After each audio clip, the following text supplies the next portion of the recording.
Hey, Mark, what's going on in the background there? Oh, Why, what are you seeing? it sounded like a blender or something in the kitchen was operating, but yeah, no. It suddenly just stopped. Oh, I, it wasn't, I don't think it was me. Okay. I'll mute myself anyway.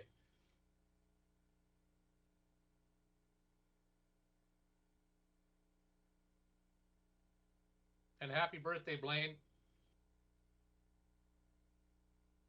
Thanks, Mark. Appreciate it.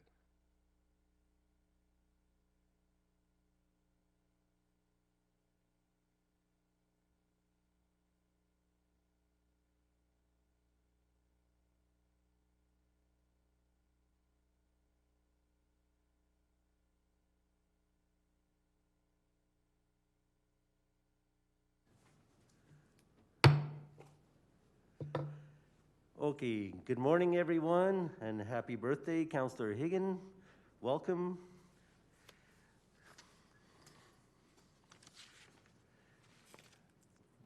We're now beginning the third day of the Economic Standing Policy Committee, considering the CIP budget deliberations. If we can start with a roll call. Mayor Spearman. Vice Chair Carlson. Present. Councillor Kaufman.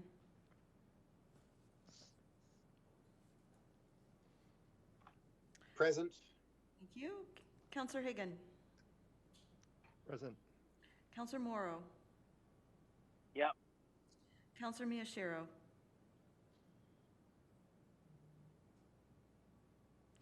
Councillor Parker. Here. Acting Mayor Crowson. Here. Deputy Mayor Campbell. Present. Mayor Spearman. Present. And Councillor Miyashiro. Oh, I see him. Here. Good. All present. Thank you. Thank you. And City Clerk, did we have some inquiries that we were going to start off with today? Yes, we do, Mayor Spearman. We have the following proposed items to be added to the agenda for Council's consideration today. 4 Council inquiry and administrative responses on the following topics. The first one is CityLink Hubs, clarification and prioritization. The second one is electric buses and charging infrastructure. The third one is Public Safety Communications Center, alternate site CIP budget inquiry. And the last one is Fire Station 3 relocation options. These were all distributed to Council yesterday and just need to be added to the agenda for the public and for the corporate record. Thank you. Thank you. Okay, thank you very much. The first item of business today is electric bus and charging infrastructure, page 14, and we'll wait to see. Mr. Mayor, yes? Mr. Mayor, it's Joe. I've got my hand up. I'd like to just make a comment, if I may. Okay, go ahead. Thank you. So we sat through this budget process for 2 days now, and I don't know how some of you feel, but I think I need to share how I feel. I'm very uncomfortable, and I'd like to explain why.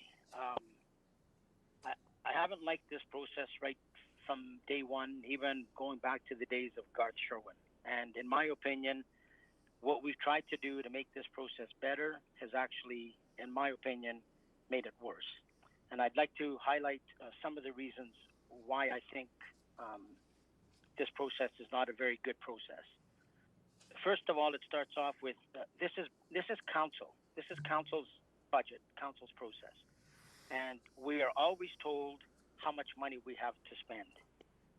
Right off the bat, I believe that's false and wrong because it's our budget and council can choose to spend 74 million, 174 million, or 24 million. That's up to us to do.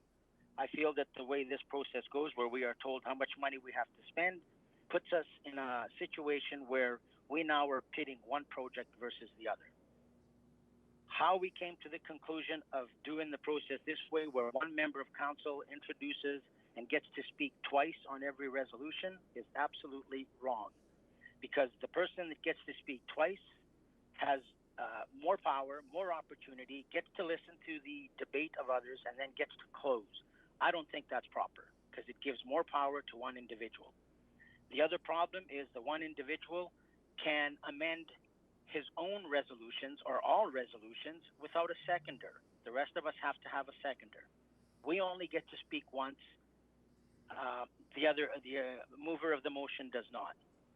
Many times we are asked administration to voice their opinions, and I'm sorry, with all due respect to administration, they're not voted, they're not elected. They're there to bring us facts and details, and it's up to council to decide. The information that we receive, we've tried to change it so we could have everything done way ahead of time, and we're not doing it. We're not getting it. We get information on the fly or last minute, and this is no slight and no knock on the city clerk or her department, because I know they're just doing their job. I believe that this process is not equal. It's unfair, and I'm going to bet that we're probably the only municipality in Canada that does our budget process this way. So what I'm suggesting is that if we continue, I don't want to continue on this way. I'm suggesting that we postpone the remaining days of our budget. Members of council reach out to administration, get all their questions and answers done, and then we come back and we deal with it in the proper manner. And you know what? If we want to spend $174 million, we have the right to do so. Administration has to follow what council says. I feel like I'm being restricted, and I have to choose between one project and the next. And I believe that if council wants to approve projects that we believe is for the community and for the betterment of the community, we should be able to do so and not be restricted with funds. Funds can be moved around, funds can be found. So I don't know how the rest of you feel, but if we continue on this way, I am not going to participate, because I don't feel within good conscience and in my heart that we are doing the proper service to the community, and I do not want to be involved in partaking in what I believe is a flawed, unequal, unfair process. Thank you, Mr. Mayor. Okay, thank you. This is the process that we have used previously, as you have pointed out. Our finance department did say that if we chose to use more than the allotted 74 million, that we, the cost of borrowing is provided to council for, I'm trying to remember exactly what it was for, there was what equated to a 1% increase. So council always has that option, that we could approve more projects than the 74 million, but recognize if we funded them through debt and subsequently taxation, there would be an added cost to doing so. So that information was provided to us in the opening pages of the CIP process. So there are options for council. You're correct. We're not restricted to the 74 million, but recognize there is a cost of going beyond the 74 million. I'll ask our finance director, Ms. Pinkson, what's the cost of additional borrowing? If you can just quickly highlight that page for me.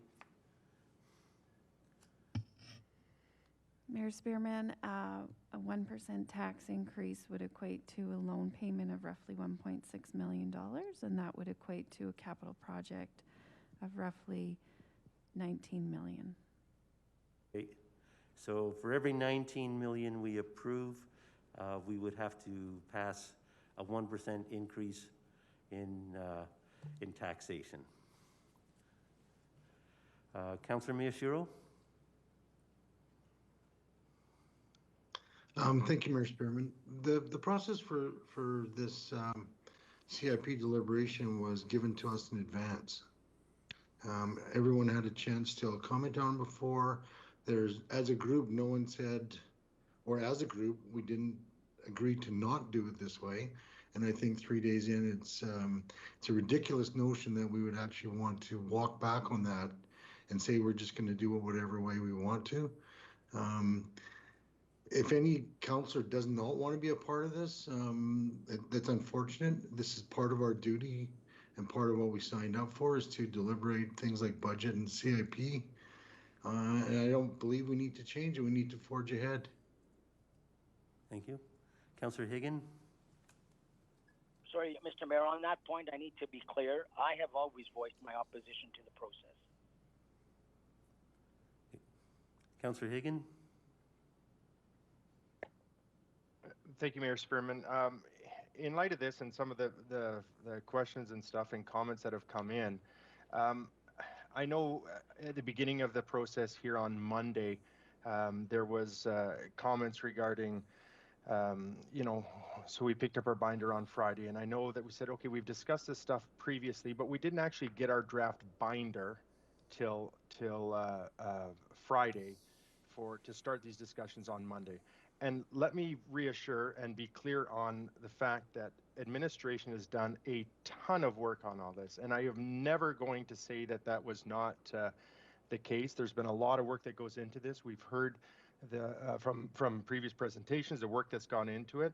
But I think coming forward this quick after receiving this binder, and again, I'll even comment here on this morning, some replies that came in this morning that really council should have the opportunity to look at the replies and really digest them. But we've got some replies this morning coming in at 8:46, 8:55 for one of the projects that we're going to be deciding on here a half an hour later. I struggle with that fact that it's the timing of it all. And again, I will go back and I'll sound like a broken record. Administration has done a fantastic work in working on all of these projects, getting the information to us. But now we need the time that we have all of this information and any other inquiries that we will have from this binder that we've got going forward. And so I just personally don't believe that there's any concern with tabling this or whatever the process is for a few weeks to be able to digest what we've received and be able to make do our due diligence and research on what we've received as of late. And there may be some more information if there's any other questions coming in. But the process, I would agree. I struggle with the way that it's come before us, and I'll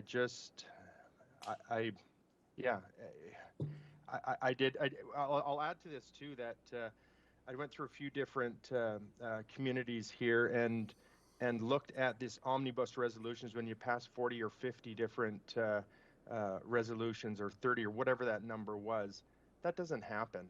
It just doesn't happen out there. It happens in Lethbridge, and that's concerning to me. I think every single item in this binder or within this whole capital project improvement plan should be debated for the merits and give us our due diligence to actually dig deep into each of them. If it takes 2 minutes, it doesn't matter. If it's 2 minutes or 1 minute to just go through each one, then we've done our job for the community. And so I just want to make sure that I voice that. Okay, thank you. So the challenge I have is that we have voted on both the issues that have been raised already as a council, and now they keep getting brought back up. So council's already made a decision to move forward. We made a decision to vote on the grouping of projects with certain ones removed. Those were votes that were taken this week, and we've decided to proceed as a group.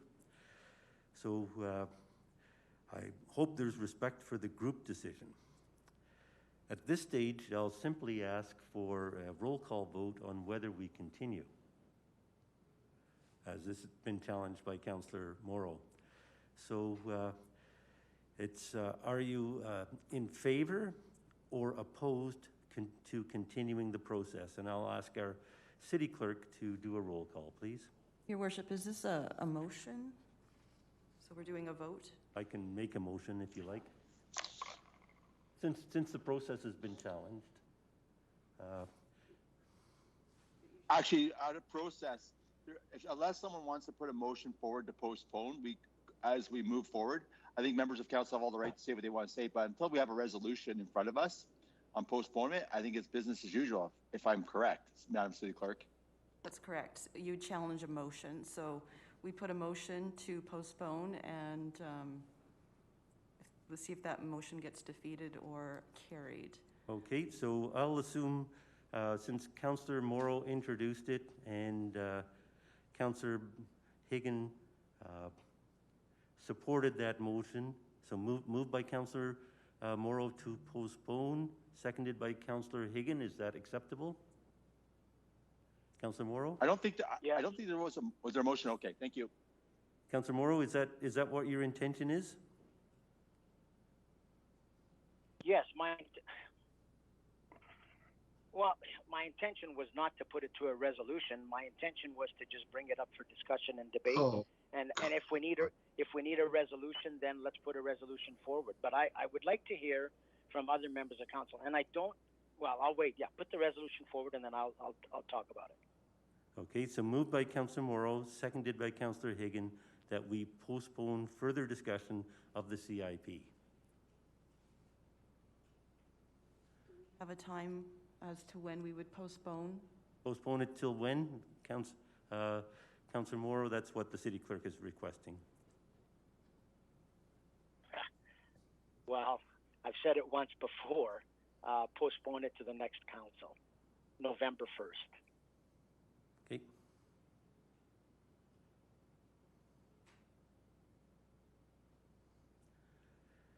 Okay, discussion on the resolution. Councillor Morrow, would you like to open? I'll close, thank you. Okay. Any further comments from members of council? Raise my hand just like here. Councillor Carlson. Councillor Carlson? Thanks, Mayor Spearman. Just a question. I think we've had this discussion before, but I'll just ask again through you to Treasurer or City Manager or Designate, I should say. What are the risks of postponing this process?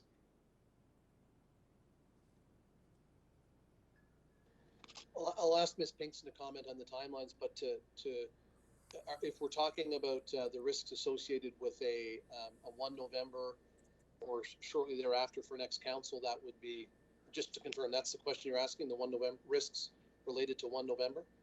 Yes. Okay, and we've heard before that the risks in delaying to that time frame would mean that for 2022, there might be risk of missing a construction season because planning wouldn't be able to take place. We wouldn't be able to start spending dollars on planning soon enough. But I'll ask Ms. Pinkston again to share those comments, please. Ms. Pinkston? Mayor Spearman, through to Councillor Carlson, I would suggest that November 1st is probably a very challenging date to meet, given that the newly elected council will literally be in office a week or two before that. But specific to the question about the impact of postponing until the next council, I think the impact is on the opportunity to potentially miss a construction season if planning is not able to be done in advance. Thank you. But there's no legislative risks. We could postpone this to the incoming council. They can get their binder and have far less time than we've had with all this information and start making decisions, but there'd be no legislative risk of missing our capital plan. We would need a plan for 2022 approved by City Council. Yep. Councillor Parker? Thank you, Mr. Mayor. I understand the logic in regards to postponing, in that usually you want to gather information, you want to be able to ponder things that have been presented to you, to ask questions. And so my question is to the mover, would you feel more comfortable if this council dealt with it, but maybe tabled it to another time during this term versus leaving it on to the next council? Like the November 1st one is the one I'm struggling with, because I think that there should be some kind of closure with this council. Can you explain to me why you picked November 1st, Mr. Morrow, or Councilor Morrow? Councillor Parker, you know, you've been on council a long time, and you know that I have always suggested that. Number one, the main reason is I don't believe that one council. We have served this community and this term for 43, 44 months. We are elected to serve 48 months. We are now passing a budget that we are handing over to the next council to have to be accountable and responsible for the decisions that this council makes. To me, that has always been an unfair process, and I've stated that every time we have a budget.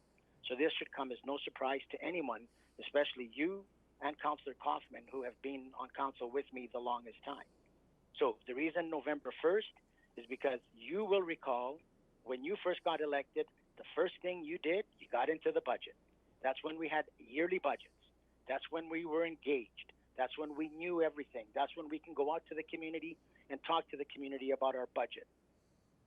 We don't have that opportunity anymore. That opportunity is long gone because of the decisions that have been made where we've gone to a 4-year budget. This is our budget, and I believe that this council, should have done this early in the term so that we are accountable and responsible.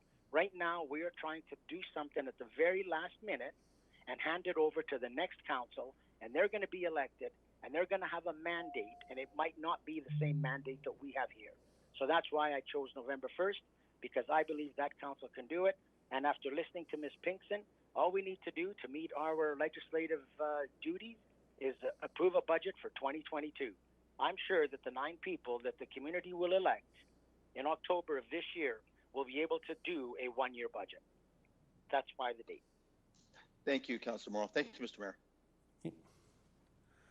Councillor Miyashiro. I have a question to the mover. So, all the council members that have been on council for all the terms that you've been on, you're the only one that doesn't like this process. Is that what we're to understand? I'll let you figure that out. I'll let you ask other members of council. I can't answer that. I'm just expressing my views. Well, but it seemed like since council has done a similar process to this in your 5 terms or whatever it is, you're the only one that raises this issue. So this is your issue rather than a council issue. Is that correct? No, I think I'm the only one that has the you-know-what to raise the issues. Or the lack of understanding, perhaps. Well, if you say so.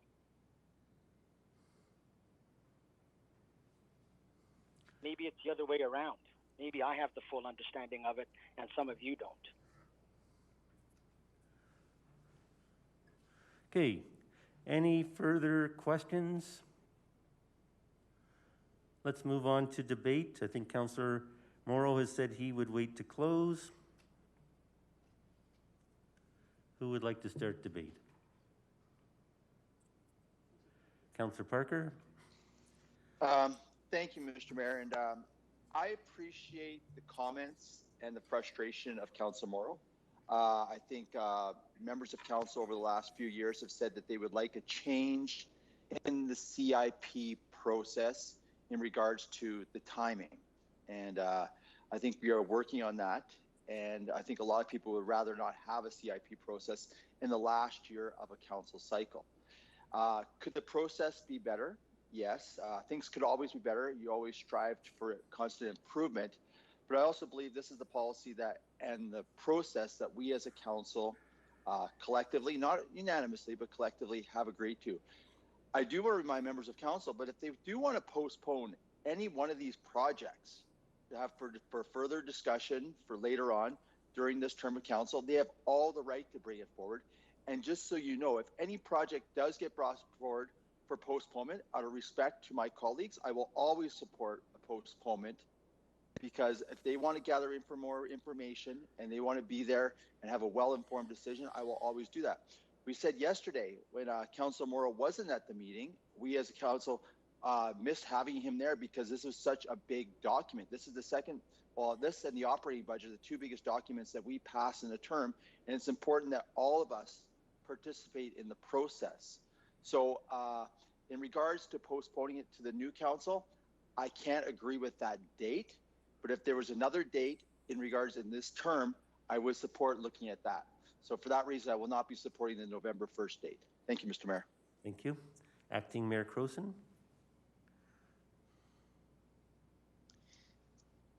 Thank you, Mayor Spearman. I absolutely agree that there is a frustration of having the operating budget and the capital budget divided.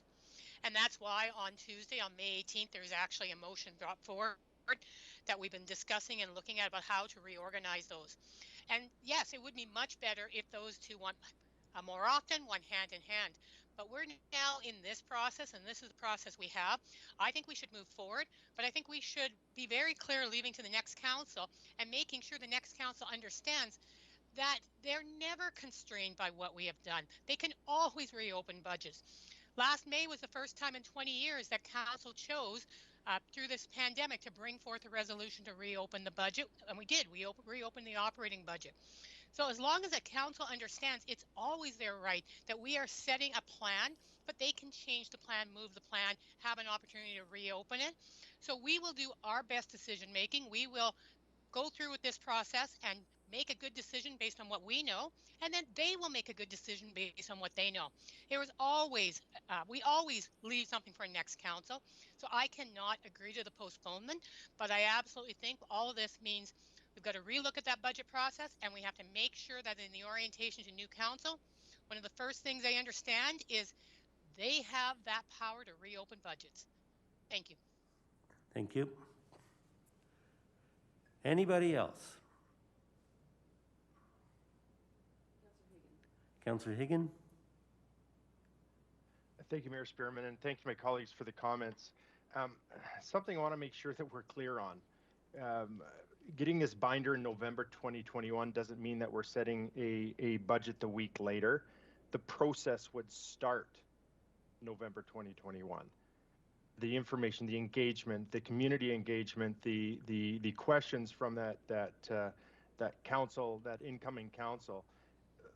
Let's understand this too. That when I know, speaking for myself, when I was elected, I was dealing with a capital budget from a previous council. Yes, and I've heard what Councillor or Acting Mayor Croson has mentioned about the council can reopen it. That's happened one time in a pandemic. And furthermore, it's happened, but we need to understand that if a capital project is going, it's giving the direction for administration to start with those projects. So there's going to be money, and we've heard that in the past, there's going to be expenses throughout that time until we change it. That's throwaway money. That does happen. We've heard that. We've been told that. So yes, we can reopen it at a cost. Doing it in a process where we don't have to throw money away is, in my opinion, far more prudent with taxpayers' monies. And so yes, the process would start November 2021. It doesn't mean that we're again voting the week after, but like I said, money will be allocated. If we go ahead with this in 2022, some of these projects, if we clear this next on Monday, project for 2022 will already be started on, and other projects going forward. There's going to be planning in there because that's due diligence from our administration. When they receive the information that we give them that we're going ahead with this budget, they are on their role to go and get this information and prepare to do these projects. This is exactly what they are supposed to do. So yes, can we stop it? Yes. Will it cost us money? You're darn right it's going to cost us money. So why don't we do the process in a way that the incoming council deals with the capital project that they approve and not what a previous council approves, and similar to what Councillor or Acting Mayor Croson mentioned, maybe these two together so that council of the day actually works on their strategic plan, not on a strategic plan from a previous council. So with that, I believe we can do it, and I would strongly urge my colleagues to support this resolution. Anybody else? Thank you, Councillor Higgin. Anybody else?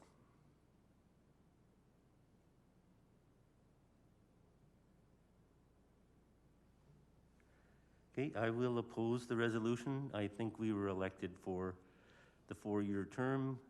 Everybody knew the CIP was coming up. Not ideally in the fourth year, but here it is. It's the pattern that we have followed previously. A lot of work has gone into the preparation, has been stated, so I think it's up to council to consider each request and decide on priorities, which has been said can be reviewed after the municipal election by a new council. But this at least sets a direction. So I will be opposed to the resolution to postpone. Okay, Councillor Morrow to close. Thank you, everybody, for your comments on this. This is not something that I find easy, and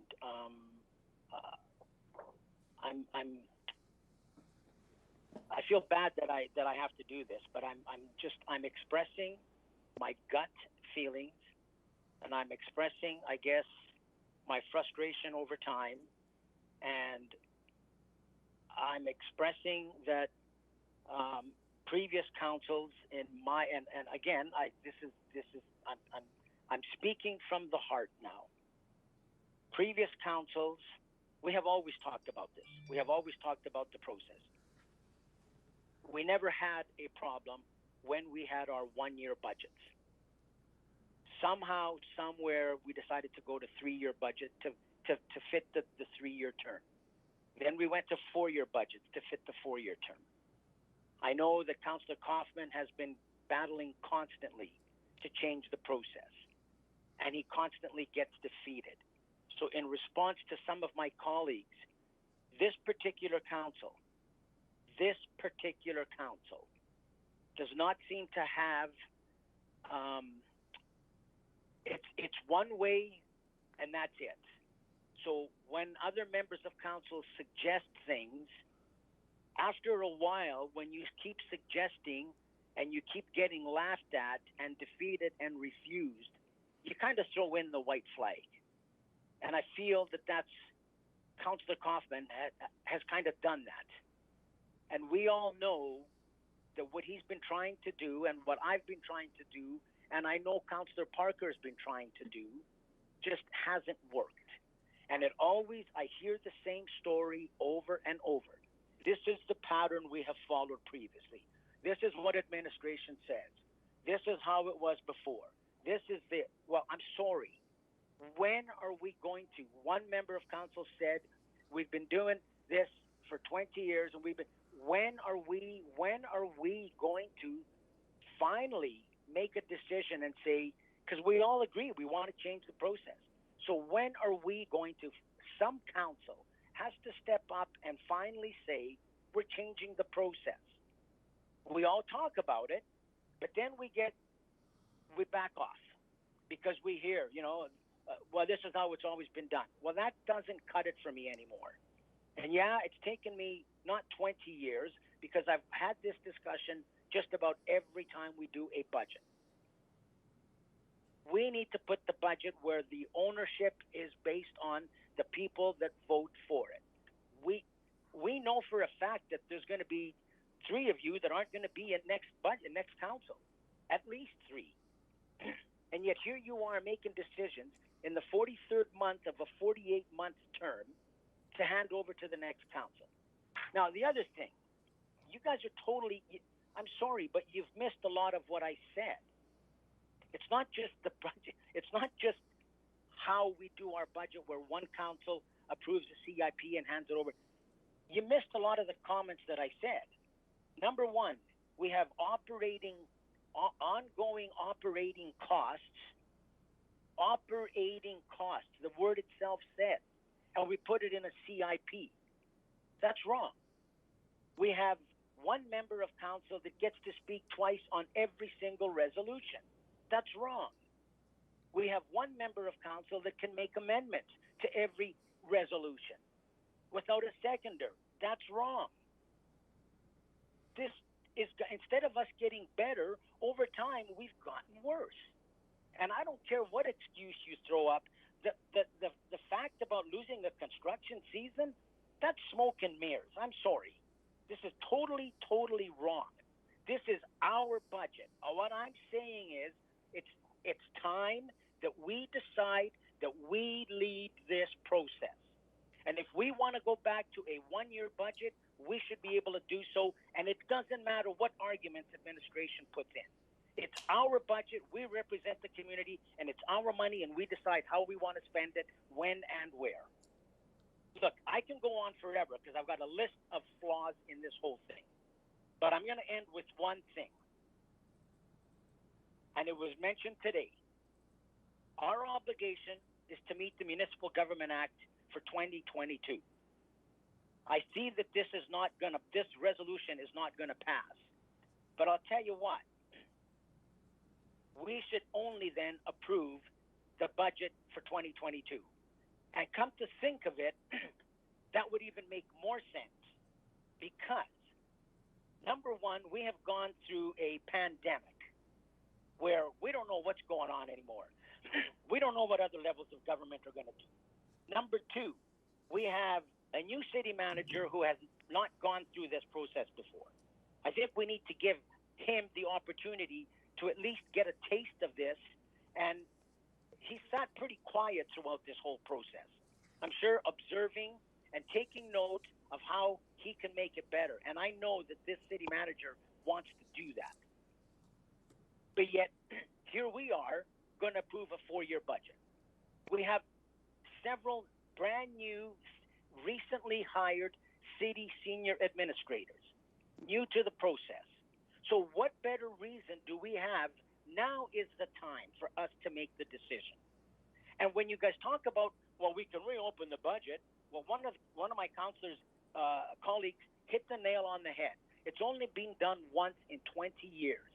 And we did it because we were through a pandemic and we kind of had no choice. Had there been no pandemic, we wouldn't have done it because we talk the talk, but we don't walk the walk. And quite frankly, I'm getting tired of that. We need to take control of this budget, the 9 of us, whatever 9 it is. And unfortunately, because of the way it's set up right now, where one council approves the capital and another council approves the operating, it just does not make sense. So I'm seriously hoping that you will give the senior manager, give his new team, his new staff the opportunity to get into this. They've witnessed it. They know what's going on. And we cannot sit back and say, this is the way we've always done it, so let's continue to do it. So I suggest and I hope that you all vote in favor of this resolution. I'll call for the question. Okay, question's been called. I'm going to ask our city clerk to do a roll call vote, please. As advised, I have an amendment. Okay, Councillor Higgin, your amendment. Okay, first of all, I need some. We can put an amendment in at any time before it's voted on, Councillor Mayor Sherrill. Am I okay to continue, Mayor Spearman? State your amendment and we'll see if there's a seconder. Thank you. Amendment, and I'm going to need to understand a couple things here. So in my amendment, I'd like to put off that the capital improvement plan is to be for 2022. We vote on it for 2022, but the incoming council will vote on the 2023 going forward. Okay, is there a seconder? I'll second that, Mr. Mayor. Okay, Councillor Parker. Okay. I think the amendment is fairly clear. Is there any questions? Any discussion? So the question, I have a question. Okay, go ahead. Yeah. So the question to the mover is then, these are only projects that can be completed in 2022. Is that correct? Anything that carries over past 2022 cannot be deliberated, is what you're saying? They would be deliberated and part of the future CIP in 2022. So you may lose a year on those projects, but the other ones that need to have work done, that they would start in 2022, and the others would go from that point forward. So, okay, so theoretically, if we wanted everything to start in 2022, then there'd be no reason for the incoming council to do a CIP for the remainder. Is that correct? The incoming council would do the CIP for throughout 2022, get the information, get the presentations, communicate with the citizens, and create a budget from that point forward. So yes, for 2022, we've heard that we do need to have a budget for 2022. So let's have a budget for 2022. And I think we've all spoke that we want this process changed. So if we did it this way, we're going to have a budget. We're going to have 2022. We're fulfilling the MGA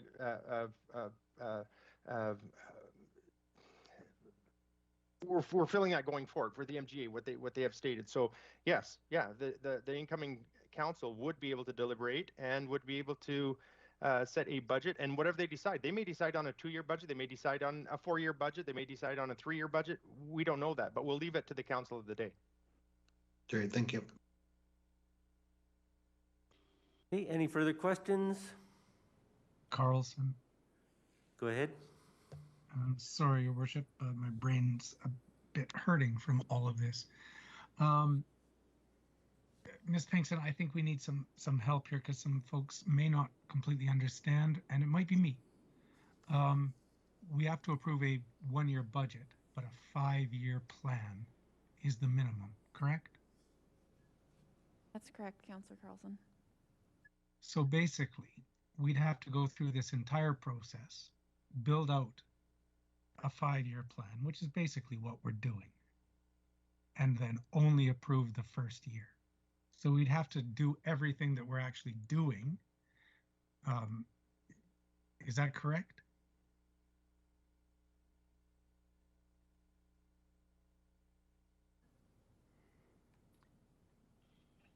Is that question for myself or for Ms. No, Pinkston? it's for Ms. Pinkston. Unless Councillor Higgin, unless you understand it and can explain it. Well, I don't think that was a very nice remark, but yes, we'll have Ms. Pinkston answer that. I'm sorry, I apologize if that was taken. I just thought maybe you offered to answer, so I thought maybe you understood it.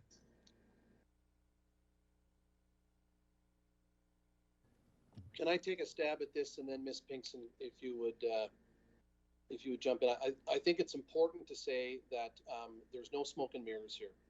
That administration is happy to go in whatever direction council wills. And the concerns that have been expressed this morning and previously about this process are councils to wrestle with and determine a way forward. I want to emphasize, we will facilitate whatever direction council wants to go in. In response to your question, Councillor Carlson, I've seen this done a number of ways. I've seen 1-year capital improvement programs put in place within a 5-year context, and Ms. Pinkston can clarify, because I know we have some NGA legislated requirements here to have a plan of a certain length. So my sense would be, without having dug into this, that council could focus on, if this is where council wanted to go, that council could focus on actual spend in 2022 and stop there, or they could actually, as you said, go through the whole process, but only authorize the identified spend and the approved projects to proceed in 2022, and then a subsequent council would pick up that plan and look at the out years and essentially finish the work that this council would have started. So I do think there would be a couple of options there, and again, our job here is to facilitate the process that council wants to follow. We have no vested interest in a particular process, and we'll go in whatever direction council directs. So thank you then. So we could just approve 2022 and the next 4 years be zeros, and that would be acceptable as a plan? That was the gist of my question. Ms. Pinkston, can you weigh into that? The other way I've seen it done, Councillor Carlson, is those subsequent 4 years wouldn't be zeros. There would be a plan there, but there's no authority to spend. So it's a 1-year capital program inside of a 5-year context or window. But Ms. Pinkston, if you can please help us out with this, that would be great.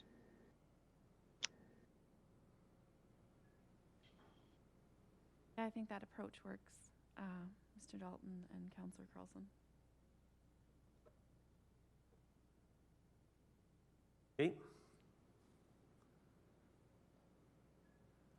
All right, any other questions? On to debate on the amendment. Councillor Higgin? I'll stay for closing. Thank you. Any further debate? And I believe that Councillor Parker was second on mine. I think we have to put that in there. He was, yeah. That was stated, yeah. Councillor Parker? Thank you very much, Mr. Mayor. I appreciate this because I think it's, Councillor Higgin was listening to what Councillor Morrow was bringing forward as a possible compromise. And I think that's why I like this amendment. I think it makes sense. And what makes me even feel more reassured is the answer that our city manager just gave us. And I'm glad I heard that. It gives us certainty, and I will be supporting it. And I just ask for my colleagues to support it as well. Thank you. Any further debate? Councillor Higgin to close. Thank you, Mayor Spearman. Oh, sorry. Sorry, just actually a question of process as I'm sitting here looking at these. Is this an amendment or is it a separate motion? I've accepted it as an amendment. Okay, because if it's an amendment, the first operative clause says that we're postponing this to November 1st, 2021. So then what's happening is it's being postponed to November 1st, 2021. And at that time, the council of the day will deliberate for 2022 only. We have the first operative clause is a postponement to November 1st, 2021. Whether the amendment is attached to it or not, the primary or the first clause is to postpone conversation or debate on this till November 1st. I just need to get some clarification as to whether or not this is, you've accepted it as amendment, and I appreciate that, but to me it's a separate motion. And again, I may be the only one that's seeing it this way. No, that's a good catch. If November 1st, 2021 was taken out, Councillor Kaufman, it was just be postponed, would that work? And maybe the city clerk could clarify that. Okay, so that part is Councillor Morrow's motion as opposed to the amendment. That can be further amended after we dealt with this amendment.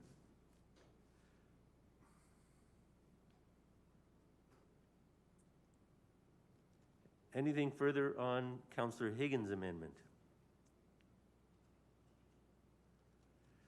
Councillor Higgin has called the question? I haven't closed yet, okay. No. All right, go ahead. Thank you, and I appreciate this debate, and thank you, Councillor Kaufman, oh boy, it is early and it's only Wednesday.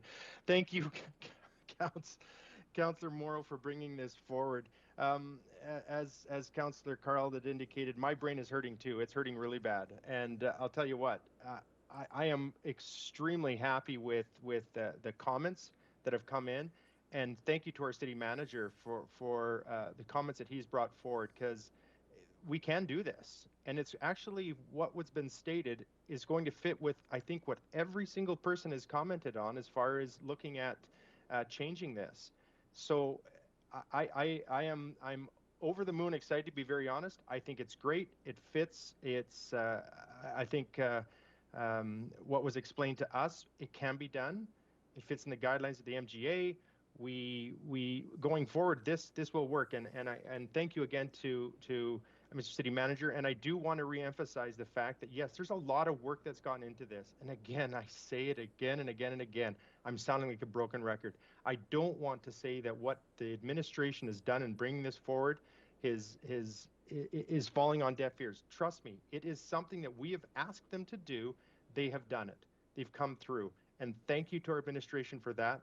But with that, thank you again for the comments and debate, and I will call for the vote. Okay, City Clerk. Thank you, Mayor Spearman. I do feel that the motion probably does need to be clarified, just so everybody is clear. So the amending motion would amend the main motion to state Be it resolved that the Economic Standing Policy Committee deliberations on the capital improvement plan for the years 2023 onward be postponed to November 1st or after. Is that what the intention of your motion was, Councillor Hagan? Now, is that not changing? I'm not sure I understand what you mean. This is on my motion and not on the amendment by Your Councillor motion Morrow is and myself, amending correct? the main motion. Which we would have to do. And once can we have, finalize. and so is that been changed on the screen? I'm just reading it here now. Not yet. Okay, if I can just have that up there so I can have a look at it again, please. Thank you. So it would be the deliberations on the capital improvement plan be postponed to November 1st or after for the years 2023 and onward. Is that the intention of your motion? Now, that isn't my Okay. my motion. We're changing it on Councillor Morrow, so I'm not sure if this is But that's how procedurally amendments right. work. We'd They have to- amend main motions. If the amendment Oh, passes, we would amend the original motion. I'm sorry. Thanks for the clarification. Yes, no, that works perfectly fine. Thank you. Okay, can we have a roll call on the amendment? Then we'll deal with the original, Mr. Mayor, point of order and clarity, please. It's Joe. yes. So if I'm hearing this correctly, if we approve the amendment, that means we automatically have to change the original motion? We would consider any changes to the original motion. So I'm not saying that they will take place, but council can vote on it as amended, or they can amend the original motion to clarify the intent. okay, but we're not. But At this Councillor point, we're Kaufman, only considering the amendment. okay, just I think Councillor Kaufman was right. We've got two separate motions here, but okay, let's see where this goes. Thank you. Okay, let's have a roll call on the amendment, please. Councillor Kaufman.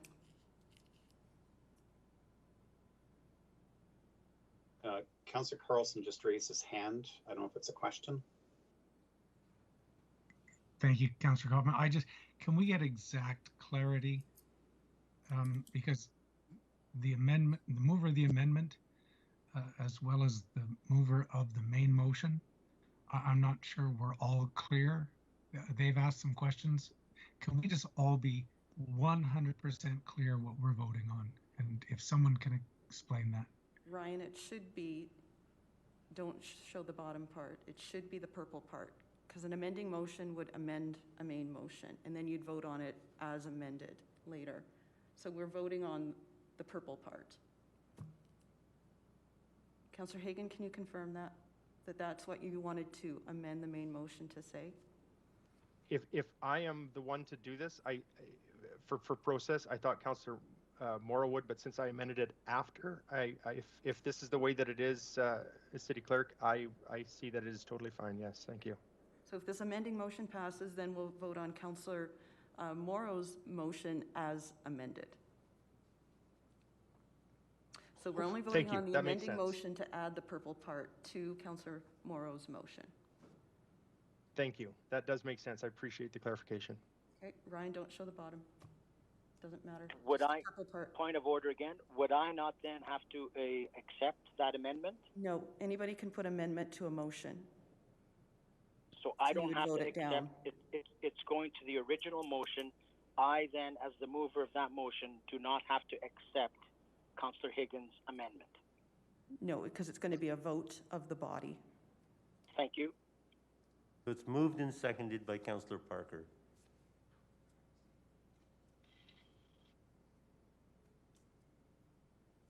Well, where do you see Councillor Parker's name? This is getting confusing. And thank you, Joe. That's where I'm at too. Yeah, when we didn't vote, that might be the outcome of the amendment, but when we don't vote on the actual amendment as presented, that confuses me. The purple amendment doesn't pass, and we will delete it. And then we'll be voting on Councillor Morrow's main motion. But any councillor can put an amendment to a motion, so that's what Councillor Higgin has done. And it's been seconded, so it's on the floor to be voted on. I'm just going to confirm with Councillor Parker, because what we had as the amendment before, That amendment was out of order because it was separate, like Councillor Kaufman had mentioned. It didn't have anything to do with the main motion. Yeah, thank you, Mr. Mayor. So Councillor Morrow brought his resolution forward. It was seconded by Councillor Higgin. Prior to the vote, Councillor Higgin brought an amendment forward. I second the amendment in regards to the change in year from 2023 in the end of that purple part there. I seconded that part. okay, so Councillor Higgin is happy with the amendment as written on the screen, and Councillor Parker says that's what he's supporting when he's seconding it. Everybody's clear about that?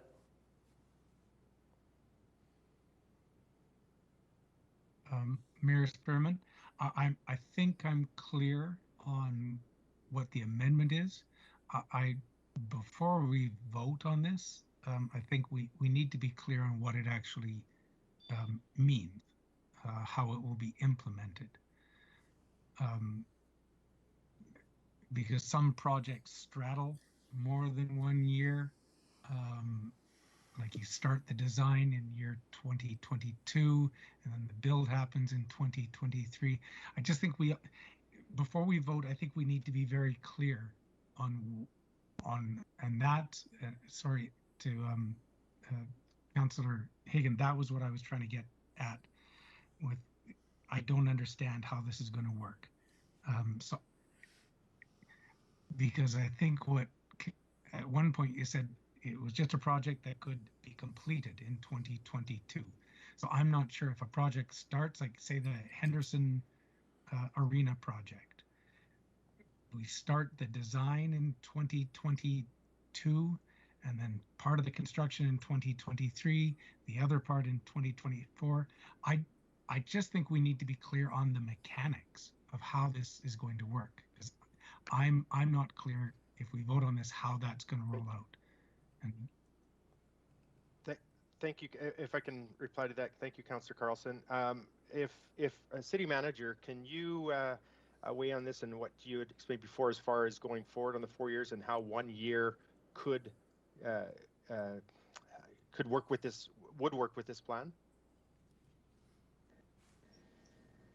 Sure. So, and I'll ask Ms. Pinkson again to weigh in with her thoughts on this. The first thing I would say is that it's very rare for capital projects, some capital projects, not to spill over from one governing body to the next governing body, whether you have a 1 year, 2 year, or 4 year budget cycle. So there will always be, in my experience, cases where projects that span 3, 4, 5 years will carry on from council to council or governing body to governing body.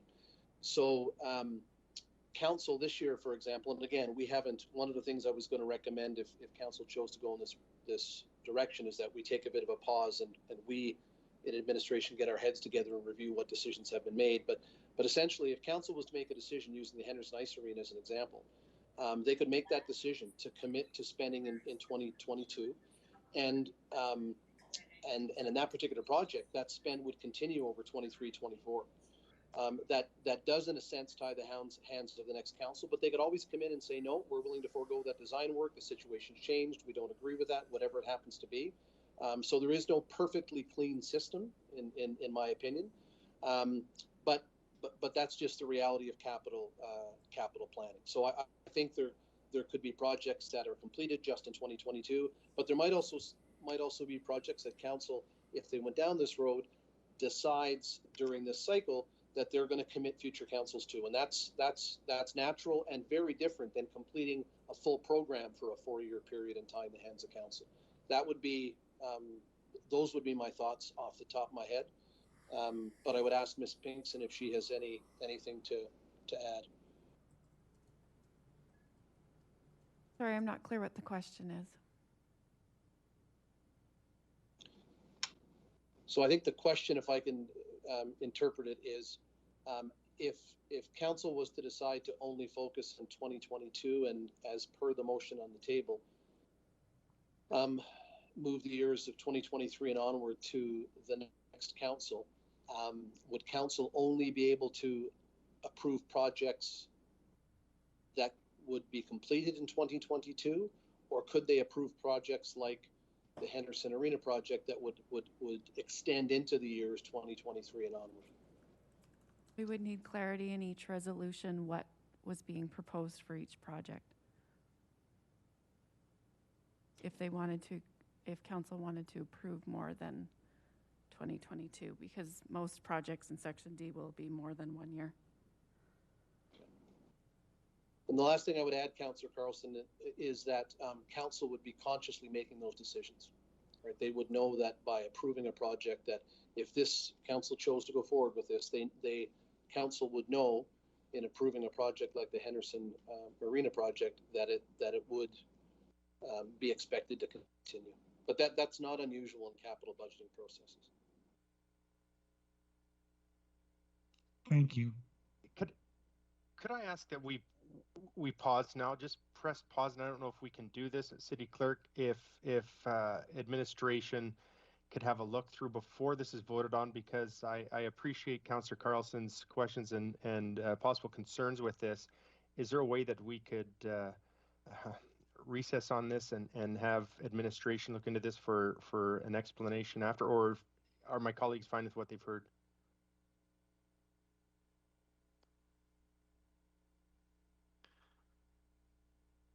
But this is your amendment.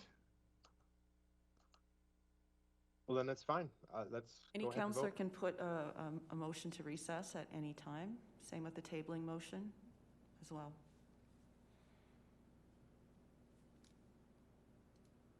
So in the absence of a tabling motion, we would vote on the amendment.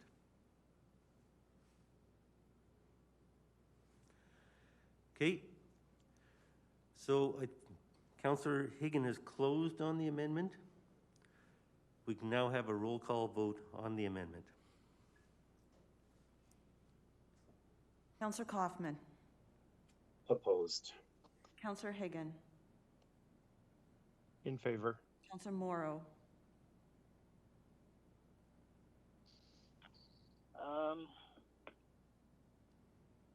In favor. Councillor Miyashiro. Opposed. Councillor Parker. Favor. Acting Mayor Croson. Opposed. Deputy Mayor Campbell. Opposed. Mayor Spearman. Opposed?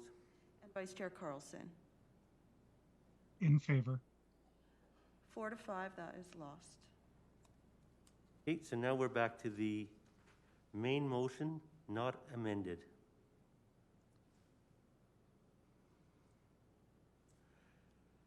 Councillor Morrow, we were about to vote on the motion when the amendment came in. I think you had just closed, and I was calling for a roll call vote on the motion. So we can proceed with a roll call vote on the motion. The motion would be what you see there in the top part. Ryan, can you get rid of the amendment just so it's clear? Correct. So that's Councillor Morrow's made motion. Yes. Here we go. Councillor Higgin. In favor. Councillor Morrow. Favor. Councillor Miyashiro. Opposed. Councillor Parker. In favor. Acting Mayor Croson. Opposed. Deputy Mayor Campbell. Opposed. Mayor Spearman. Opposed? Vice Chair Carlson. Opposed. And Councillor Kaufman. Opposed. 3 to 6, that is lost. Okay, we'll continue with considering the projects. We will start with page 14, electric bus and charging infrastructure. Mr. Mayor, again, it's Joe, point of order. So we will continue to proceed the way we have the past 2 days. We will continue as normal. Is that correct? That is what we just decided collectively as a council to do. Okay, well, I'm sorry then. I have now taken this opportunity to remove myself from any further discussion for this CIP. I apologize to the administration. I apologize to anyone that happens to be watching. And I am leaving because I do not want to partake and have any responsibility for something that I believe is flawed. And especially when I listen to Councillor Miyashiro making the comments that he does, I don't want to have anything to do with anything that he is involved in because I just don't. So I am removing myself. That is from out this of debate. order. Why don't you just resign? There's Okay. only a few months left. Save us all the trouble. Okay, all right, let's not have any of that type of discussion between councillors. No need to insult each other in public. At this time, we will miss you. We will miss you, Councillor Morrow, because you have an important voice, and we actually delayed some projects yesterday because you were unable to attend, hoping that you would. The first one we are going to discuss is the electric bus charging stations and electric buses, which we understand was an issue that was of interest to you, and we will miss your input and participation if you choose to leave. I appreciate that, Mr. Mayor. Thank you so much. Councillor Morrow, before you go, just a quick question. One of the points you raised was the fact that the vice chair was moving all the motions. If that is a sticking point, council could reconsider that. I would take happily relegating that duty to someone else. If you'd like it, if that's one of the issues, I have no issue. It's a struggle putting forward motions. So if you would like that, if that will help, I would gladly relegate that duty. I appreciate that, Councillor Carlson, but you know what? You all know that anything that, look, the votes demonstrate. It's always 3-6, 3-6, 3-6. So as much as I appreciate the mayor's comments, you six continue to do your thing because you six have been continuing to do your thing this whole term. So I'm not needed, and I will thank you for the comments, but I will leave this process and leave it up to the rest of you to deal with it in your fine, capable hands. Thank you. Mr. Mayor. Yep, I'm going to suggest we proceed at this point. I just have a quick question. Traditionally, in our process, it's always been odd numbers because ties fail. I just don't know if it makes sense to continue. Yeah. Anyways, this has never happened. I'm going to suggest that it does, Yeah. and Really? as you state, ties fail. An odd number, I can leave. I think we have to respect the democratic process. When we take a vote, we all should respect that vote and continue.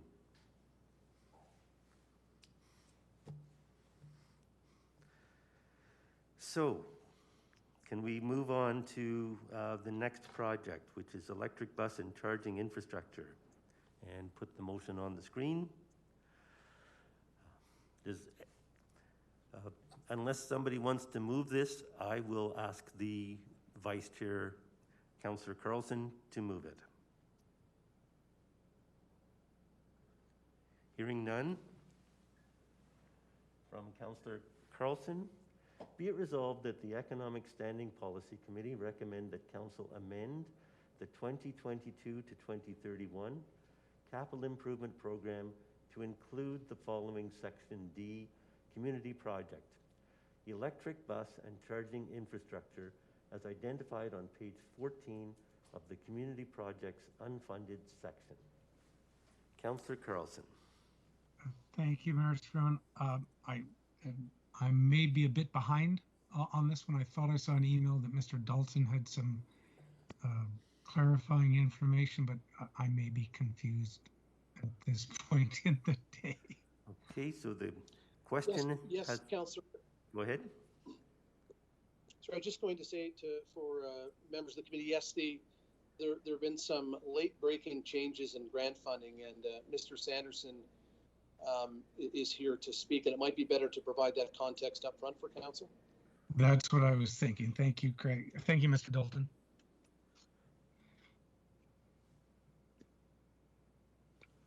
Mr. Sanderson, please proceed. Thank you, Mayor Spearman, and good morning, Council. Thanks for again the opportunity to this. Again, I'll try to be thorough yet brief as well, so that I'm sure there may be some questions on this. The whole market of electric buses has been changing dramatically over the last few years, and especially the last couple of months. But most notably, what we've seen over the last few weeks are a number of funding announcements from the federal government that have caused us really to revise the ask that we've made as part of the CIP project. Just a couple of clarifying things, I think, before I get into those funding opportunities that have come up is we've submitted this project really in full recognition that the way the transit market is moving, we believe that by 2030 or for sure by 2035, it's going to be next to near impossible to even purchase diesel buses for transit usage. The entire market is shifting towards electric. It's getting moved, obviously, by a lot of stimulus through the United States, which of course carries on to Canada, even though many of the bus manufacturers are based here. So again, we really want to ensure that we're ahead of the game and we're prepared in order to make this happen. Secondly, we're not looking at expanding our fleet or creating a shadow fleet of electric buses. What we're looking at and what the original project and especially the revised project state is really as the buses exceed their useful economic lives, rather than replacing them with diesel buses, to replace them with zero emission electric buses. In order to facilitate that, one of the things that of course required is some substantial infrastructure work in order to allow for the usage of or the effective operation of electric buses. So with that, just a brief summary of the report or the revised report that I gave. Again, a number of funding announcements from the federal government. In addition to $14.9 billion for transit capital projects, an additional $2.75 billion has been announced specifically to assist with the transition of electric buses. That's also shored up with a $1.5 billion investment being offered from the Canada Infrastructure Bank, basically to offer bridge financing. The thing with electric buses is their capital costs are considerably more than that of diesel buses, but the overall life cycle cost over 15 years is considerably less for an electric bus. Our initial numbers today tend to think that we're somewhere around $200,000 to $300,000 in savings over the 15-year life cycle of the bus. As this technology gets more mainstream, we feel that number is going to be significantly more. So based upon all these things, these funding announcements, what we would like to do is revise our proposal. Instead of looking for the approximately $20 million in this CIP window, we would like to revise that downward to $750,000 that we would really like to use as seed money to leverage federal dollars in order to build out some of the infrastructure that we will be needing: charging systems, service at our facility, backup generator, and various things like that. We don't have any of the details on the funding arrangements, what the matching requirements are going to be at this time. We've been hoping that those numbers would come in before this process, but we haven't seen anything at this point in time. Based upon a 20% match, that $750,000, we would leverage to around $3.1 million. So with that, again, I hope that's a good overview, and I'd love any questions. Okay, thank you. I have councillors in the queue. Are you asking questions on Mr. Sanderson's update, or are these different questions? It's Councillor Kaufman and Carlson. Go ahead, Jeffrey. Thank you, Councillor Carlson. Thank you, Mayor Spearman. Thank you, Mr. Sanderson. Actually, the question regards the $750,000, and that was just trying to allocate in my mind. We've got construction, consultative services, equipment furnishings. I'm assuming then in 2022, the $750,000 would be to equipment and furnishings. Through you, Mayor Spearman. Yes, there would be some consulting fees on there. We want to ensure that as much as we think we know, or as much as I think I know about electric buses, this is evolving technology. We want to make sure that we're making investments in the right places. So a little bit of that, definitely towards upgrading the service to our facility, and really just getting prepared for future purchases of electric vehicles. Okay, thank you. Do you have a timeline? Well, okay, recognizing it's the federal government, do you have an approximate timeline? Is this the type of project then you'd be coming forward in April, May, June of next year asking for an amendment to this particular project? Again, a lot of what we're looking for at this point in time is really the seed money for when those federal announcements come out. My prediction is only as good as my past experience on what that funding arrangement is going to look like. But what the actual details of this project are really going to rely on what the terms and conditions of the federal funding are. So I think that that's reasonable, but I mean, I always want to put a caveat on it. Okay, thank you, Mr. Spearman. Thank you. My question, Mr. Sanderson, is, and maybe jointly to Ms. Pinkson, do we require an updated sheet that shows the dollar amounts? Mayor Spearman, I'm sorry, I am receiving this information at the same time the rest of council is. This isn't how I would recommend that this CIP be brought forward, given that federal gas tax is the only funding source for transit buses. So I actually don't have the email that was sent at 11 o'clock last night is the first time I've seen this information, so I can't respond to having a sheet ready because I don't know what that looks like yet. My apologies. Right, but based on what Mr. Sanderson's asking for, a revision to $750,000 in 2022, wouldn't that be a sheet that we would look at if that's the request? Well, given that I've only just found out at 11 o'clock last night that this sheet was changing, I don't have that information for you at this point in time. Okay. Mr. So Dalton. would it be best maybe to table this? And would it be best maybe to table this until we have some time? And we all recognize that this is very last minute. Perhaps we can work together to make this work. It's possible to table it. I don't know if the councillors have any other questions which might affect a future document. I had some other questions. When could we put in a resolution to table, Mayor Spearman? I just want to check, and there are some other questions in the queue. I see Councillor Carlson. My second question would be, with a grant funding announcement coming out as of yesterday, I guess, Mr. Dalton, what's the process for applying for those grants, and when will that occur? I'll defer to Mr. Sanderson, but I think what he indicated is, unfortunately, we're all in the same position of just finding out about this and not having any clear detail yet about what those look like.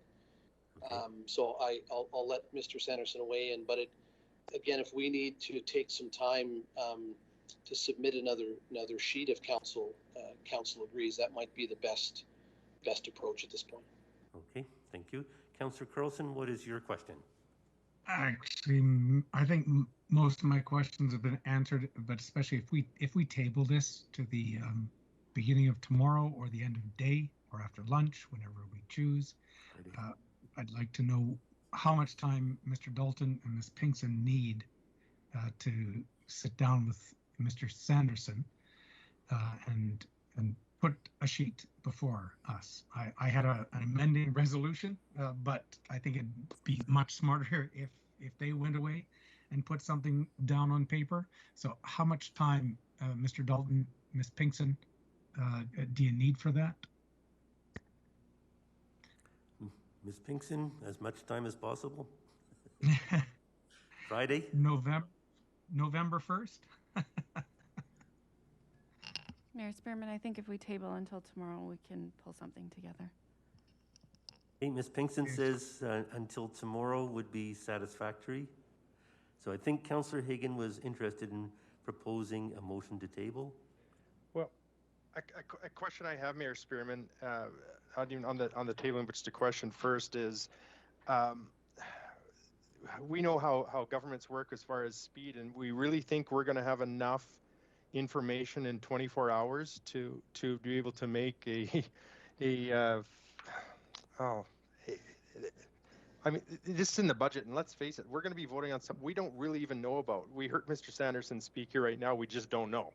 We don't know. Let's throw some money here. Let's throw some money there. I'm really concerned with this. And so, Mr. Dalton, do you really think the federal government is going to have all the details to us by tomorrow?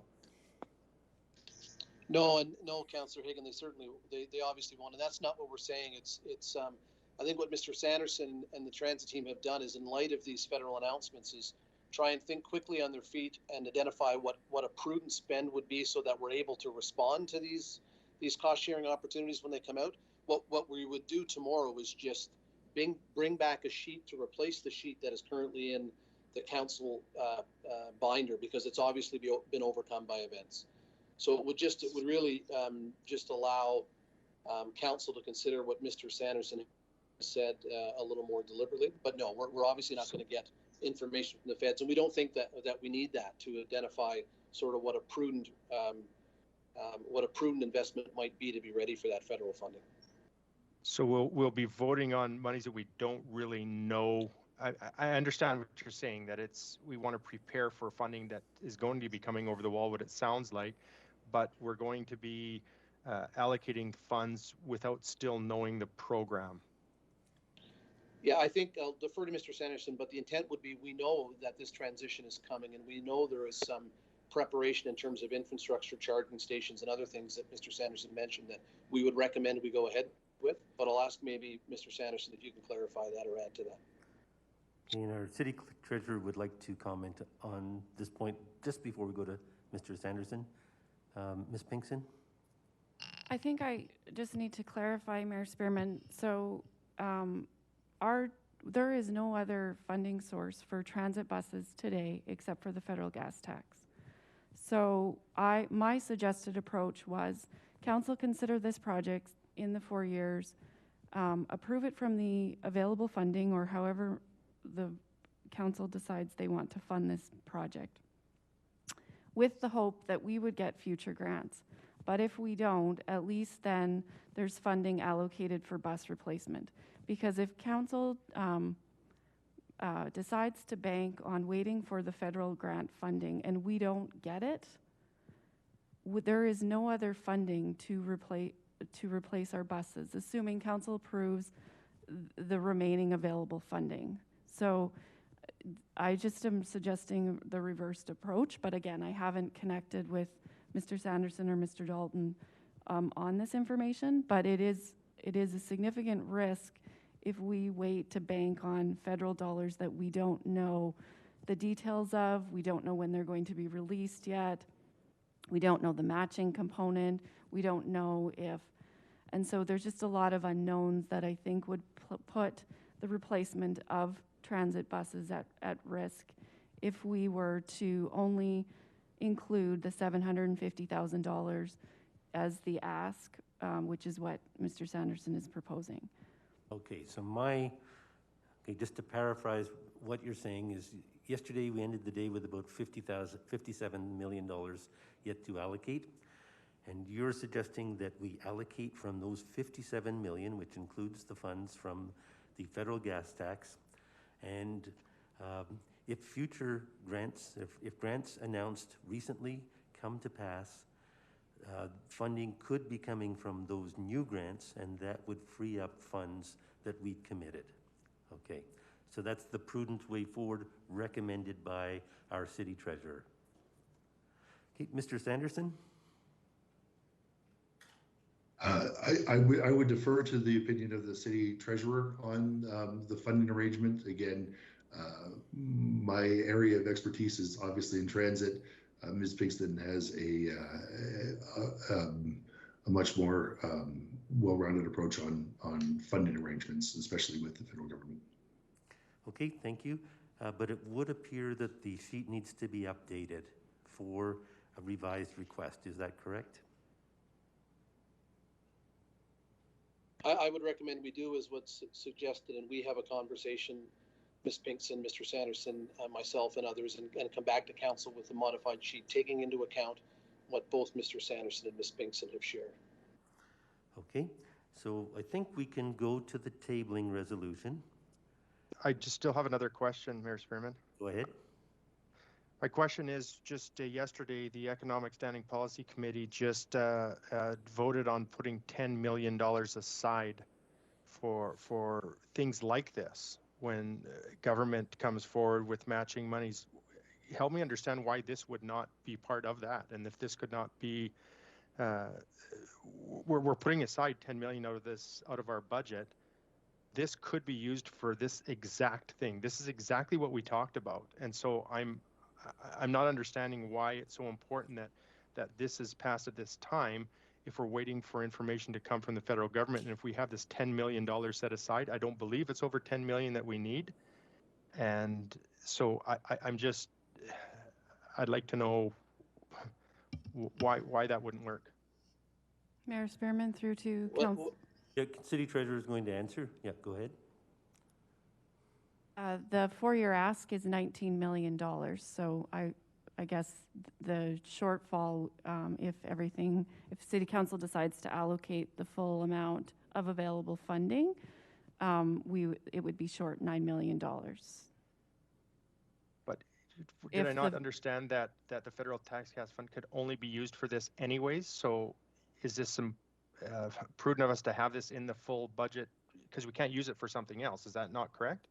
So $10 million, so based on the resolution that was on yesterday, $10 million will remain available. If we're not successful in getting the federal grant, that potentially could mean that council could approve $10 million towards bus replacement. But the current replacement plan within what is being provided is $19 million. So there would be a $9 million shortfall if we weren't successful in getting the federal grant. But if I understand earlier, you had mentioned that the only thing we could use as federal gas tax fund is for buses. And no, yet sorry. It's still, in the past, transit buses are funded from federal gas tax grants. And in the past, we would establish the transit replacement plan and reduce the available funding for council to consider after we've funded the bus replacement, assuming council. So it's approved in the operating budget. The challenge was we couldn't do that anymore, and it needed to come into the capital budget because the cost of electric buses is so much higher than the existing federal gas tax funding in terms of the replacement plan that they need over the next 4 years. So that's why there's a sheet today. Oh, sorry. So the replacement of buses previously, obviously federal gas tax fund, don't have enough money. So now if we go these electrical buses, from what I'm understanding, will come from the budget, which is taxation. Is that correct?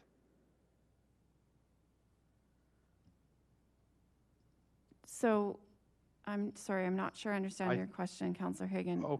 Let me rephrase that. Previously, when we purchased buses, they pretty much were covered by federal gas tax fund.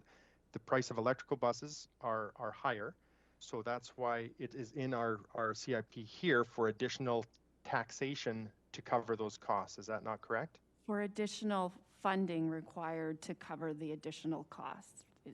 Which is taxation, correct? Well, the funding in the capital budget comes from grants and pay-as-you-go community, which is taxation and other sources. Taxation. Yeah. Thank you. Okay, so are we ready to have a tabling motion for this project? Would someone like to present a tabling motion? Yes, go ahead.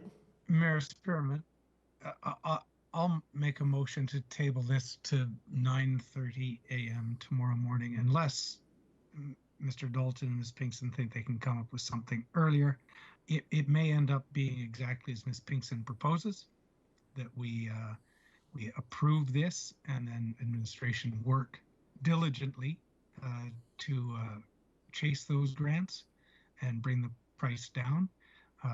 That could be an option, but I think just in lieu of some of the questions and misunderstandings that are going on, I think if we table it to 9:30 tomorrow morning, everyone will be a bit more clear on what's necessary and what approach we're going to take.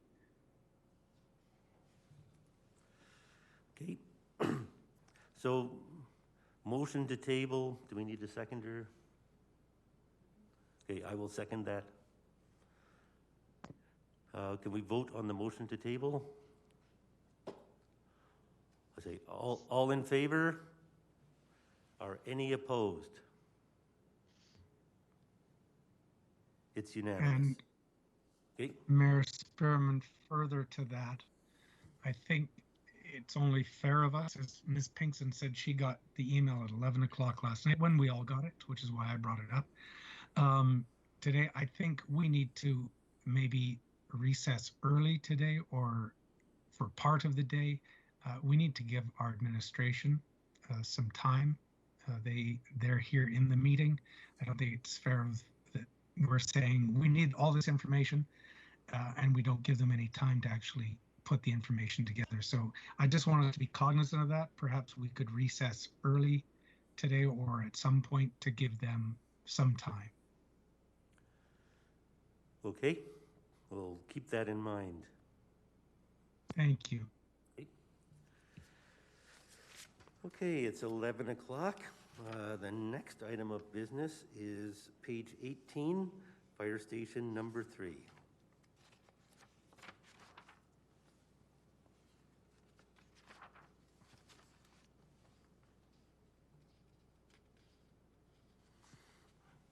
Mayor Spearman, at the risk of opening another can of worms, because yes, emails were flying around between 11 p.m. and 9:30 a.m. this morning, and then we've had some interesting go-rounds.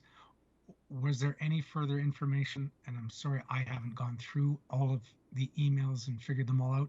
Was there any further information we needed on this one that was sent out late or early? No, not that I'm aware of. I think people were intending to make resolutions. I think we can have a discussion on the project and get an understanding and provide the public with an understanding of what's being requested. Perfect. Thank you. Okay, we have a resolution proposed by the Vice Chair, Councillor Carlson. Be it resolved that the Economic Standing Policy Committee recommend that Council amend the 2022 to 2031 Capital Improvement Program to include the following Section D, Community Project, Fire Station number 3, 16th Avenue South relocation as identified on page 18 of the Community Projects unfunded section. Okay, questions from Council. Councillor Kaufman. Thank you, Mayor Spearman. I did submit an amendment to this motion this morning. At least I believe it was for this one. Yes, thank you. Yep. That was received by the city clerk. Do we want to debate the amendment right away or ask questions about the project? Just advising you that I did submit an amendment, so if you want to move back to questions, okay, thank you. That's up to you.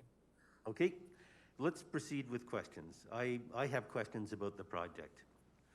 So, Mr. Dalton, do we have Fire Chief Rathwell on?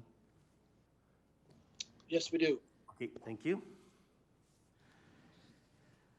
Okay, Fire Chief Rathwell, my first question is the relocation of Fire Station number 3 was originally budgeted at $10,523,000 in the CIP project 4 years ago, and now the construction is estimated at $28,500,000. Could you explain the difference in the amounts and what the difference is and what's being requested, please? Yes, sir. So obviously that's a different scope that we brought forward. The biggest intention here is when we're trying to plan out for 50 years plus with the fire station, we're also looking not just at the fire station itself, but we're trying to look at all the other risk components in that area. One of those being, as an example, the airport. That wasn't factored in when they first came up with that piece of work. The other components are we're looking at additional administrative spaces, additional spaces for our fire prevention group. We're also looking for further development of our emergency management components and also our PSCC. So all of these additional pressures we tried to incorporate into this structure, hoping that as we move this option forward, this becomes sort of the more effective and efficient way of us managing it down the road. Okay, so we've just completed a fire station number 5 on the west side. It's about $10 million. It has 3 bays. This proposal is for 6 bays. Do we have to have equipment in each of the 6 bays and staff for each of the equipment in order to fully fund this project? As I've explained previously in our presentations, if we were just to look at the airport as itself, that would be a bay. There's some type of equipment or fire apparatus that would go into that spot where it's still to be decided what exactly that is needed. We would have to get that information based on current firefighting practices at airports, as well as some pressures that may come in the future from airlines requesting certain types of fire equipment availability if they're going to be servicing our airport. So that's just one of those pressures. The other one is we have a lot of other equipment, and this has been an ongoing problem for us for a number of years, is we have expensive equipment that's actually stored outside. We're trying to find space for it so it can be managed appropriately in an enclosed environment, and also so that it's available for our crews when they need it. It's one thing to have equipment stored away in say a warehouse somewhere, but it's another when you need that piece of equipment in an emergency situation. You want to have that equipment available to the crew that's at that station and ready to roll with it. We run a very lean system, so we don't have a lot of staff at our stations, so we try to make them as flexible as possible so they have all the tools that they need to manage the risks in our community sort of at their fingertips. Okay, thank you. Does anyone else have questions before I continue? I see no one. Pardon? Councillor Croson. My hand. Yeah, Councillor Croson. Thank you, Mayor Spearman. Thank you very much for the information. As you were talking about the need being partly based on the airport, and I don't know if we've even considered this, we of course look at capital grants for the airport, and we have a lot of capital projects at the airport. But has anyone looked into whether or not capital grants for the airport can be used for fire issues, that we might be able to supplement some of this with a capital grant related to the airport? Has that been looked into, or if not, is it something we could look into for the future? It is something that we're looking into, and it's something that we'll probably having to work further into the future. At this time, we haven't been able to find any specific grants that'll help us out in terms of purchasing any of the specific equipment that we would need for the firefighting at the airport. We do follow the Transport Canada guidelines, and those are minimum guidelines for airport firefighting duties. So we're constantly watching for any grant opportunities or any other opportunities where we can leverage that for efficiencies for our city. So this is something we'd have to link in with the airport committee at some time to have that need connected with what the airport committee is doing as well. That's correct. And thank you very much. Federal funding for airports was announced 2 days ago. I shared it with members of the airport committee and administration. I think the answer is the same as with other funding. We would fund from existing funding unless we got grants from got access to any of these new grants. But thank you. Right. But there's always an opportunity of expanding our money with grants in the future. Yep. Good. Thank you. Thank you. Councillor Carlson. Thank you, Mayor Spearman. Acting Mayor Croson mentioned the ACAP funding, the Airport Capital Assistance Program, I think it's called. So I think that is something we should be looking into. Chief, if I can, through your worship to the chief, just a question. The equipment that you're talking about that is being triggered by the airport, is that dedicated airport equipment? To a degree, it's very specialized equipment due to the types of materials and even the fuel load that they carry at an airport. It is different than what our typical structural firefighting unit would be carrying. So typically you see a lot larger, say, foam capacity, those types of things. Thank you. And where would that be stored? Well, in the fire hall, or would it not make sense if it's specialized for the airport to have it remain at the airport? So we would actually station that at number 3 station, the proposed new station. The rationale there is we have no staff at the airport, and again, when you send a crew out, you want them to be able to have that equipment right there that they jump into and then they respond with. By having it separate, it isn't looked at, trained with enough, or sort of the oversight piece on that equipment. And again, I don't know the condition of the fire hall that is on the airport grounds. That's a whole other piece of work that we need to go down at some time in the future. And again, that is a future state for us to have to manage anything at the airport. The other piece is if you put equipment like that on the airport grounds, there's certain security and other requirements to be able to take it off the airport grounds back and forth through that sort of secure zone. Not all aircraft incidents happen at the airport. So again, having that equipment available at that south station gives us greater flexibility to manage different risks within the city. Okay. I would see that equipment as cross-functional, but there's other industrial groups that we could actually use some of those components with. Okay. Thank you, Mayor. Okay.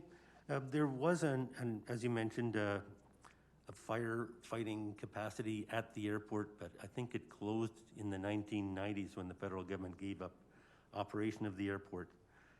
What has happened and who provided fire protection service at the airport since, I'm guessing, 1997?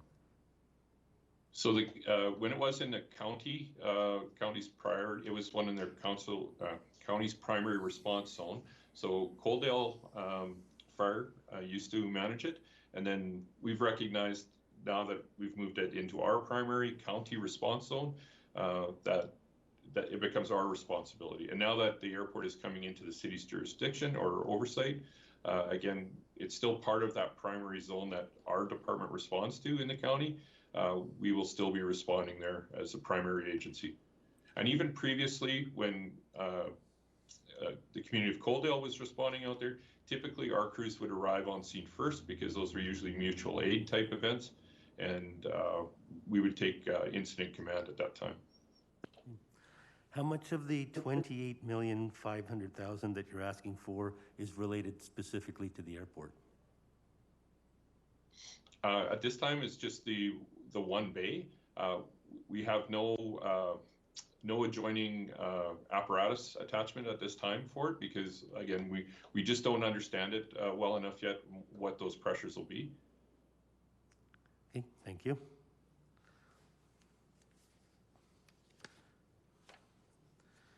Any further questions from councillors?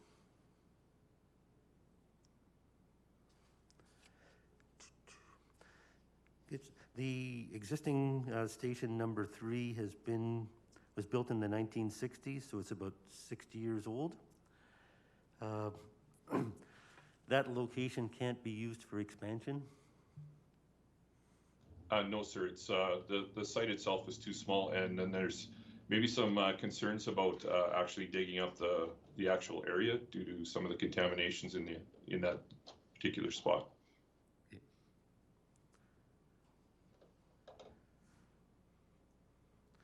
Okay, anything further? Okay, we have a resolution. Councillor Hoffman. Yeah, go ahead. Sorry, Mayor Spearman, just a question to the chief if he can. although it's not been introduced yet, Chief, I do have an amendment about purchasing the land for the development and doing a detailed functional study during the CIP, this cycle of CIP. Does this create additional challenges for you, or is it just business as usual until something would be done? It is business as usual for us. The challenges and the risks all remain the same until we can develop out sort of a new operating base for the south side of the city. But the challenges do remain the same, and so do the risks. Okay, thank you. Thank you, Mr. Chairman. Okay. Chief Rathwell, the fire department has a, I'm not sure what to call it, it's some type of a development plan. Our fire master plan? Fire master plan, good. When does that come to council for approval? You approved that, I believe, sir, in 2017, or went to council in 2017 and was approved. Okay. So I guess there's regular requests for fire hall upgrades, and what I guess a concern would be the capacity of council to continue to fund them, and this latest request being significantly more than what was requested in 2017, 18 million more. But going forward, there's additional things for councils to consider. For example, closing the original fire hall on Whoop-Up Drive in West Lethbridge and relocating one further north. That fire hall would have seemed to be ideally located. It's close to University Drive, close to Métis Trail, right on Whoop-Up. Why would we consider in the near future an additional fire station and close one that seems to be functional? Again, it's about efficiency of response. On the west side of the station, when the Whoop-Up Station number 2, current location, was designed and developed, that was in the most optimal position for response throughout the whole community there. Again, 4,000 folks were in that area at that time when that station was developed. You're right, close to major drags, close to the university, close to all the residential folks, and we could get to those spots in a timely way. Now with the increased development and further infrastructure development all through the west side, it's prudent to move stations into the most effective sort of response areas that you can get them to. I believe the other day when we discussed this around our response times, we put that window down so we can get to all the areas as much as we can, or in the 9-minute response window. So we mark that out. And again, that response time also includes the moment that dispatcher picks up the call and starts getting that information. So if you think of your drive time, we're looking at about a 4-minute to 6-minute drive time. So that's how we position them out from a sort of GIS perspective to try to make sure we're covering the community as fast as we can. Okay. And what strategies are we using to minimize future capital costs? Calgary, for example, is their latest fire station build cost, I think, $3 million. They're using a purpose-built transportable fire station. So in a few years, if it needs to be moved, they can just move the fire station to another site. Are we considering anything like that to minimize future capital costs? Absolutely, sir. We are. I actually spoke with Chief Dongworth in Calgary about his plans when he went down that path. We've examined all those types of portable structures. Our stations typically don't move for 50 to 60 plus years. The intent with Calgary Fire when they purchased that particular structure, and again, that $3 million wasn't the full cost. They had to do. There's quite a bit of other monies that were involved in terms of preparing the bed work for that, all the infrastructure that had to go into that building. They were looking to only have that building in that location for 5 years. And at that time, doing another study to examine exactly where the permanent fire hall that would go into that area. What we're suggesting is our stations typically are sitting in their locations for 50 years. And as we see the the expansion, we're trying to predict that future development, and our development here in our city is much slower than what Calgary is experiencing, and we're able to align our strategies with that development plan. I hope that answers the question. Okay, thank you. Good. Are there any questions from council? Okay, I see none. We would now consider the resolution, but Councillor Kaufman has indicated he has an amendment.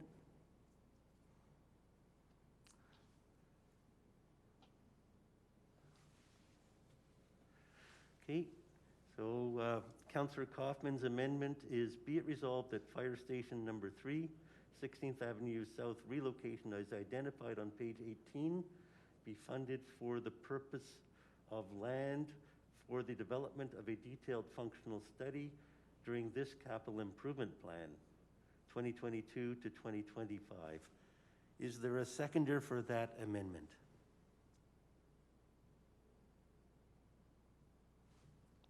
I'll second that. Rob. Okay, seconded by Councillor Miyashiro. Okay, discussion on the amendment. My first question is, how many dollars would be required?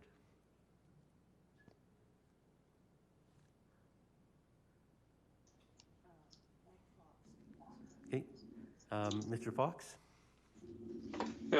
Through the chair, I would recommend to move forward with the option $3 amount, the 4.8 million, and that could allow us to purchase the land and then do the detailed functional study, but also get into the design. So then we are ready to move forward with the design for the next CIP process. Okay, thank you. So the 4.7 million identified in 2023. Okay, thank you. Councillor Carlson. Thank you, Mayor Sprin. I had a very similar question. So through you to Councillor Kaufman, if I can. So is what you're proposing to fund what is in our book in years 2022, 2023, and then move the dollar amounts in 24 and 25 into 26, 27? Is that sort of what's being proposed? Thank you, Councillor Carlson. Yes, that is what I'm proposing. If a funding source is identified, at least having land and having the functional study done does create the opportunity of moving things back into this cycle. But at the moment, to deal with some of the questions and concerns raised by my colleagues, this at least gets things underway and gives us a bit of a space to consider all the options. Okay, thank you. Okay, do these dollar amounts need to be specified in the resolution?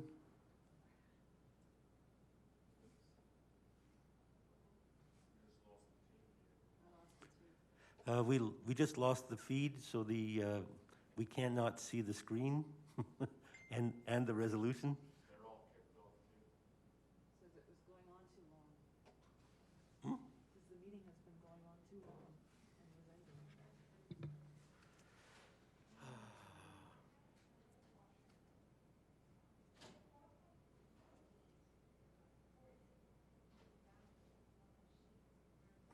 This couldn't go better.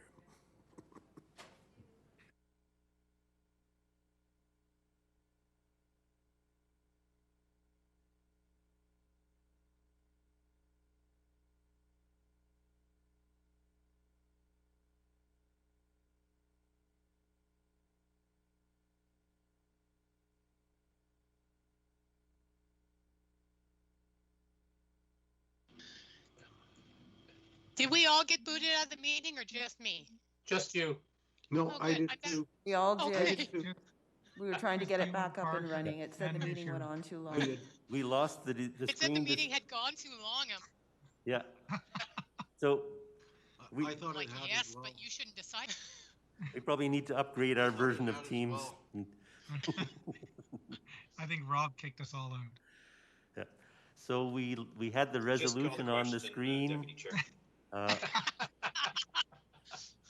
Excellent. We're not fully Motion to back limit yet, and we may debate need to do a to roll vote. call Are we because, not yet? Oh, here we're back. we, okay, so we now have the resolution on the screen. If we could just make sure that the councillors are available. Okay. Councilor Miyashiro, are you there?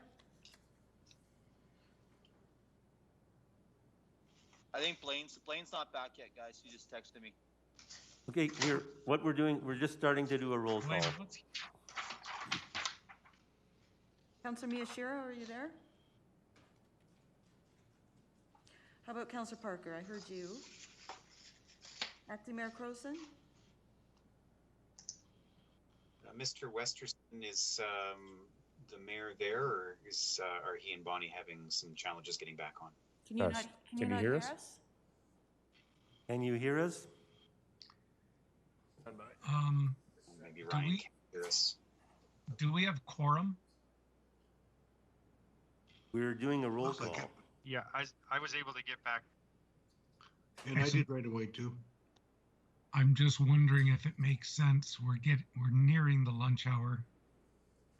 If we want to recess now and come back at 1, give folks time to reset the system. We're ready to go. Can you hear us now? Can you hear us? Excellent. Yeah, I think we're ready to go. I'll just do a quick roll call. Councilor Miyashiro? Here. Councilor Parker? Here. Acting Mayor Croson? Here. Deputy Mayor Campbell? Off. And Mayor Spearman, you're here. Vice Chair Carlson? Present. Councilor Kaufman? Present. Councilor Hagan? He's still having troubles, Madam City Clerk. He just texted me. Oh, thank you. Okay, we're all here except Councilor Hagan. Okay, I did hear him at one point saying that he was trying to log back in. Yeah. So, okay, just before we lost the feed, I was wondering if the resolution needed to state the dollar amounts.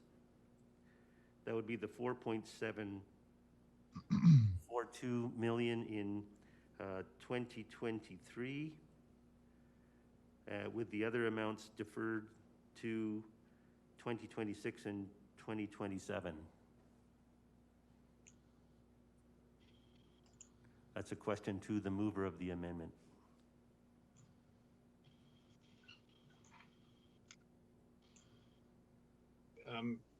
Provide those figures again, please. I'm just looking at the page. Yep. Okay, so the prior question was, did this mean that we would just do the planning and the consultative services and the construction? In other words, the dollars stated in 2023, with the dollars for 2024 and 2025 moved to 2026 and 2027. Is that the? Yeah, thank you, Mayor Spearman. Councillor Carlson had asked the previous question. Maybe that's when we got cut off. Those would, my recommendation through the amendment is that those would move to 26, 27. The work can be reallocated as however the experts who do these things see fit. And then the statement was made as well that if we do manage to secure some sort of provincial funding, we could consider moving them back into this CIP. But it was intended to address some of the issues and concerns that have been raised during debate. Okay, thank you. Deputy Mayor Campbell? Oh, sorry, City Treasurer, did you wish to weigh in? Thank you, Mayor Spearman. Just the amount on the screen includes there's 106,000 included in 2022. So that 4.848 million is the 2022 and 2023 amount. Okay, thank you. Deputy Mayor Campbell? Thank you, Mr. Mayor. I just wanted to ask to the chief, I would imagine, just I know this is the purchase of land. Is there a specific area that you're and the fire department is really kind of focusing in on? And subsequently, is administration looking at some spots or even existing lands that could be purchased?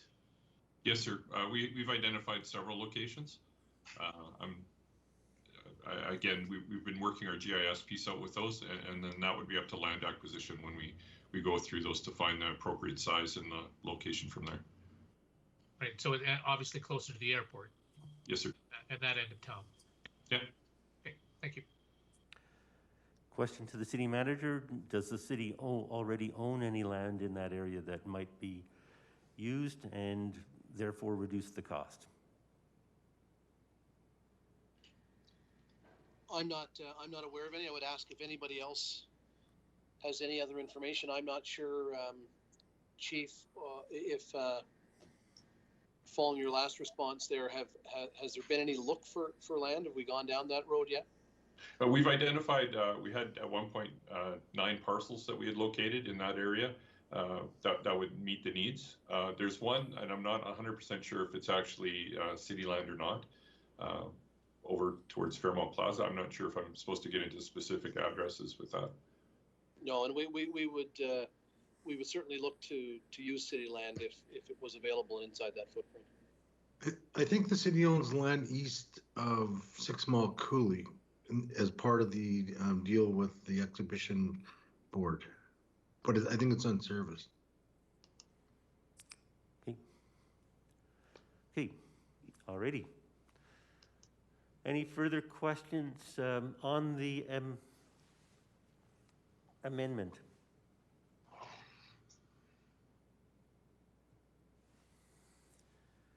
Okay, debate on the amendment.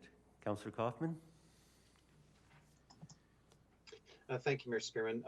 Just over the past couple of days and certainly over the presentations the chief and his staff has done, and they've put together excellent information for us, there does still seem to be some hesitancy on the part of some members of council. So this is seen as an option 4, I guess, just to deal with the immediate issues, and that being of securing land and creating the detailed functional study, and then addressing some of the issues of the cost concerns once we get a little bit more handle on where we're at for the first 2 aspects of this project. So that's what the amendment is intending to address, to continue moving ahead, because I think we all recognize it needs to be done. And then we can address things actually as more information comes in, or the next council will be able to do that. Thank you. Thank you. Any debate on the amendment? I will support the amendment.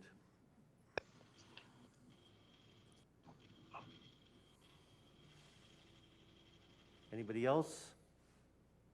Councillor Kaufman to close. Thank you, Mr. Spearman. I saw Councillor Carlson's hand up. Okay, I can't see it up on the screen, but okay, go ahead, Councillor Carlson, if you're there. Thanks, Mayor Spearman. I'm desperately pondering and mulling as this goes. It seems like a good solution to move forward. And I think as long as the planning and the moving forward of the site selection and possible purchase happens, if we come to a point, or the future council comes to a point where this is necessary, they can always open up the CIP and fully fund this how they see fit if it gets to that. So my gut feeling that this is a good solution, and I will support this. So thank you, Councillor Kaufman. Thank you. Any further comments? I'm not seeing hands on the screen. So I'm going to ask Councillor Kaufman to close. Question. Question has been called. We'll do a roll call vote. Councillor Miyashiro. In favor. Councillor Parker. In favor. Acting Mayor Crowson. In favor. Deputy Mayor Campbell. In favor. Mayor Spearman. In favor. Vice Chair Carlson. In favor. Councillor Kaufman. In favor. And Councillor Hagan. In favor. 8-0 carried. Okay, so now we've passed the amendment. Councillor Carlson is the mover of the main amendment. We will we'll vote on the motion as amended. Since the amendment was unanimous, I will say all in favor of the amended motion. Any opposed? That too is unanimous. Thank you.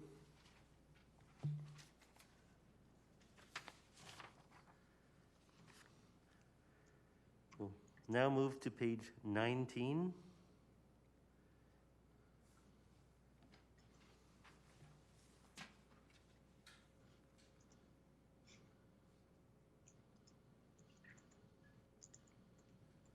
We'll just wait for the motion to appear on the screen. While we're waiting for that, we had some discussion amongst councillors via email about community projects. Is there a will to set a specific time for the community projects rather than wait for them to be considered at the end? If so, does the councillor wish to make a resolution to that effect?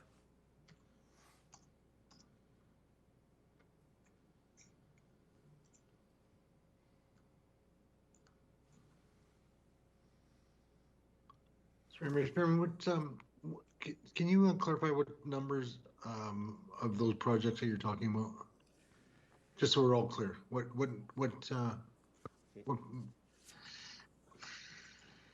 Okay, there's a section that says community groups. It's pages 45, 46, 47, and 48. Okay, thank you. The SAG facility enhancements, École La Vérendrye gymnasium expansion. Yeah, thank you. Yeah. Okay. So those four are currently designated to be at the very end. Right. So the risk being that all the money's been allocated before we hear from any of the projects that are proposed by community groups. Right. Does council wish to consider them sooner rather than later? And I'll ask Councillor Carlson, I see you're in the queue, go ahead. Thank you, Mayor Burnham. I appreciate you raising this. We had some discussion on Monday regarding this because some of these folks may wish to be involved in our discussions, be prepared to answer questions. So I think scheduling them for perhaps 1 o'clock this afternoon, and we could send out messages to them that we will be dealing with them as quickly as we can, I guess, but we can't give exact times. So that the folks that are providing us feedback and information can be at the ready. So I'd really appreciate that if we wanted to, I'd make that motion that we amend the agenda by scheduling the SAG facility enhancements, École La Vérendrye gymnasium expansion, Galt Gardens pickleball courts, and performing arts center to be discussed starting at 1 o'clock this afternoon. Okay. Is there a seconder for that motion? I'll second that. It's Rob. Okay, Councillor Miyashiro. Okay, Councillor Hagan, do you have a comment? Yes, thank you. I appreciate this. This is a fine idea. It's just my question is, are we going to be? We're still going to go through every single project, correct? It's just that these are going to be looked at prior to the others.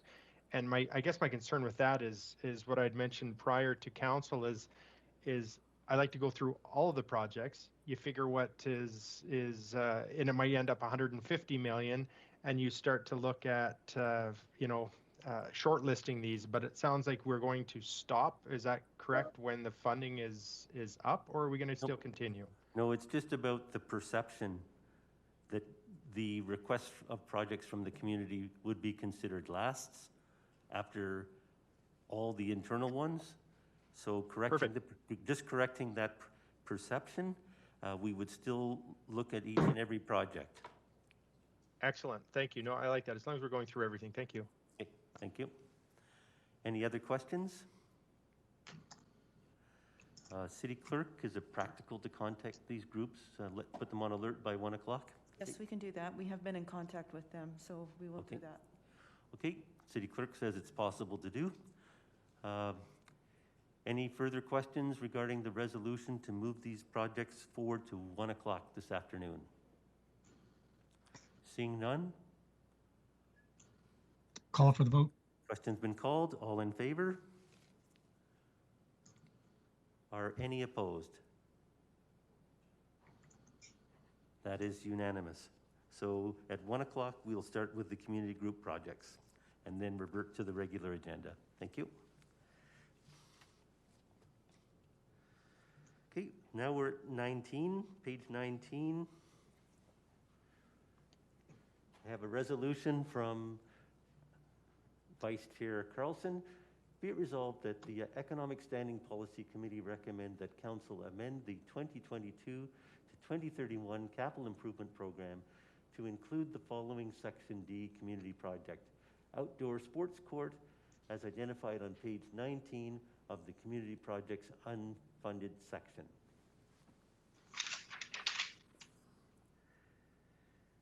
Okay, are there any questions from Council?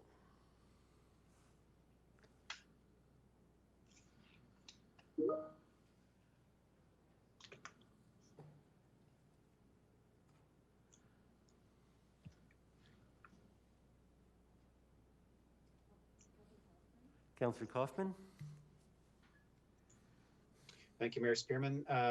To City Manager Designate, under purpose and justification of this, I guess maybe the first question is: this is merely a what we'll call a dry pad, correct? There's no underground refrigeration infrastructure. This is not intended to be an outdoor rink. It's a paved outdoor surface, correct? I see Mr. Hawkins shaking his head. Yes, thank you. There's a statement in here: this outdoor sport court would be the first of its kind in Lethbridge, one of only in Western Canada. Facility would attract residents from the city and the region, thereby broadening outdoor recreational and social opportunities. Based on what data or what evidence are we making the statement that this would attract people from the region or create an additional opportunity to expand participation? Maybe Mr. I Harper, could, are you there?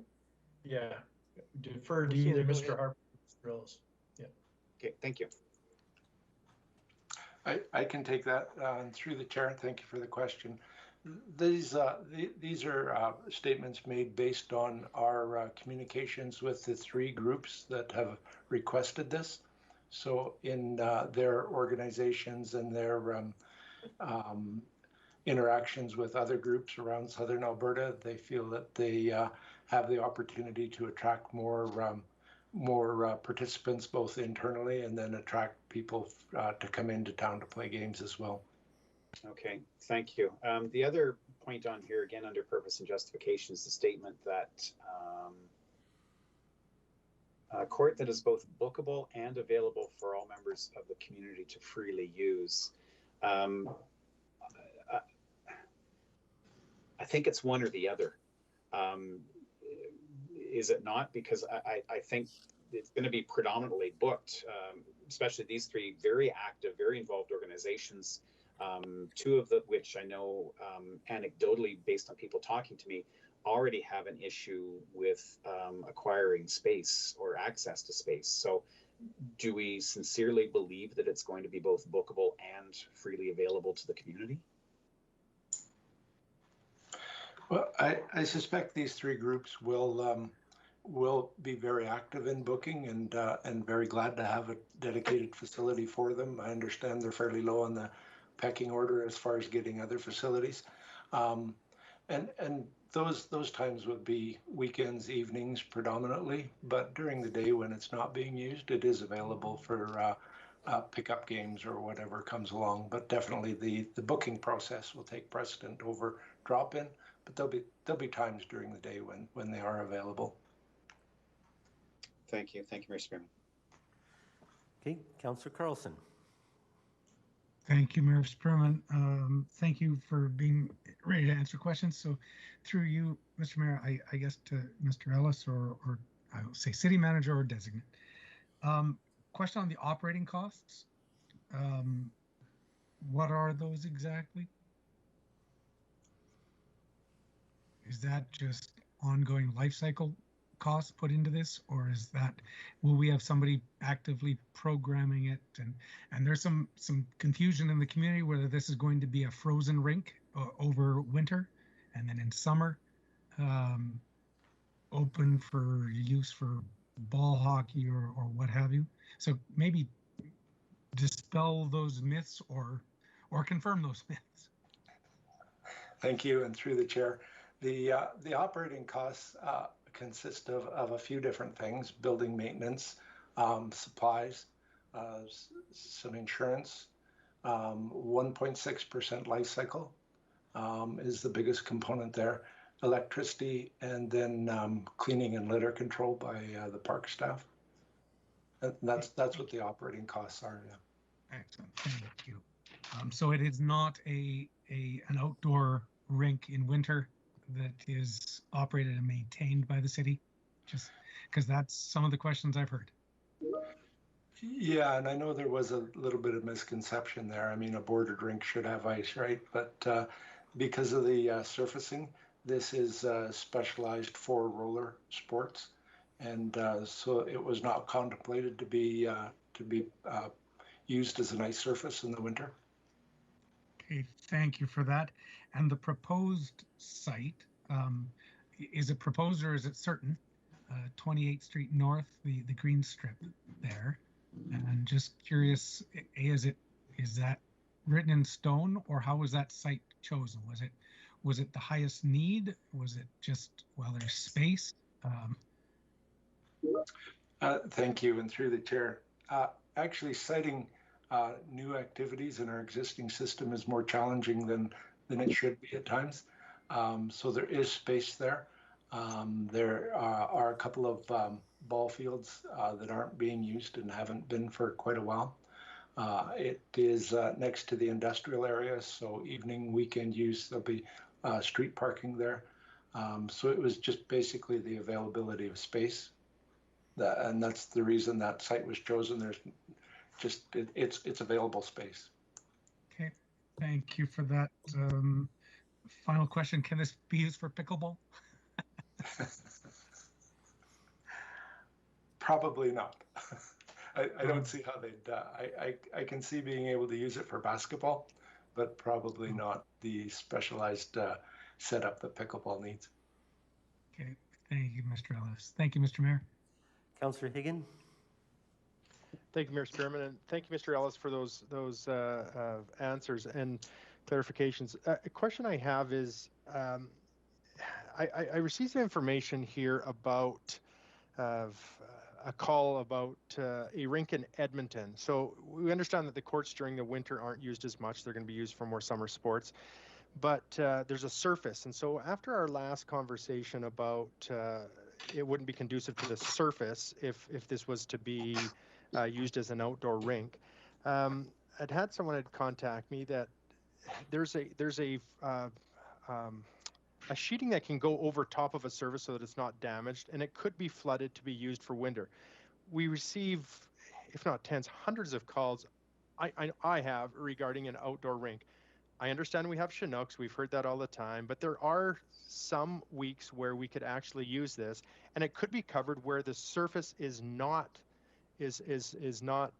affected. And this is up by Sherwood Park, and I know they've got colder weather than us, but understanding that we still do have weather that this could be used on. And the reason I'm bringing this question forward is because, again, during the winter months, they're not used as much. Now, if it's melting, we've got nice days during the winter, which we obviously do with our Chinook weather. They could be used for the other facilities where the ice would not be in there anyways. But has there been a contemplation of and have you looked into this sheet covering that could go over top of to protect the surface that we have for the summertime, and still to be able to use this and kill two birds with one stone?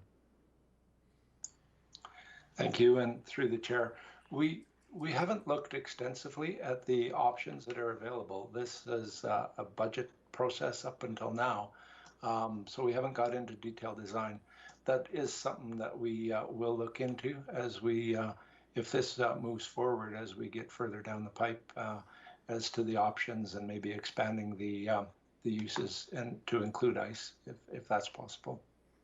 Excellent, and I appreciate that, and the fact that we could look at this in the future, that we're at the planning stages. The second question I have is similar to that of Councillor Kaufman's, as far as the booking of this facility. So the comment was you could actually book this, and it would be used a lot of time in evenings and weekends, and during the day it may be open.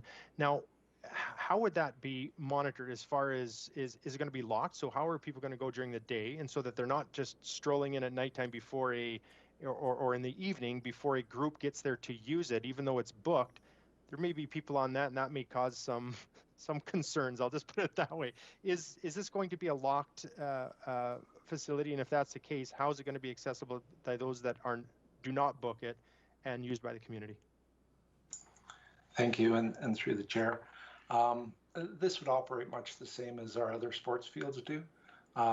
People seem to have an understanding that they are open and they can play on the sports field, but they also understand that if a booked activity shows up in the middle of their drop-in activity, that they need to yield.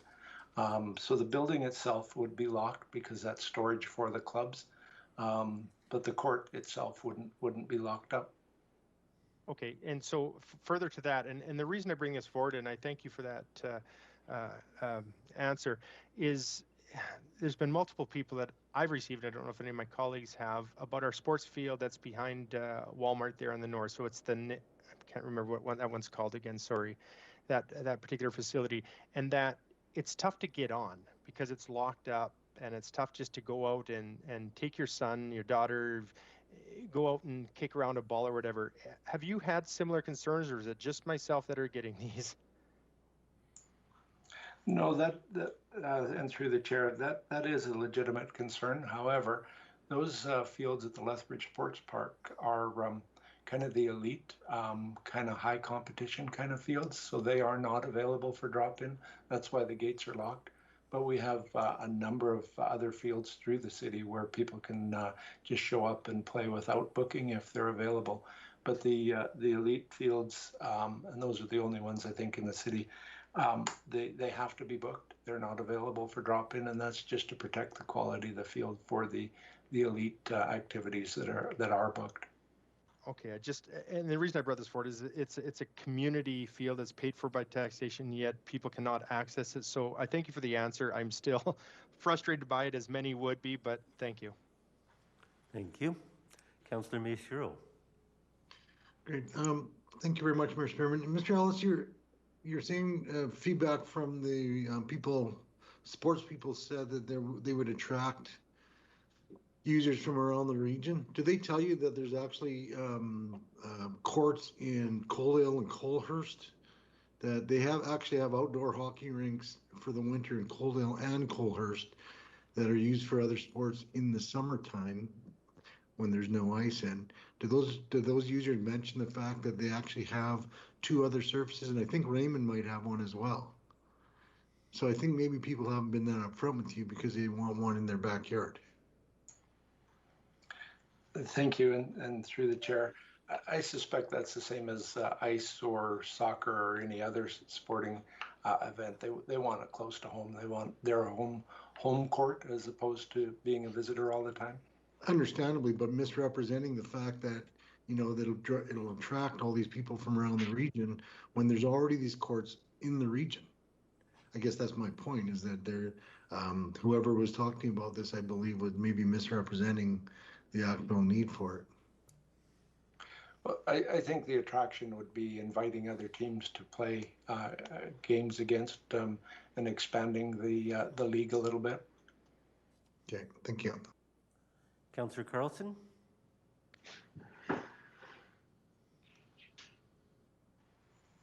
Thank you, Mr. Chairman. Just curious, Mr. Ellis, you talked about storage for the clubs. So we'd be building and providing free storage? And is that something we do for every group? Or would that be a way to maybe offset the operating costs by charging some rent? Thank you, and through the chair, we haven't looked into the possibility of renting, and team storage is not really something that's in our standard level of service right now. So this would be somewhat unique. It would be cold storage basically, and just a storeroom where they can keep nets and other kind of club facilities that they, or club equipment that they might need. So it is somewhat unique, and as much a convenience for the three different groups as anything, just keeping the different equipment that the three groups might need. Do you have any idea what the extra cost is for building, maintaining, providing that storage, which is, as you said, is something we don't normally do? If I can, I'll defer to Mr. Witkowski. I believe he's online. He's been working directly with the groups and working directly on this project. So those details, maybe I can refer to him. Yes, thank you, Mr. Ellis. Mr. Carlson. Yeah, I don't have that cost breakdown right in front of me. If you have other questions, I can look that up quickly and respond here in just a minute or two. Thank you, because it does seem a little expensive for a concrete pad. But now I'm thinking, yeah, if we're going to be putting in storage, and I don't know if that's heated and lighted. So I'd like to know what those costs are. Sure, and I can clarify too, the storage is not so much for the clubs themselves. Because this would be a public facility, we would want to provide some nets for the public. So it would be storage for the nets. So for instance, when lacrosse comes in, they need to have somewhere to put the hockey net. So it would go into the storage facility. Vice versa, when hockey comes in, lacrosse nets have to go somewhere. So it's just a way to offer some amenities for the public, and then have a place to store them. If we just leave them free and out, they're probably going to get vandalized or walk away. So it's a little more for a city storage than it is for club storage. Okay. Thank you. Pardon me. Thank you for that. The amenities don't include washroom space, which we've heard is a challenge at the SLP skate park. Yeah, at this time, there's no washroom space provided or proposed. Okay, thank you for that. Thank you, Mr. Ellis and Mr. Witkowski, for that. If I can, Your Worship, through you to the city manager, city treasurer, this is one that's triggered another conversation in my head. This is being brought forward as a city project. I don't want to say city championed by any means, but it's a city project. And everything I'm hearing is that this was an outside community group ask. We have projects that are actually city facilities, city, I don't want to say champion, but recommended by our master planning that are put under community groups. Can someone explain how these names are chosen? And I know it sounds arbitrary. I'm just really struggling with how community group requests, some are put higher on the list, some are relegated to the very end. Can somebody help me with that, please? Ms. Pinkson? Mayor Spearman, through to Councillor Carlson, those categories are just headings in terms of an assumption. If council feels that they're not correct, they can be amended in the final document. It wasn't intended to pit one project against the other, and some assumptions have been made. If those assumptions are incorrect, we can change them. Okay, thank you. I guess just following up on Councillor Carlson's question, I guess it's the perception. In some projects, the questions are being answered by city employees, and I do thank Mr. Witkowski and Mr. Ellis for their answers, and in others we're relying on people from the community to answer questions, so there's a perception perhaps, and I say this very tenderly, that the city's supporting some projects and not others. Mayor Spearman, I would say that it's also more about kind of if there's a separate board or committee that's been set up to present that. So, you know, for example, the gymnasium expansion at École Veronde, or I'm not sure how you say that, sorry. That, you know, the request came specifically from them.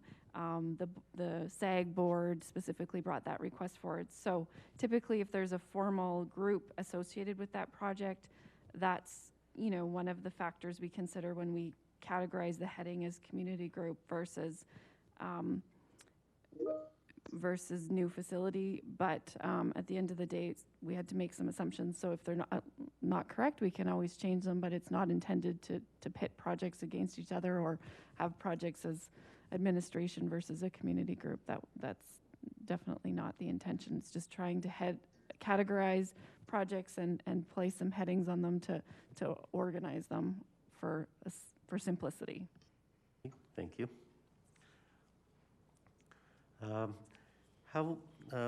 My question to Mr. Ellis or Mr. Witkowski, how long is the surface of this playing area expected to last? What's the life cycle? I see the projected operating costs are fairly minimal and don't include surface replacement at any time. So the service is expected to have quite a long life. Is that correct?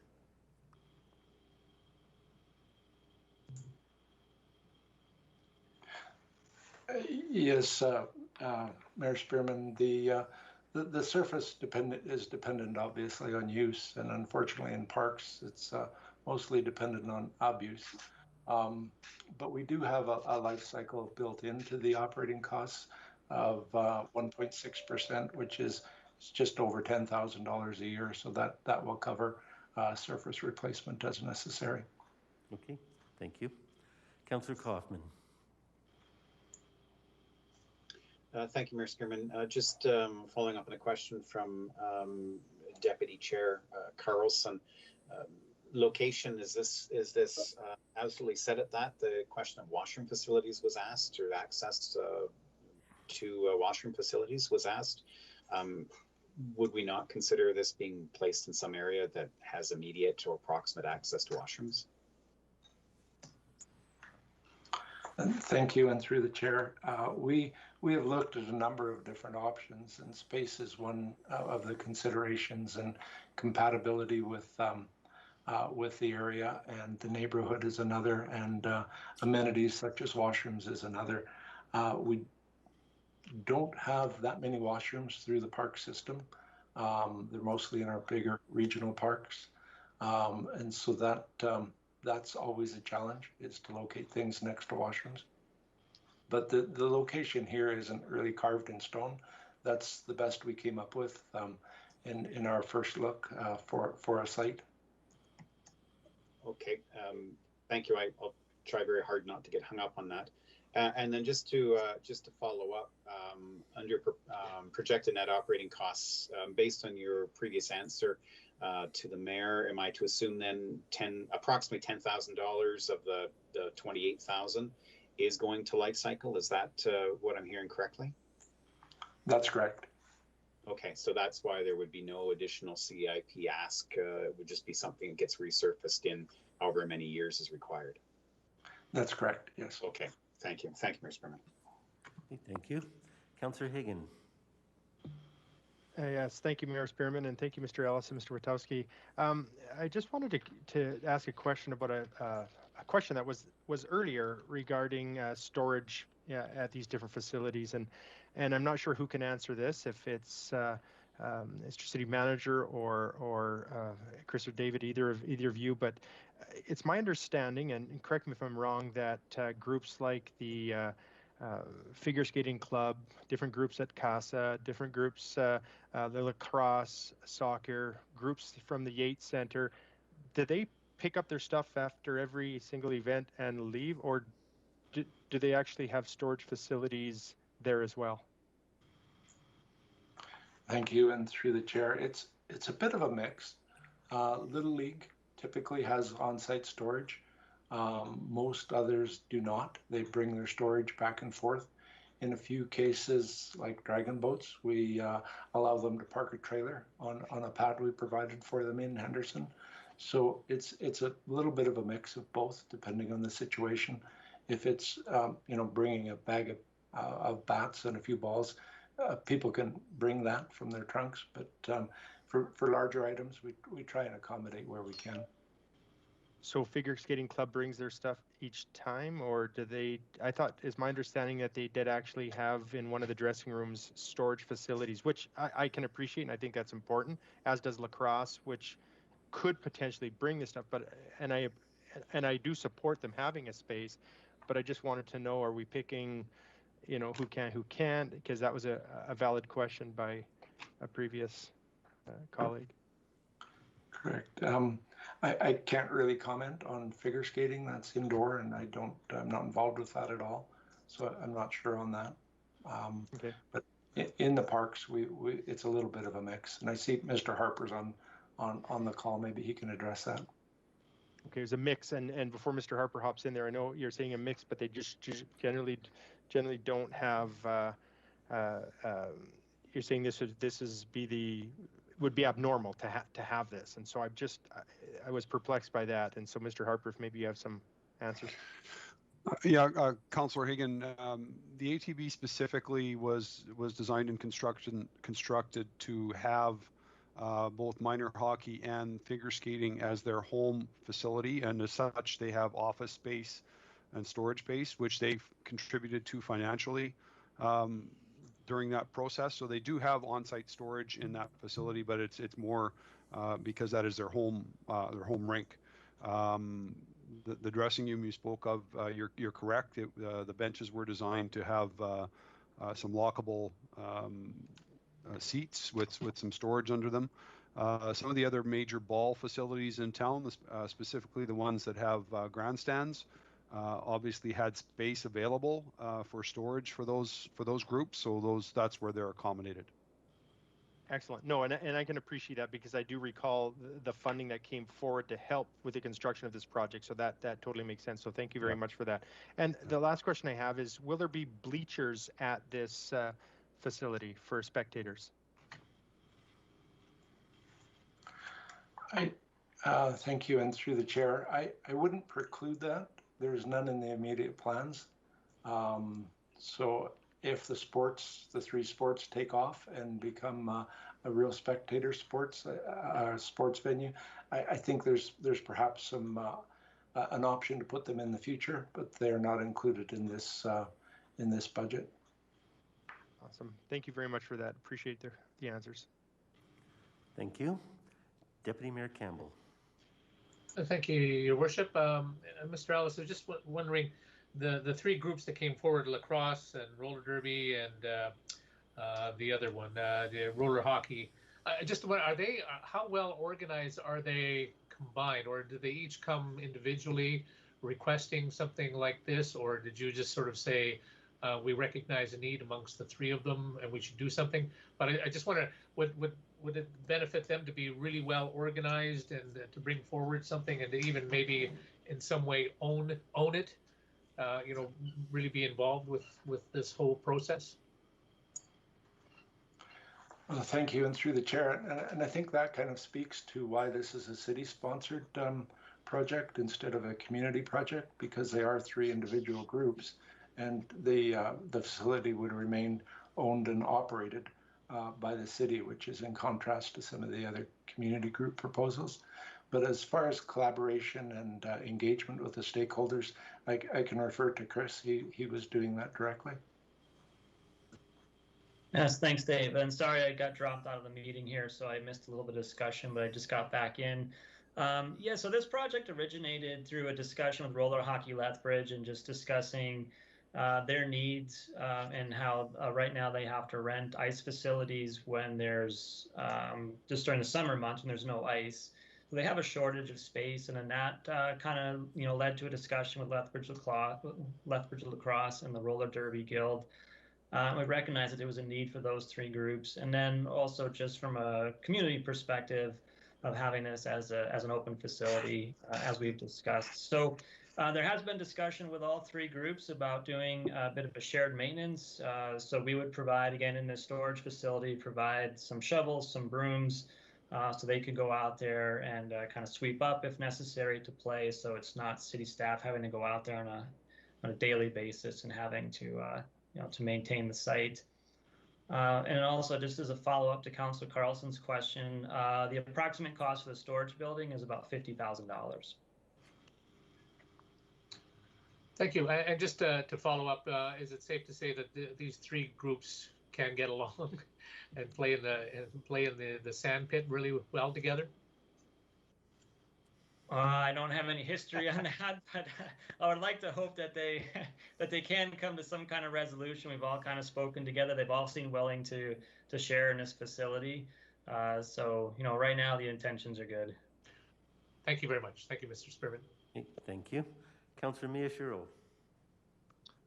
Thanks. I guess this is to Mr. Witkowski. Did you ever engage in discussions with South Paul Valley about placing this facility down there? They have washrooms, they have parking. No, we did not look into Softball Valley, but as Mr. Ellis indicated, this 28th Street Avenue is not a set in stone location, so we can look at other options. The problem with okay, Yeah. thanks. And the problem with 28th Street when they had soccer there was that people would park on both sides of the street. And you'd have families and kids running across 28th Street to get to the soccer pitch.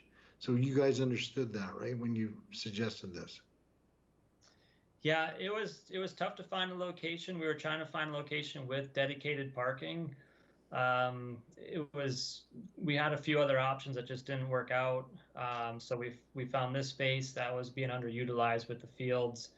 I recognize it's not ideal with the on-street parking and the washrooms, but right now this is the best fit. We can continue to look for other sites, and we can look at Softball Valley too. It's an option. Okay. Thank you. Okay, thank you. That comes to the end of the questions.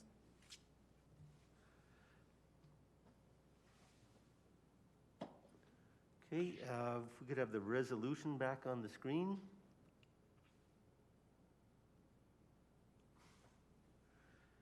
Okay, moved by Councillor Carlson. I'm seconding these resolutions.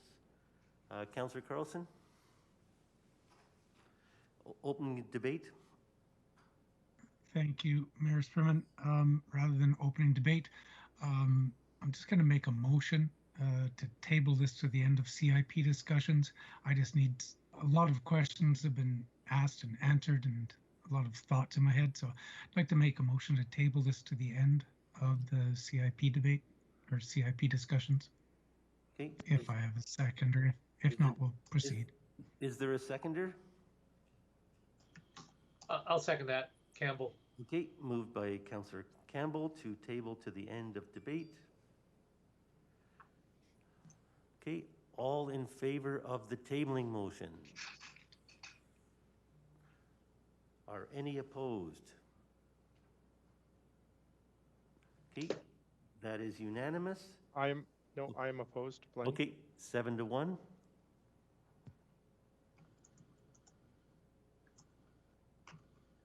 Okay, that motion is tabled. It's now 12:11. We're scheduled to resume at 1 o'clock. This time we would take a recess, and we will begin with the projects that we had moved up earlier, starting at 1 o'clock. I'll see you in 45 minutes.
An audio test. Councillor Carlson, can you hear us?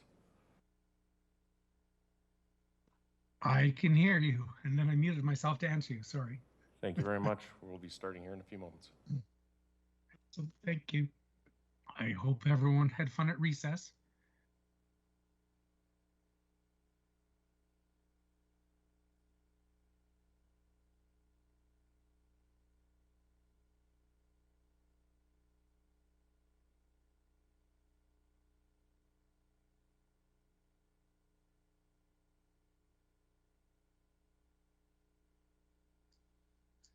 Before we start, I think we need to give kudos to anyone doing this week with their kids at home. I can only imagine what some people are going through right now for meetings. I'm happy my pets haven't acted up. I just spent 15 minutes cleaning up a bunch of dog puke in my home office. So, Oh no! yeah, it was awesome. No, that's horrible. Oh, sorry to hear that. Yeah. I should have showed you guys some pictures yesterday beside me in the cat tree, and one of the cats was on top, and my dog was sleeping behind me. They've never been so peaceful.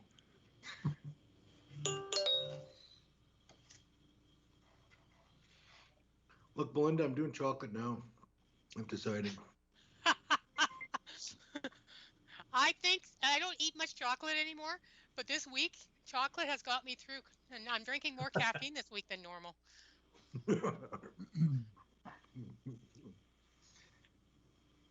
Might be because I'm trying to stay out till 10 every night gardening as well. Yeah. Last night got a bit chilly. I'm thinking of putting in my tomatoes tonight, but I'm still scared. My annuals were fine outside last night. Yeah. Yeah, tomatoes are a bit fragile, eh? Yeah, you can always cover them quickly for a night. You cover them, Jeff, or do you just leave them? I like to put them in and leave them. Oh, that's Survival of the fittest, Jeff. Just exactly. The hardy tomatoes. Au natural.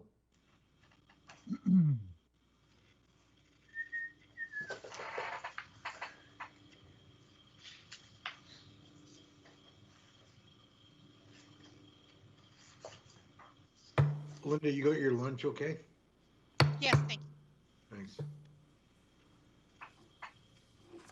Welcome back.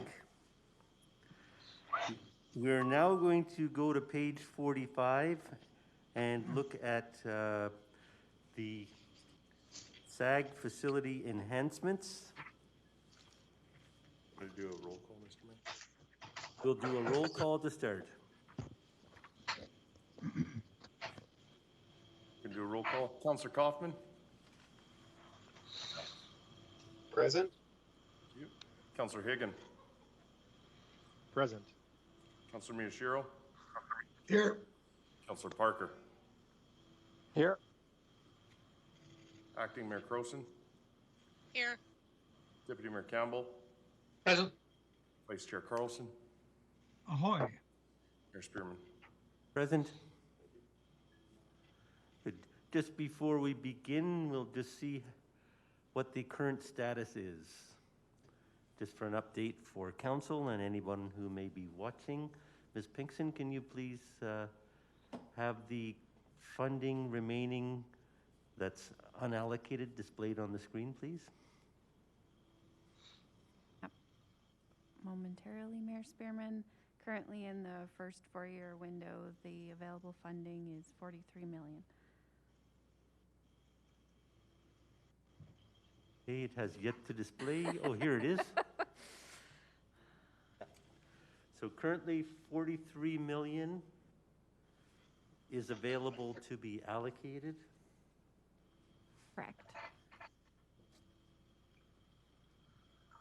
Impact on operating costs is 1% per year for 4 years. okay. Thank you.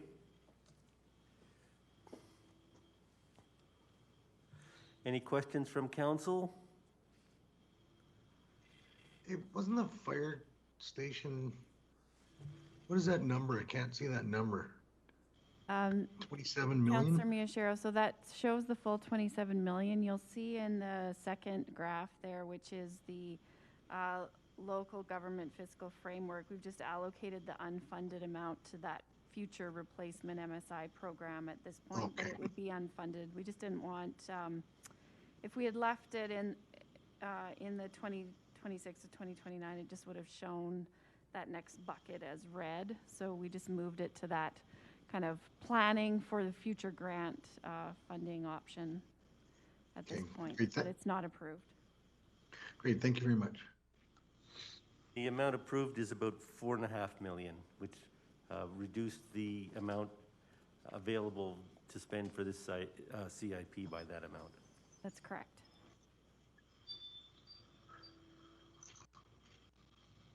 Okay. Mayor Spearman, I have a question, if I could. Yes. Go ahead. Okay, so I'm just hearing comments from my colleagues and administration that these are approved. They are not approved, correct? SPC it's a recommendation going to council. Is that not correct? That's correct. Yeah. These are decisions that have been made at this point by motion. Ultimately, a final resolution will go to council next Tuesday. But not approved. I know the community out there, I'm sure everybody's received similar emails that I have or texts commenting like, why is it approved? Everything from pickleball to this to that, to just from conversations we've had. So I just want to make sure that the community knows that these are recommendations going to council from Standing Policy Committee. Right, based on each project assessment to date. Yeah. So the next project is page 45, SAG facility enhancements.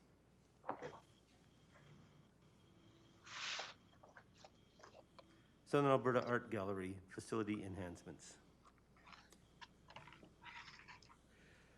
As with the previous resolutions, moved by the Vice Chair, Councillor Carlson.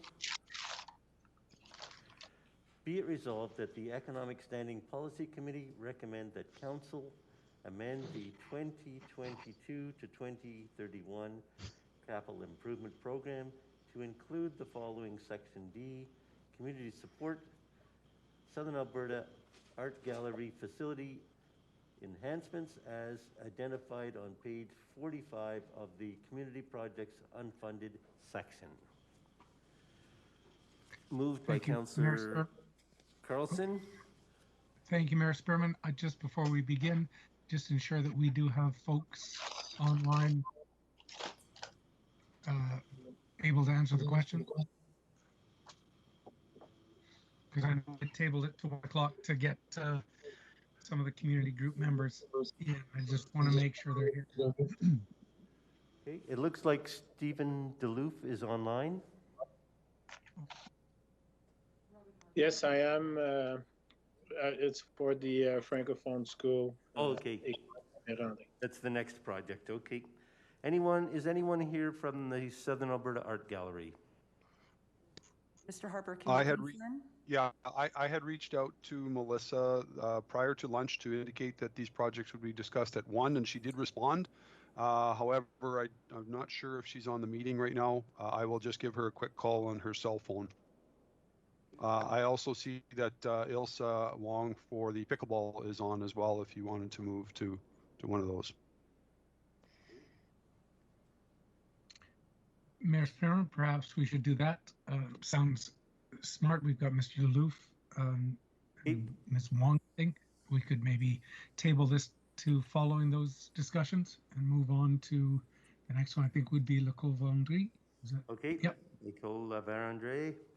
Okay, let's move to page 46, and we'll see the resolution, which will be very similar.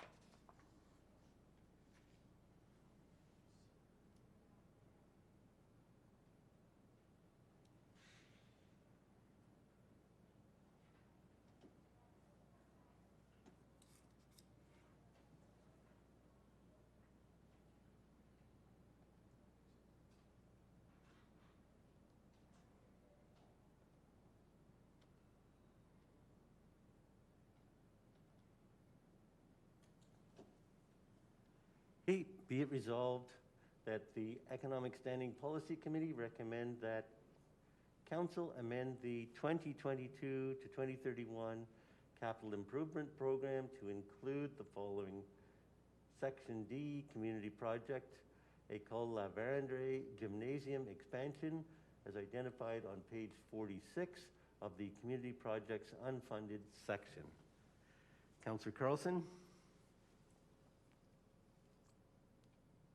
Thank you, Mayor Sperman. I see we have the representatives here, so I'll open it up for questions. Okay, we do have some clarifications, I think, from the City Treasurer. Mayor Spearman, it would be just a recommendation. Typically, the gym expansions have been funded from the Municipal Revenue Stabilization Reserve, the MRSR. So just want to put that forward as an option for Council to consider, Economic to consider. Okay, thank you. Everyone heard that? Funding would come from the MRSR. Councillor Higgin.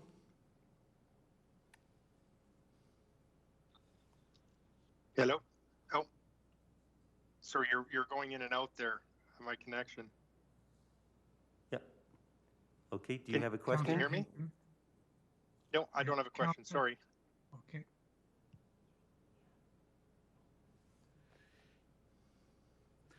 Okay, are there any questions on this project? Councillor Kaufman. Thank you, Mayor Spearman.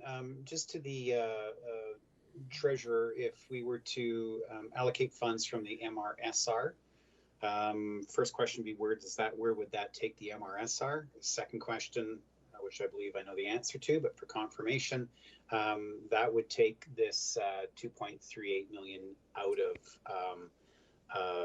play or out of consideration, would leave it in the kitty, so to speak, on current deliberations, correct? Mayor Spearman, through to Councillor Kaufman, the ACOL is not looking for the full 2.387 million. They're looking for 500,000 contribution from the city. The current balance of the MRSR is approximately 35 million with 13 million committed.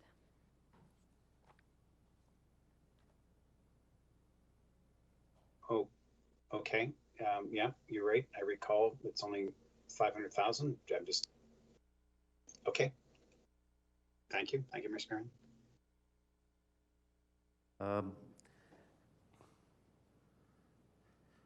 Ms. Pinkston, why is the sheet laid out the way it is when the request is for 500,000? The sheet includes the community group contribution, which is the ACOL contribution of 1.887 million. So the undetermined amount is the 500,000 that's currently being asked for by the school. Okay, thank you. Okay, Acting Mayor Crowson. Thank you, Mayor Spearman. Actually, my comment was just going to make sure we all understood that if we invest the 500,000, we're only putting in approximately a quarter to expand this. So my question was answered by Ms. Pinkston before I asked it. So thank you. Okay, thank you. Councillor Carlson. Thank you, Mayor Spearman. I had similar questions. Just a clarification. I know we've had some discussions on school gym upsizings in this go round already. What is the traditional added costs that the city does kick into that?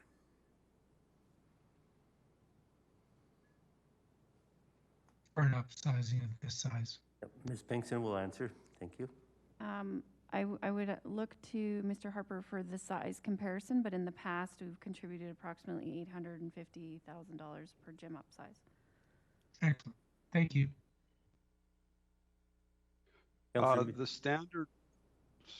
standard size, if I can recall correctly, is roughly 950 square meters for a school gym. In the other upsized ones that we have contributed to. Okay, thank you, Mr. Harbour. Councillor Miyashiro. Thank you, Mayor Spearman. Question, I think, to to Mr. Harper is there was some information circulated by your department regarding public use of school gyms, and there is actually an appalling lack of uptake by the community for gyms that we paid to be upsized. One of the initiatives in this CIP deliberation is indoor sport court analysis. In your opinion, would it be better for us to look at that analysis and initiative prior to funding any other gyms?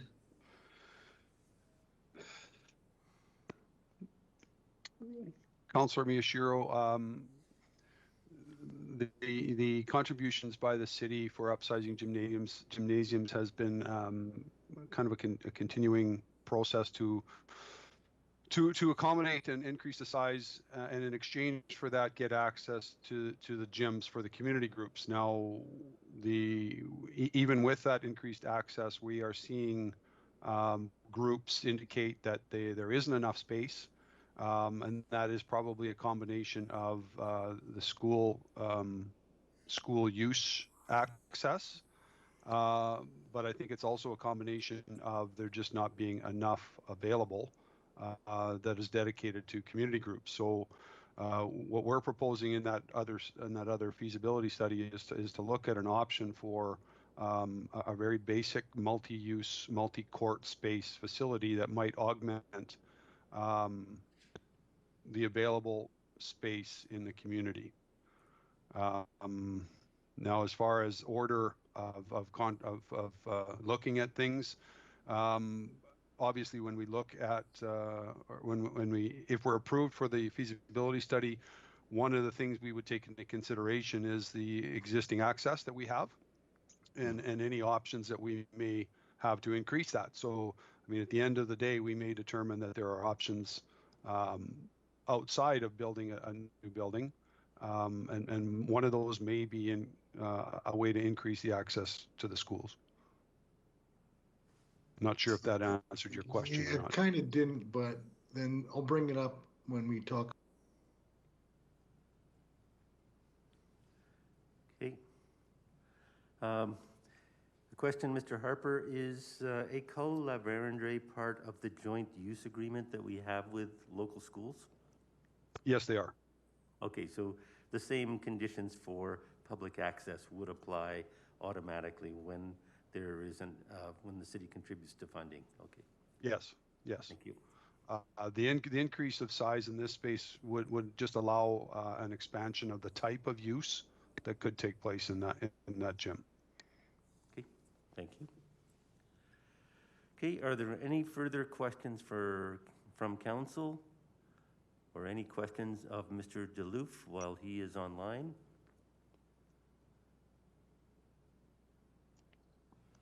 Okay. I see none. We'll move on to debate. The motion has been proposed. We all understand the motion. It's for a commitment from the city for $500,000. Councillor Carlson? Thank you, Mayor Spearman. I will be supporting this initiative. As was brought out during the questions, this is about a 20% contribution from the city of Lethbridge. It is comparable, in fact, cheaper than the contributions we traditionally make to school gym upsizings for community use purposes. I know that Ms. Pinkson did suggest we could fund this from the MRSR. At this time, I wouldn't be putting forward that motion, just because I still do have concerns about the size and ability of our reserves to react. So at this point, I'll be supporting the motion as is. Okay, thank you for your introduction. Acting Mayor Croson. Thank you, Mayor Spearman. I will be supporting this because, as I noted, it's less than a quarter of the overall funding required for this project. And when a community group goes out and does fundraising, gets grants, supports a project, and then looks to the city to supplement it, we get a much better facility, both for that group and for the community in general. And our money goes a lot further that way because it's contributing and leveraging other money. So I will be supporting this. Thank you. Deputy Mayor Campbell. Thank you, Your Worship. I will be supporting this resolution. It's good for the school itself, and it also helps our community as we have this agreement with the city to utilize the gym. So yes, I will be supporting it. Thank you. Thank you. Councillor Miyashiro. Thank you, Mr. Spearman. I'm going to reluctantly support this project, given the evidence that we have that the community actually doesn't use the school gyms like we'd like them to. I've got some weird interference going on. I think it's Councillor Higgins' microphone. Okay, go ahead. Continue, please. Sorry. So I'm going to reluctantly support this because they have done a lot of fundraising towards this project. They are putting their own skin in the game, but I'm still not convinced that the community is going to have very large uptake of the usage of this. Thank you. Councillor Higgin. Thank you, Mayor Spearman. I too will be supporting this. I think it's being fair and equitable amongst all of the other projects that we've done to date. So, and as Councillor or Deputy Mayor or Acting Mayor Crozen, I'll get this right, had indicated that it's a small percentage of the total bill. The only concern, and I guess it's something that should be looked at going forward, is a joint use agreement, as Councillor Miyashiro and others have expressed concern in the past, to make sure that this can be used for community use as well. So it would be my hope that the school and the city will be able to get together to make sure that this is something that is looked at going forward. So I am in support. Thank you. Thank you. I too will support the project. I think we need to continue the principle of supporting the upsizing of gyms and deal with the issue of public access collectively with all parties to the joint use agreement. Having said that, I certainly will support the project and look forward to further progress and discussions on the secondary issue that has arisen. Any further comments? Councillor Carlson to close. Let's call for the vote. Yes. Somebody. Sorry, I just wanted to clarify some usage stats just for everybody's an update for everybody. According to the terms of the agreement, as it reads right now, school district number 4 is required to provide the city or the community 24 hours of use per week. Based on the bookable weeks outside of summer holidays, etc., that works out to 768 hours required to allow for access. The usage in 2019 was 900 hours. School District 51, based on the same information, they're required to give us 42 hours of use per week, which works out to 1,344 hours. The usage amount in 2019 was 3,622 hours. So it sounds like the usage is exceeding what's specified in the agreement. Is that correct? That's correct. Okay, thank you. Councillor Parker? Well, that's an awful lot per hour that we're paying for then. Okay. Thank you, Mr. Mayor. And it's a great project. It's great that other organizations have been able to fundraise, find matching funds and all that, but I just don't think this would be the proper use of the limited funds that we have during this CIP deliberations. And for that reason, I will not be supporting it. Okay, thank you. Would anybody else like to comment before I ask Councillor Carlson to close?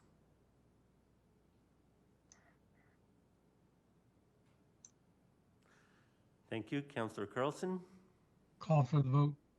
Question has been called. Should we do a roll call vote?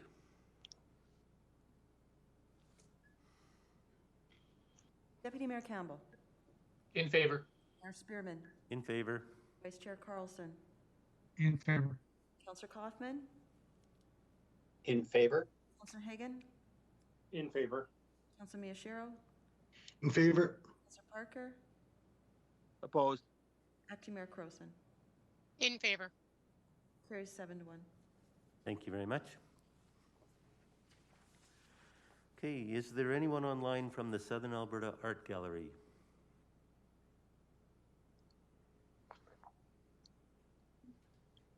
Hi. Oh. Hello.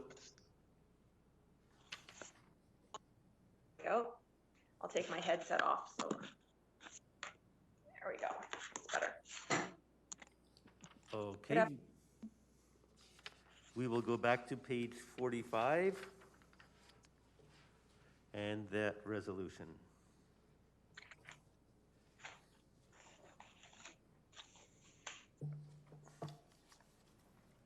You have the resolution from Vice Chair Carlson.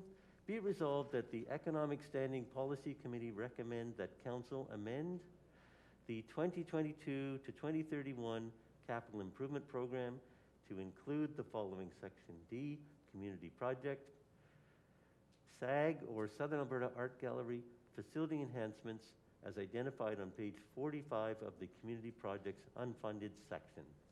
Councillor Carlson. Thank you, Mayor Spearman. I'm sure there will be questions from my colleagues, so thank you, Ms. Orsiniak, for joining us. If it's all right with you, Your Worship, I'll lead off. I don't see any of my colleagues' hands in the air. Ms. Orsiniak, this project was originally approved, well, a similar project, 4 years ago, and now the price tag is doubled, and it seems like we may be even getting fewer amenities. Can you maybe talk us through what's caused the price to double, and some of the changes that have been made, please? Yes, of course. Thank you for the question. The initial application that came before in the previous CIP cycle was requesting half of the funds required, and that proposal relied on external funding from 3 or 4 other sources that ultimately was not secured.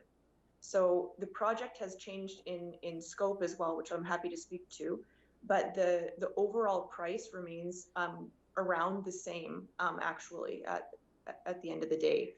We did not come up with these numbers ourselves. That was Facility Services was kind enough to cost everything out for us.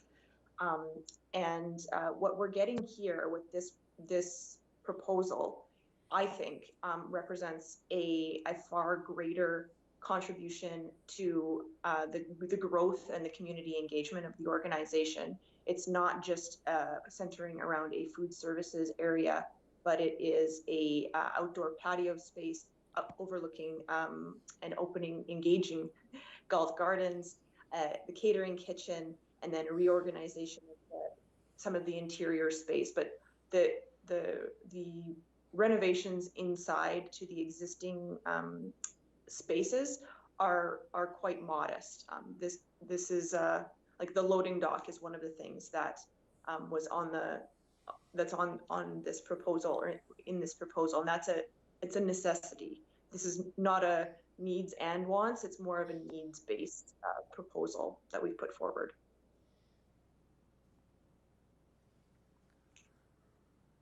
Does that answer your question, or would you like me to speak in more detail about anything? So, Councillor Carlson, the answer is basically other funding sources dried up, so the cost of this project is now being asked from the city. Thank you. Sorry, Your Worship, I was on mute talking away to myself and my dog, apparently. I apologize for that. So my second question, and thank you for that answer, is I think I asked when you presented this several weeks ago, was there any look at an a la carte? Because I agree, I've toured the SAG, I've been involved with the SAG, and I understand the loading dock, some of the art storage areas, et cetera, are necessities. But some of these don't seem like necessities. They seem like nice things to have. But I agree that there are some necessities. I think I called it an a la carte menu. Was there any work done on that to sort of pare down and say, these are the necessary enhancements we need? With any project, there are more pressing issues than others. However, in this case, we're in a unique position where we feel like there are several pressing issues that can't wait to be addressed. So for one, we have the necessary infrastructure such as the loading dock, the temperature controls, the ability to close off and secure gallery spaces and administrative areas, that sort of thing. But then we also have the issue of Galt Gardens and engaging with the park. And I believe I spoke to this when I made my presentation a few weeks ago, but we feel that the Galt Gardens isn't something that can be ignored for years to come. Something needs to happen, and we're at the table looking to be part of that solution and try something now as opposed to kick the can down the road. And then the third, I guess, prong of this is with an eye to financial stability and sustainability moving forward. And without those investments, our ability to collect revenue and generate revenue is severely limited. And so while yes, we could ignore the park, we could not focus on the financial sustainability moving forward, or we could just live without a loading dock for another 10 years. Sure, of course, we can look at those things, but none of those are desirable outcomes. And the fact is that things just keep on getting more expensive. So the longer we wait, the more dollars it will cost down the road. I should also note that this relates to your first question more than the second one, but this proposal is designed in such a way that if the city is able to approve it, we can actually move forward and not rely on outside organizations and funding that may or may not come to pass. So the reason it's structured this way is we've come to the city for this first tier, and then we will be going to outside organizations and sources of funding for tiers 2 and 3 to build on it. So while it might look like we're asking the city to foot the entire bill, it's really just the first step, and then we're going to be building upon with outside funding from here. So it's part of a bigger pie, so to speak, with the city won't be bearing the entire cost of the project when it's all complete. I need some clarification on that, Your Worship. So, Mr. Arsenego, what you're saying is you'll be seeking outside funding. It won't reduce the city's portion, but it will add to what you'll increase the scope. Is that what I'm hearing? This is the first stage, so to speak.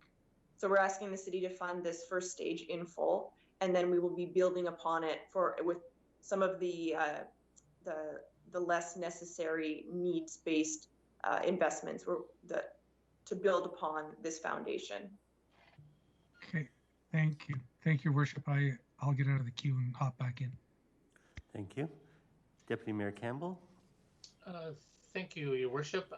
Thanks for being here to answer questions, Ms. Arsenego. I just, one of the main purposes and justification you talk about is ultimately becoming more self-sufficient. I just wonder if you can, you kind of alluded to it somewhat, but can you expand a little bit more about how you see that happening in the next, well, and I guess you can tell me how soon do you think you can become self-sufficient if this goes through? Well, first off, I should clarify my comment. The Southern Alberta Art Gallery will not ever be completely self-sufficient. An arts organization in a community this size, it just, we don't have the numbers coming through the doors to generate revenue to be entirely self-sufficient and not reliant on any sort of outside funding. So with that, knowing that, the ability to generate revenue based on special events and modest food services, and which ties into programming. That's what this is all about. So when a school class comes for a field trip, we'll be able to host them. We'll be able to host day-long programs without people having to leave. We'll be able to host weddings and event receptions and breakfast meetings, business meetings, conferences, that sort of thing, which all helps generate revenue. And then our programming will also be expanded because that opens the door to diverse teaching programs. Ultimately help our state. We're not looking to become a special events space.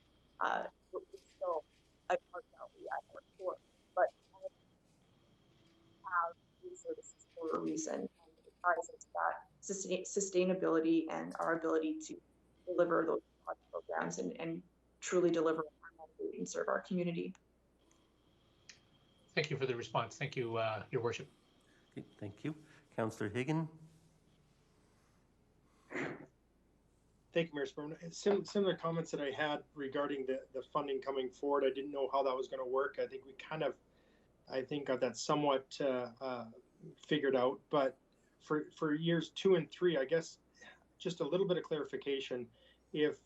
And I need to find that out, if the funding, again, you spoke to it, but I didn't really catch it. If that funding is going to still go towards, I see 2023 and 2024, the funding you would receive, again, I'm sorry if you've already said, would go towards this, or would be in addition to other projects that Councillor Carlson had asked. I didn't understand here what was commented on. I apologize. I'm not sure I fully understand the question, and forgive me, but if I'm understanding you correctly, you're asking, is this funding ask, if granted, will it go toward this proposal as planned? Is that your question? Well, if other money comes in from donations or accepted, would that go towards the monies here, and you kind of answered some of that prior, or is it going to be in and above the ask that you have? So for example, you're asking for the 3.23 million in 2023. If funding comes in, are you going to apply it towards that and not need as much? Or you would still need that full amount, and the money that you would get from donations would actually be used for other things? So this would be the way that it sits right now. Because we don't know what we're going to receive in the future, I don't feel like I can really truly answer that question accurately. If we are able to secure additional funding within this phase, certainly we could look at blending it into this and lowering the city's commitment. However, I am hesitant to say that because that funding may not come to pass and we might be stuck in a standstill. And that's what we really don't want to get into that situation. We want to move forward with a commitment from the city and then build on it. I understand that, because I do see that you did have supposedly 4 other funding sources that have failed already come to this point, and so I can see the frustrations there. So thank you for the answer. Okay. Thank you. Thank you for joining us, Ms. Arseniak. In the past, the Southern Alberta Art Gallery has been fairly successful with its fundraising, and since COVID, of course, that would be challenging. There used to be an art auction once a year that would raise close to $100,000, which is an impressive amount for a private organization, or certainly an arts organization. Is it your intention to have those types of events? Mark McMurray from SAG. Thank you for the question. He is now joining. The art auction continues. We held one last year virtually, and we look to continue that tradition moving forward. However, I need to clarify that unfortunately the $100,000 figure is not accurate. I believe the most we've ever netted from one of those was around $60,000, but that was the highest on record. And the revenue generated, the net revenue from that fundraiser was historically significantly lower than even that. So unfortunately, our ability to raise significant dollars is limited. And even though those events are very well attended, and we're very, very gracious for the support that we receive through those events, unfortunately, they don't bring in those big dollars that we'd like. Okay. I think they were a requirement in order to be declared a fee-for-service organization. I think the provincial government 4 or 5 years ago required organizations or arts organizations to do a certain amount of fundraising in order to be declared a fee-for-service organization. So your intention is to continue those activities so you can qualify for additional assistance from the province? I'm not familiar with that requirement, and I apologize. I won't be able to speak to that. However, I can say that we as an organization are looking to expand our fundraising initiatives, and through that is our community engagement. That's something that the organization has certainly struggled with in recent years, and changes at the board and executive level have been made in order to realize the importance of making those changes. And those are significant objectives moving forward. That's not something that we're just doing to check a box on a government funding application. That's a foundational pillar of how our organization will succeed in the future, and that's why we're putting the emphasis there. And part of the renovation is part of that as well. Okay, thank you. Yeah, my point really is we've made requirements, and it's part of your operation to do fundraising for arts facilities. In many areas, the city provides recreational facilities with no similar obligation. And so you're struggling to fund projects like this in order to keep, I would say, the Southern Alberta Art Gallery is a community asset, one with some considerable prestige in the past in terms of the art that it's hosted, in terms of cross-country displays. What you're asking for is to be able to be considered for similar art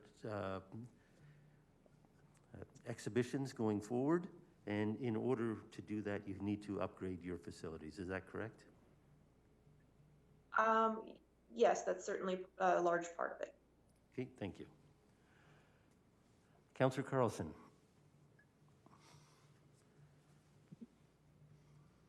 Thank you, Mayor Spearman. Just a quick question. You did mention that doing this renovation, expansion, retrofit, etc., will allow for greater revenue generation. And when I look, and sorry, my iPad just shut off, so hang on one second. But when I look at the, let me see if I can find it, at the operating costs, they're increasing rather than decreasing. Can you explain that to me? The operating costs, are you looking at the line, I think it's $70,000? Yep. I asked that question as well. That was an amount, again, that facility services assigned. And I'm not sure if Robin can speak to that, or if it's Carrie who would speak to that. But it's my understanding that that is just the increase the increased costs associated with the facility itself. That's not human resources. That's not us wanting to hire staff or anything like that. That number actually didn't come from us. So I would encourage facility services to speak to that if possible, or Mr. Harper if he has the answer there. Okay, our city treasurer is offering to provide an answer. So, Ms. Pinkson. Mayor Spearman, the operating costs include various aspects like insurance, building maintenance, life cycle, and utilities. These are an estimate provided by the city of Lethbridge. Yeah, thank you. So that will be a direct flow through to our operating budget then, Ms. Pinkson? That's correct. Okay, Thank you for that. I also note that the greenhouse gas emissions, are going up. I was kind of hoping once you get a proper loading dock, I've been in that facility where it's cold and leaking like a sieve. I was hoping those would go down. Can someone explain the increase to that? Is that just due to the increase in square footage?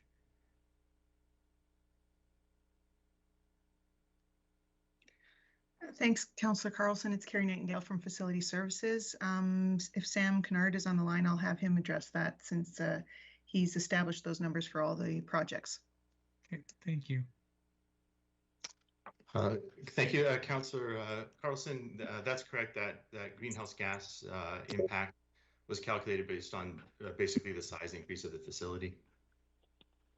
And were there any offsets applied for better winterizing, I'll put it that way, or the LEDs replacements? Were those factored in? Councillor Carlson, no, those weren't factored in. It is possible that through the renovation there might be some efficiencies gained, but we've just basically assumed due to the increase of square footage that there would be a corresponding increase in greenhouse gas emissions. Okay, thank you. Thank you, Mayor Spearman. Okay, I have no further questions in the queue. We'll move on to debate. Councillor Carlson. Thank you, Mayor Spearman. Sorry, I'm having trouble with my computers, all of them today. I will hold till the end. Okay, any debate from councillors? Councillor Miyashiro. Thank you, Mayor Spearman. I will support this initiative. We did support it one other time. It's different board, different staff. Their vision for this project is different this time. And they've given us assurances that they will follow through if we do provide the funding for it. So I am in support. Okay. Thank you.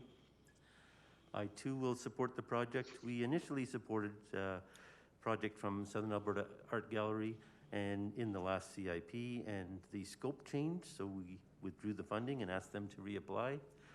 They have done what we requested, and so I think it's important to have a balance between recreational projects and art projects, and I fully will support this project because I know there's people in the community who appreciate and use the Southern Alberta Art Gallery, and this will address their needs. Thank you. Deputy Mayor Campbell. Thank you, Your Worship. I will be supporting this as well. Southern Alberta Art Gallery, not only locally known, but nationally known and internationally known. Its reputation precedes them. There's work that needs to be done to bring it up to what is a world-class standard. Also, it will be enhancing the downtown, which I fully support, and also helping with creating a lot of energy into Gull Gardens. So this is a nice shot in the arm for Lethbridge and downtown, and I will be supporting the project. Thank you. Thank you. Councillor Parker.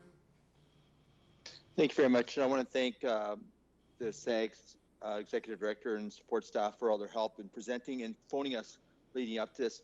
As I stated when I first spoke to them, we are very limited in regards to the funds we have in this CIP budget, and I really have to weigh the wants and the needs of our community. And even though this is kind of a subjective one because many people think this is a crucial need in our community for our arts and culture community, and I do agree with that, but knowing that we have limited funds, unfortunately I will not be able to support it, but I want to thank them for their proposal. Thank you.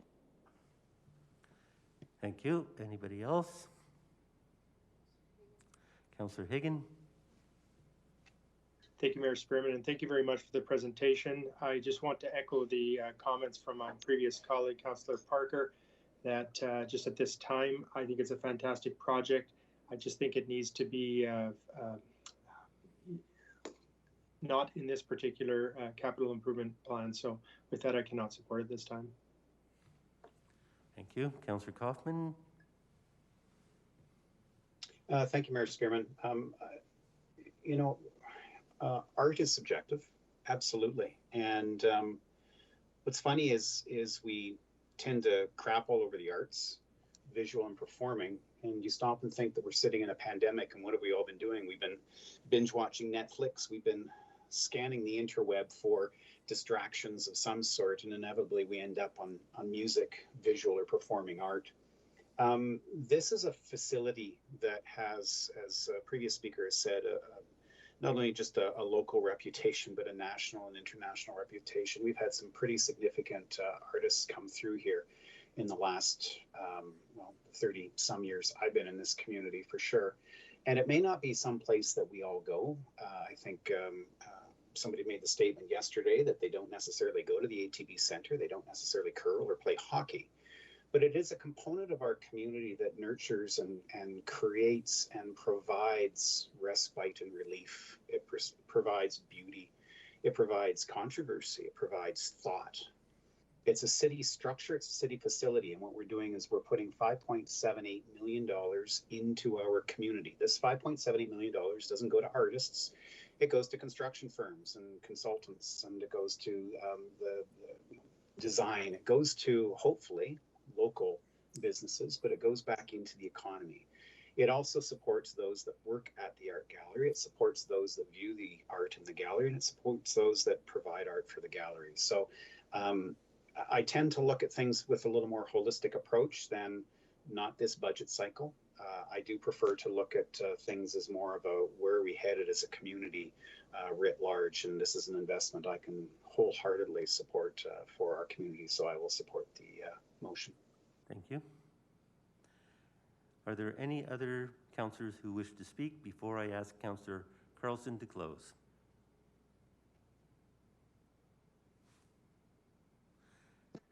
Councillor Carlson, please close. Thank you, Mayor Spearman. I don't have much more to add. Thank my colleagues for their thoughtful debate.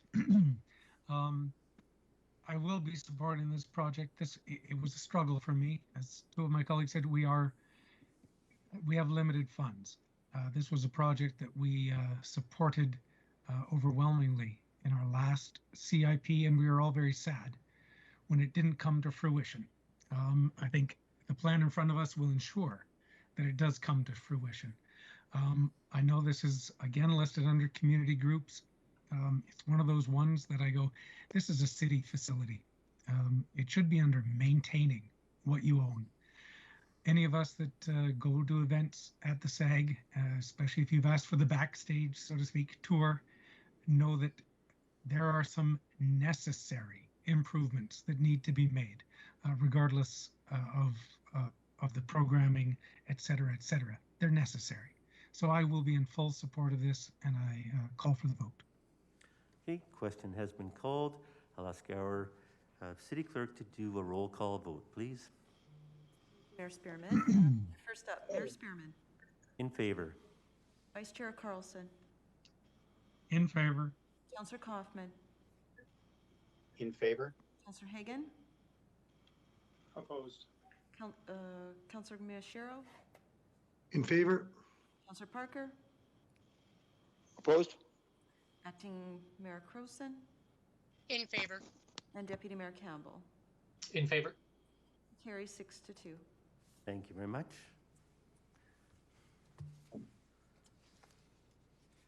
We'll now move on to page 47, Gold Gardens Pickleball Courts. Mark McMurray from SAG. Is now exiting.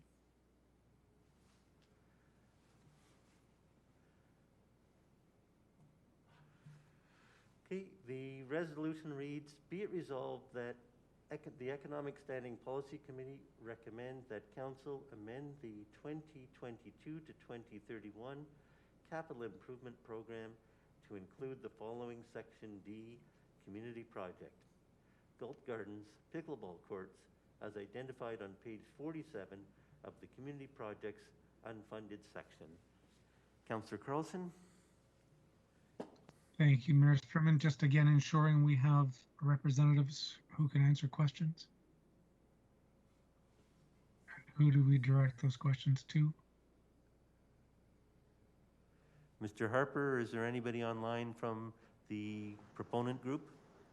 Yes, I believe Ilsa Wong was signed in. Ilsa, are you there? I am here. Okay. Excellent. Thank you, Mayor Spearman. Then I'll open it up to questions from my colleagues. Okay, thank you. Councillor Miyashiro. Thank you, Mayor Spearman. I'd like to propose an amendment that the pickleball courts at Legacy Park are upgraded to meet the standards as laid out by the pickleball club, and that they work with City Parks Department and Culture and Recreation to develop a pickleball plan for that location.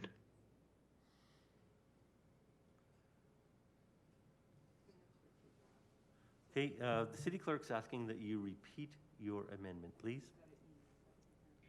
That the pickleball courts at Legacy Park be upgraded to meet the standards as laid out by the pickleball club,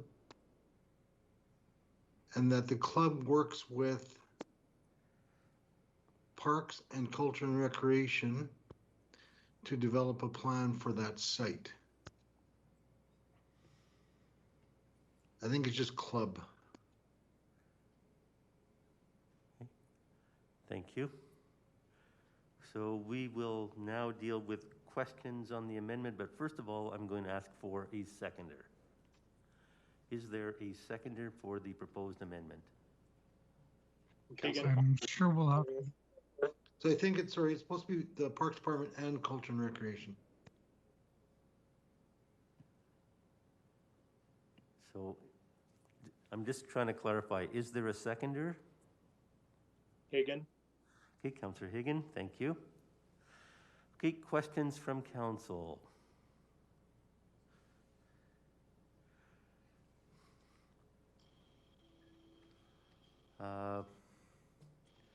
Deputy Mayor Campbell. Thank you, Your Worship. To Ms. Wong, I just, with this amendment, is the intention of the pickleball club primarily to have to have more courts, or is it imperative that you want these pickleball courts in Galt Gardens? What's the priority for your organization? Thank you for the question. The priority for our organization is to have 12 playable pickleball courts, and while Galt Gardens seem to be a very nice location for us, if we can work with the city to ensure that the surface and the windscreens are appropriate at Legacy, that would be a fantastic site for us as well. Great. Thank you very much. Thank you, Your Worship. Okay, thank you. City Treasurer, do you have something to add? Mayor Spearman, through to Councillor Miyashiro, just wondering if we need to include an amount or amend kind of the proposed amount that's on the sheet. Thank you. I believe an amount was provided in our questioning previously. Does somebody have that amount? Yeah, sorry, I forgot to put that in there. I think, was it $700 and something thousand? I believe so. Mr. Harper, did you have that, or? I don't have it right in front of me, but I will find that. Yeah, thank you. Yeah, sorry, I neglected to say that. It was actually less than half of what the ask was. I believe the amount is $650,000. Okay, thank you. If we could identify that amount in the resolution.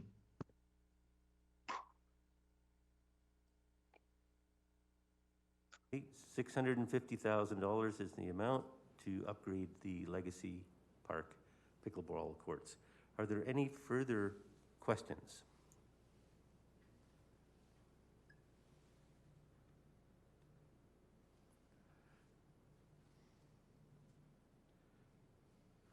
I believe Councillor Hagan. Councillor Hagan?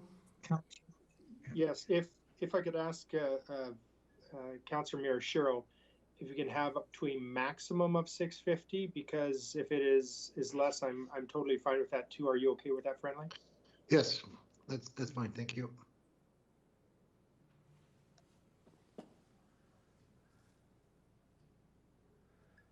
Okay, Councillor Carlson. Thank you. Mayor Sherman, I believe it's Ms. Wong who's on. Yes. The Lethbridge Pickleball Club, pardon me, are you a registered society? We are. Excellent. Has any work been done? There's other orders of governments who also provide grants. What the heck are the names of them right now? Community CFEP?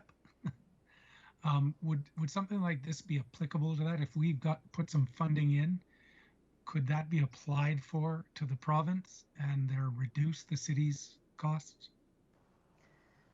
Yes, in our original proposal, we indicated that there were, I believe, 3 granting agencies that we were aware of that could potentially support a project at the time in Galt Gardens. But we also believe that those funding sources could be available to us. And I guess it depends on what we would be looking at achieving with the $650,000, because we haven't seen what that covers. But there's definitely many opportunities for us to pursue additional funding to support in some way the facility. Excellent, and I'd be greatly appreciative of that. I know that, as my colleagues have said time and time again, we have very limited funding.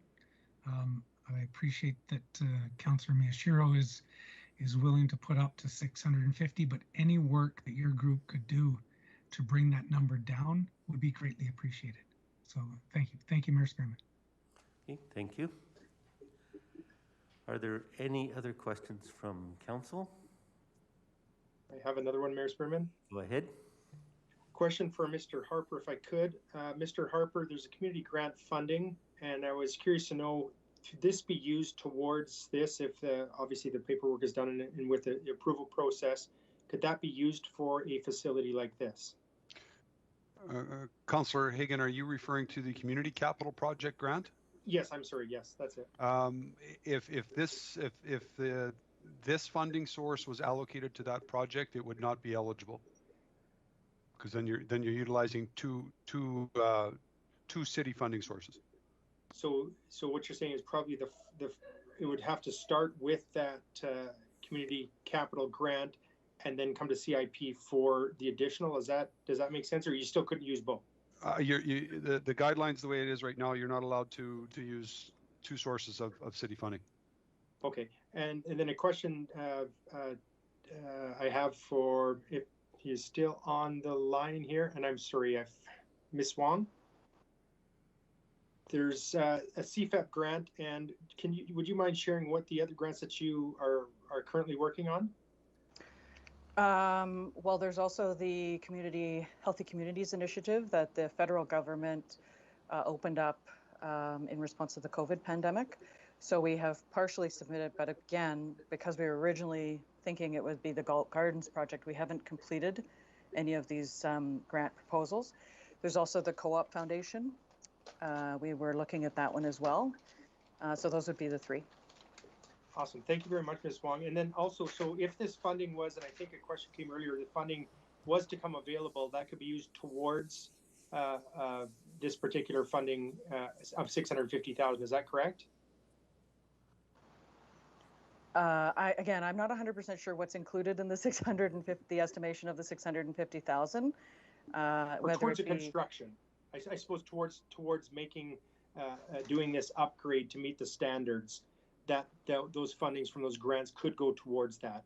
We'll take the 650 away, but could go towards this project. Is that correct?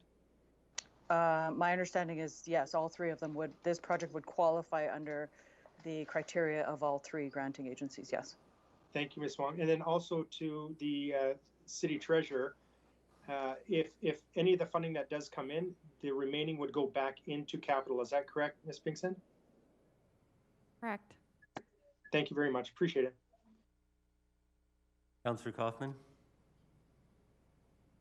Thank you, Mayor Spearman. Ms. Wong, did I hear you say that nobody has sent you what the $650,000 would entail? That is correct. We had conversations with Mr. Harper, but we don't exactly know what the 650 covers. We believe we do, but we're not 100% sure. Okay, I'm just wondering, Mr. City Manager, if it's possible for somebody to share that information with the pickleball club. less question and more statement. If the city is prepared to offer up to $650,000, I would appreciate certainly if the club contributed towards that, but in my mind as well, if there's additional amenities that they would be looking at providing for that site, I'm okay if they top over the 650 on additional funding from different sources. So I don't look at the any additional funding that you receive as being necessarily going towards the 650 to reduce the cost, but I do certainly see the opportunity to support and where you see fit enhance as well. That's just my own personal statement on that. Thank you. And I see Mr. Harper's hand went up. Mr. Harper? Yes, I will share that that supplementary information and $650,000. That costing was based on the request specifically from Economic SPC in regards to expanding the courts, adjusting the surfacing, and I believe windscreens to basically make it a 12-court facility out at Legacy. But I will share that with Ms. Wong. Thank you. Are there any other questions from council?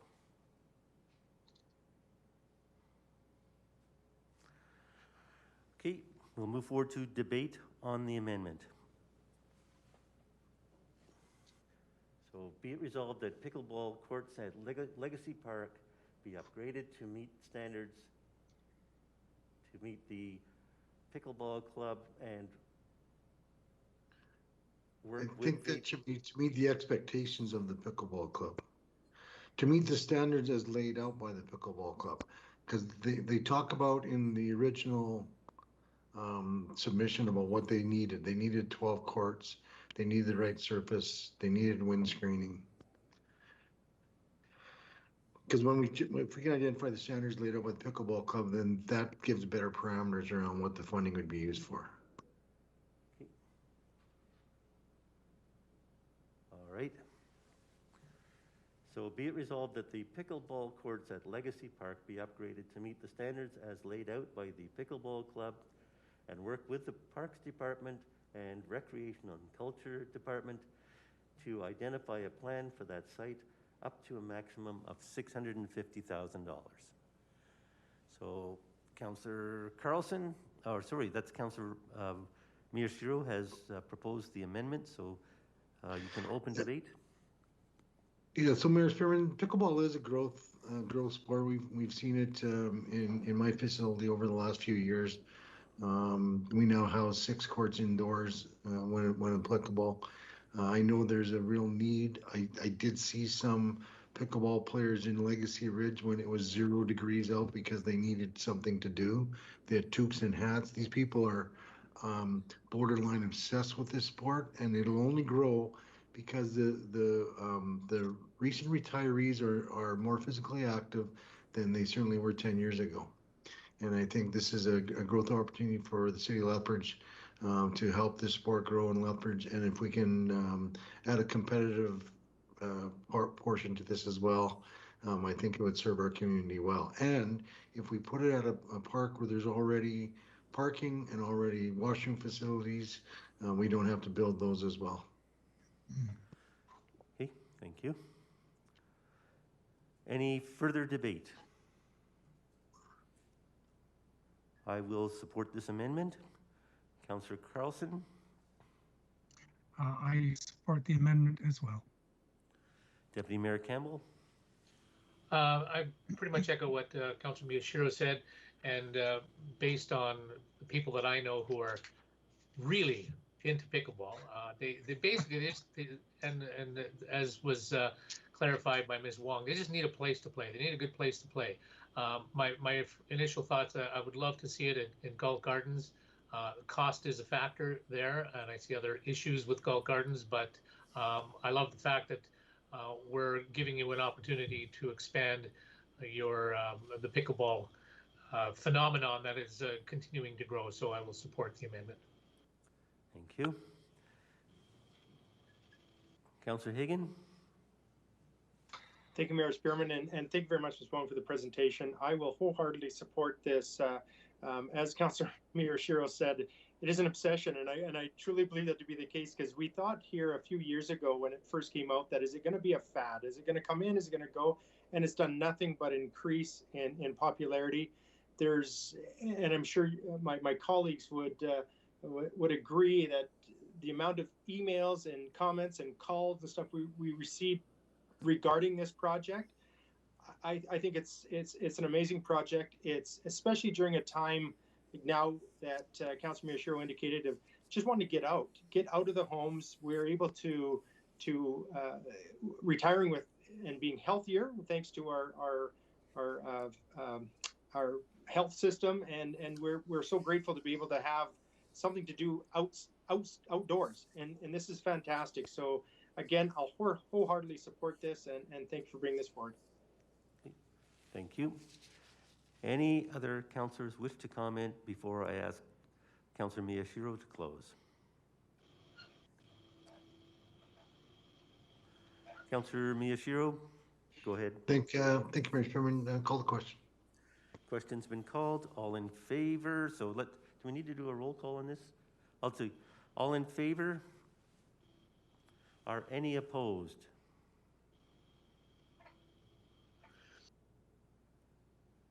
That sounds like it's unanimous. Thank you. So now we would go to the amended motion. That was an amendment? Yeah, that was an amendment. So now it's the main motion as amended. Okay. Yes. So this is Mayor Councillor. Spearman. Yes. I would just maybe say before we introduce this, ask through you to the city treasurer, do we need any better wording? Because right now we haven't added it to the capital improvement program. Is this clear as mud to you, Haley and Craig, or do we need to do the regular wording that we include? And this is no longer the Gardens pickleball courts. So how do we word it? Or are we good with this wording? Mayor Spearman, through to Councillor Carlson, based on the resolution, I think my recommendation would be we just amend the CIP sheet, and we would need to just change the name. Maybe just if Galt Gardens is removed, it would just be the pickleball courts. But other than that, I think it's fairly clear that it would be a project of $650,000 in Legacy Park to amend the pickleball courts there to meet the standards of the pickleball club.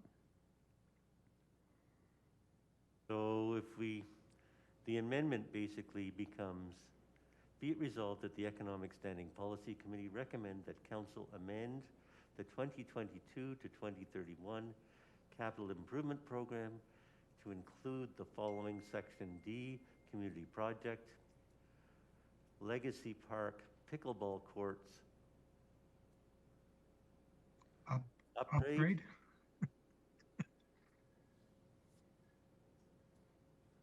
Worship, I think there should probably be an amendment to change that from Galt Gardens to Legacy Park to do it properly. So the amendment below doesn't do that? Amendment below is basically separate from the main motion. Yeah. They're two different things. So the amending motion allows the main motion to still have Galt Gardens in it. What if we left it as the following Section D Community Project, Galt Garden Pickleball Courts, as amended?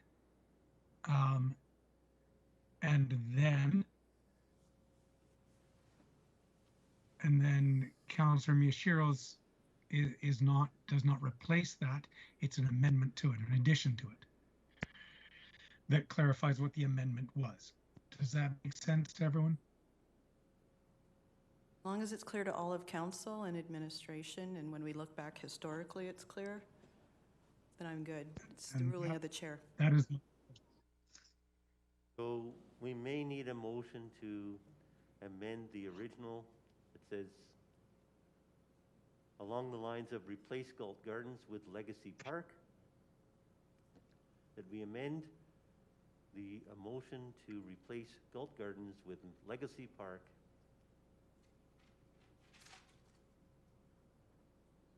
and amend the funding to $650,000.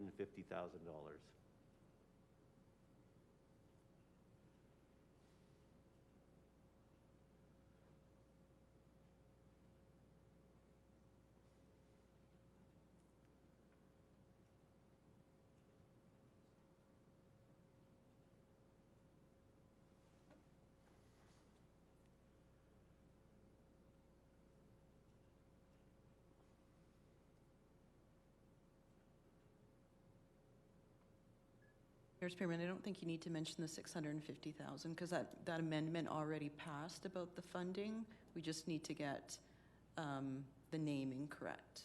Okay. So I think that's all we need is that amendment there. So I feel, and I just want everybody to Okay, be that's okay fair. with that. So I believe that Councillor Miyashiro will make that amendment. I will. Seconded by Councillor Higgin. Be it resolved that the main motion be amended to replace Galt Gardens with Legacy Park. Okay. That meets. Okay, all in favor? Any opposed? Okay, that is unanimous as well. So now the main motion is amended.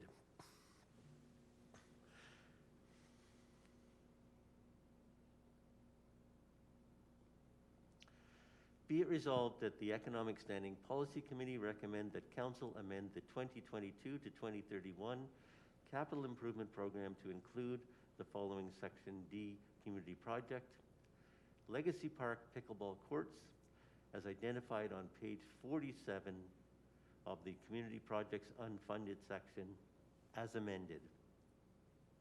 Councillor Carlson. Can I just call for the vote? Yes. Thank you. I will do so. Question has been called. All in favor? Any opposed? That motion is unanimous. Thank you. Thanks. Okay, we'll now go to page 48, Performing Arts Center.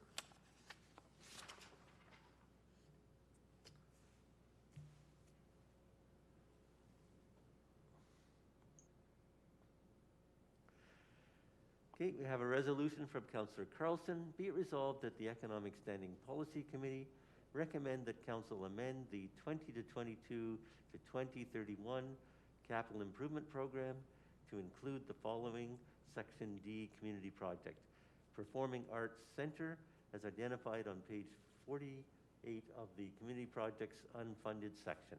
Councillor Carlson. Thank you, Mayor Spearman. I'm sure there will be questions from my colleagues.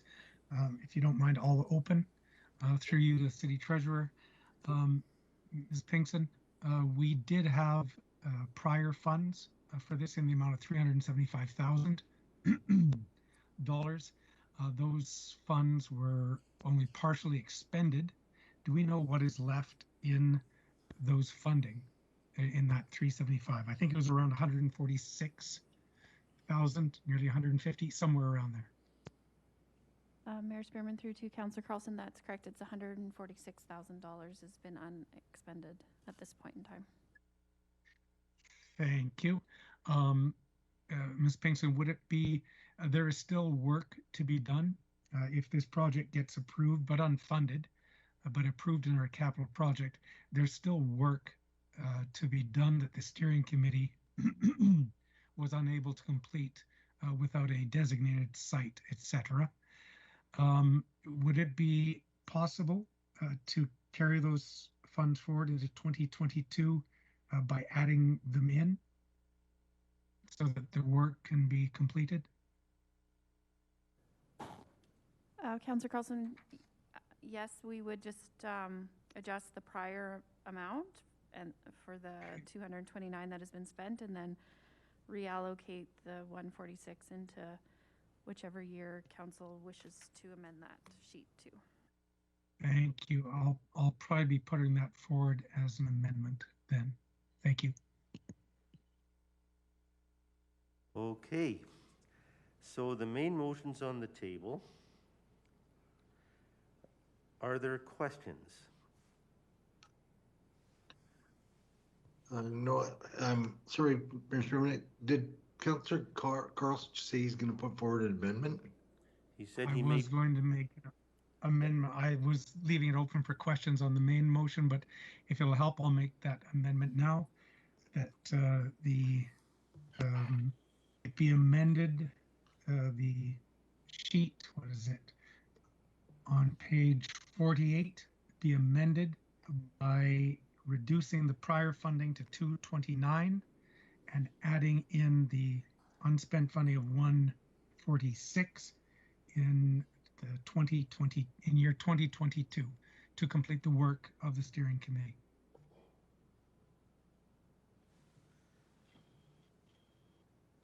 Thank you. Is there a seconder for that motion? Sorry, Your Worship, we didn't catch all that. Okay. Got the 229 and the 146 in 2022. So if you could just add the details to that, thank you. Just, yeah, amend prior to 229.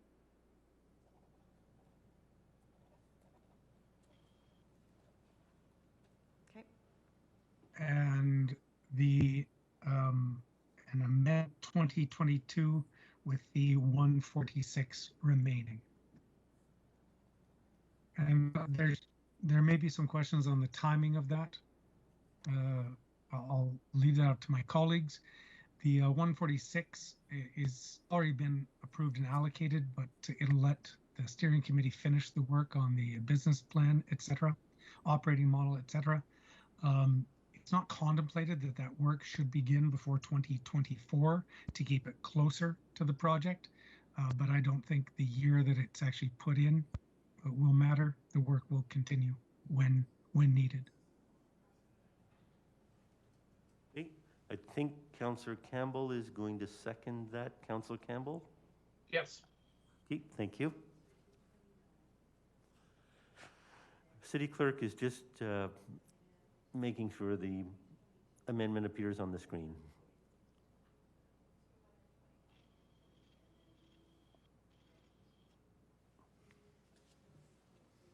It's actually a change to the sheet rather than a change to the main motion, but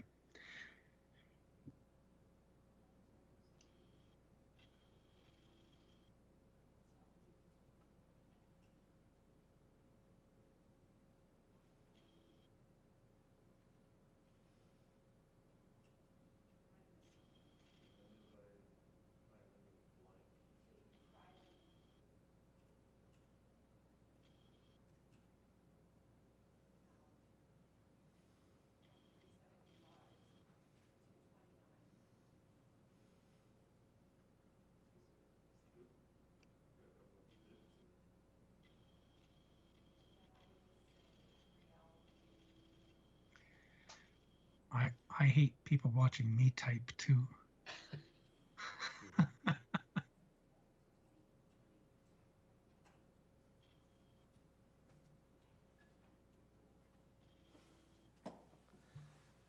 Okay, so I'll just read the amendment. Be it resolved that Project Performing Arts Center be amended by amending the prior amount from $375,000 to $229,000 and reallocate $146,000 to 2022. Is that the spirit of, is that what is intended, Councillor Carlson? And does Councillor Campbell agree? Yes, go ahead. Thank you, Your Worship. I think that makes sense. Hopefully it makes sense to my colleagues. It's basically just saying that the unspent portion that was already approved flows forward to the next cycle to finish the work. Thank you. I agree. Okay, questions? Councillor Kaufman? Thank you, Mr. Chairman. To the mover of the amendment, I guess mover of the motion and the amendment. Sorry, I did have to step away to provide some emotional support for one of my children. And I caught the end of your argument. The year technically doesn't matter, but at the same point, this is for finishing existing work as opposed to any potential preparatory work. Correct? I'm looking at the year being 2022, and obviously it can be moved within the 4-year cycle. But this is all for finishing work, is what you are stating. It was to complete the work that the steering committee was on the path of, but it was discovered that until we actually had a site identified, and we could not move much further forward. That work has been done now, and so the next, I think, series of business to refine the operating model and a business plan or business case. So it is finishing off the work of the steering committee. It's not new work, not new work and not new dollars. Thank you. So none of that work is going to be continuing in 2021? It's all being bumped to the next council? That was what I envisioned, yes. Okay, thank you. Thank you, Mr. Spearman. Okay, Councillor Higgin. My question is already asked. Thank you. Deputy Mayor Campbell. Thank you, Mr. Mayor. To the mover, just for clarification for the public, there are no dollars being requested in the next 4 years in the CIP. Just want to clarify that, if you could. I definitely can. I wish we were. I wish we had $100 million in our budget this go round, but we know times are tight, and the steering committee also recognized that. In fact, returned the 6.3 that had been given to us because we knew we couldn't move forward with that. So this is to continue the work to refine the operating model, to refine the business case going forward. No new dollars being requested. Just wanted to make sure that was understood. Thank you. Yes, we should say that a lot. No new dollars being requested. At this time. Okay. Yes. So this project is grouped in with the community projects. Is it a community project or is a City of Lethbridge priority? But my question is to the mover. To the mover. Well, I guess it's something I've been harping on for many, many years. It's a question of semantics, I guess. This Performing Arts Center has been identified going back since 2001, I believe, 2001 in our recreation and culture master plans. It's always been identified as one of the top priorities. In fact, we just adopted, the City of Lethbridge adopted our rec and culture, our new master plan. I think this was either the top priority or the top 2, something like that, of the priorities for the community. So in my mind, this is a City of Lethbridge project similar to arenas, similar to parks, similar to all those amenities that we do provide for our community. And I hope that matches. The committee that's been supporting it with public members just happens to be that we have community advocates supporting this project as opposed to it being a community project. Is that correct? I would agree with that, Your Worship. And I believe similarly, I'm not sure how the ATB Center process rolled out. Maybe Councillor Higgin, Councillor Miyashiro, yourself can elucidate us, but I think there were community group members as part of that, but it was never put onto them to advocate and bring the project forward. It was always a city project. Okay, thank you. Councillor Miyashiro. No, thanks. I'm good now. Okay. Councillor Higgin. Thank you, Mayor Spearman. And question to the mover, as I look at this project on page 48, the funding coming forward, the $146,000 2022. That means this project here is in this scope, this 4-year capital plan is not considered. So it would state on the books for future, but no funding. And I think you've said that numerous times, no funding for this particular capital, this CIP, as far as the 4 years. Yeah, Councillor Higgin, I think we can say it again because I think it needs to be ensured out there in the community. We're not asking for a huge capital ask. We're asking for a few carryover dollars that have already been approved. However, similarly to how the exhibition moved forward, keeping it as a priority on the books with no funding attached allows us to go out and access those funds, talk to our colleagues in other orders of government, and try and bring those dollars to our community. And I've heard also that, of course, having it on the books does make it easier if other funding sources do come to the table. Is that correct? Yeah, other funding sources as well as other donors. People coming to our community may see these as exciting projects. Perfect. So if maybe a free performing arts center. Awesome. Thank you. Fingers crossed, Blaine. Okay. Councillor Kaufman. Thank you, Mayor Spearman. The city manager designate, and I'm not sure if Ms. Nightingale is on the line or not, but I think the big thing that community would like to hear in this project, I recognize we're in the amendment at the moment, but if it's okay, Mayor Spearman, I can just sort of ask the general question. We've gone from an estimate in the time that I've been on city council from approximately 35 to 45 million to 111 million. Now, I recognize I've been here for 10 years. That's a substantial jump. Can there maybe be an explanation of why it has gone that fast or that high over that period of time? I can respond to that. Sorry, thank you, Mr. Harper. Sorry. Initially, and I will ask Ms. Nightingale to also jump in if she has something to add. This specific project was put forward based on a consultant's report that was done recently, and that consultant was basically a specialist in performing arts centers. So the scope obviously was outlined, a footprint or a building mass with the various spaces were put forward, and then prices put towards that based on construction costs for that type of build, etc. That report, if you recall, came in at about 75 million. However, it did not include several items.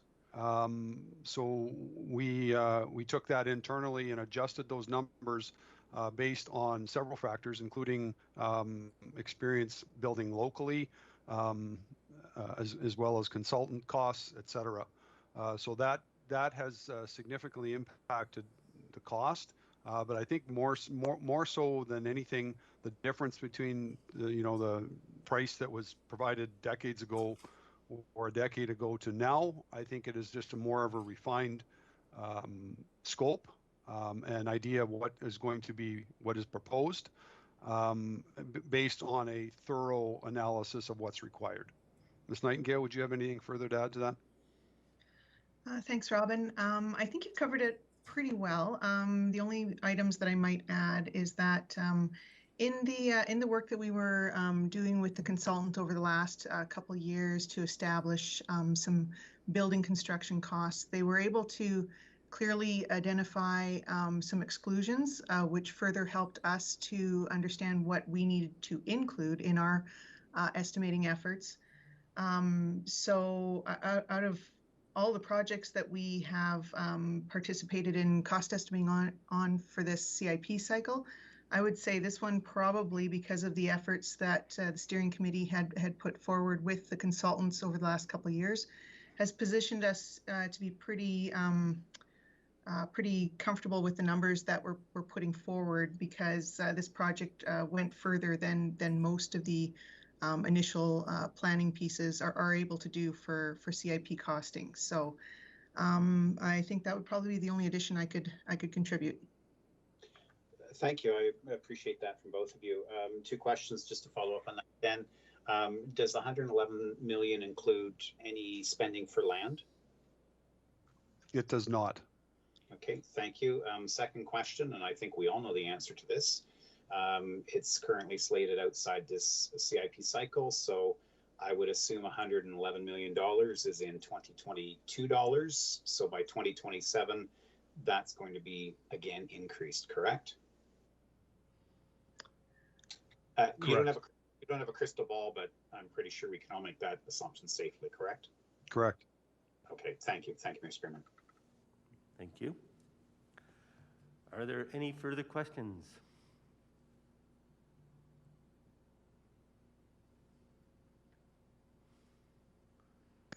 Okay, I hear none. We can proceed to the resolution. Councillor Carlson? I think I've explained the amendment appropriately. Unless there's any debate, I'll just call for the vote. Okay, question has been called. All in favor? Are any opposed? Okay, that is unanimous. Now we'll go to the original resolution as amended.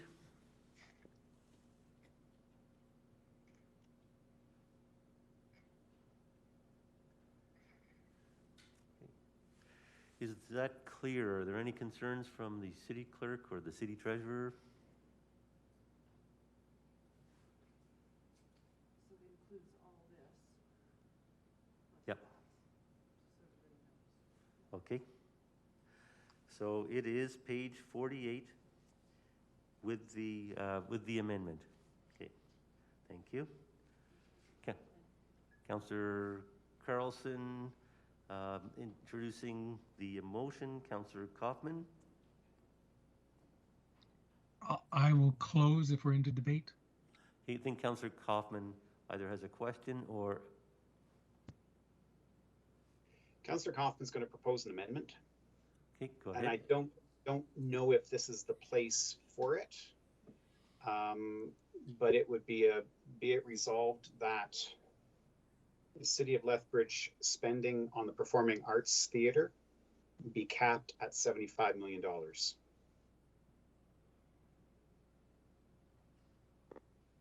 Supporting Arts Centre, I guess, is what we use.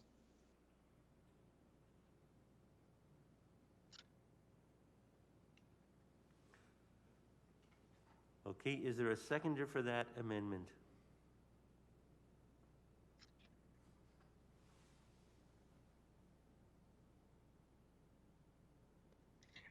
I'll second that. Okay, seconded by Councillor Miyashiro. Okay, questions on the amendment? Carlson. Yeah, go ahead, Councillor Carlson. Thank you, Councillor Kaufman. Appreciate coming forward. I need some clarity. Is that in total, or is that our portion? Like if the feds kick in 50 and the province kicks in 50, then do we have to return 25? Or is it only if they kick in 10 and the others kick in 10, we can only come up with 75 of our dollars? That's the clarity I need. Absolutely, thank you. And that's the understanding, would be that the City of Lethbridge maximum contribution to the project be 75. If we get funding from the feds, that takes it up to 111. Awesome, we get that. It's not about capping the project itself. It's about maximum. Thank you, Ryan. Excellent. Thank you. Thank you. He's doing an amazing job there, capturing what I really meant.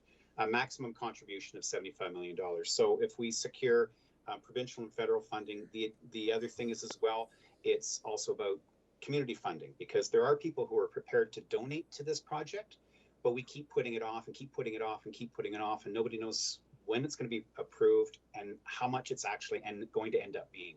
If we state how much we are prepared to contribute to this project, then everybody knows. We all have an understanding that this is the starting point, and the city's going to have to come up with $75 million somehow. Absolutely. I recognize that. I get that. but at least it's the starting point for the conversation. So going into next CIP cycle, I guess, at least we understand where we're starting. And in the meantime, we've got 4 years to be pounding the pavement for everything else. Excellent. Thank you. Thank you. I have a question.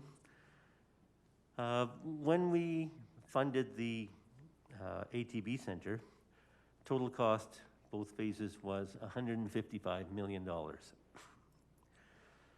The city allocated a little more than $20 million of MSI funding to phase one, and similarly allocated about $20 million to phase two.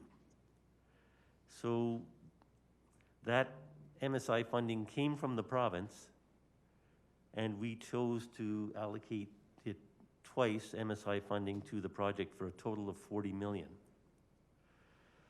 Does the $75 million that you're proposing include any funding sourced from MSI, or would that be separate?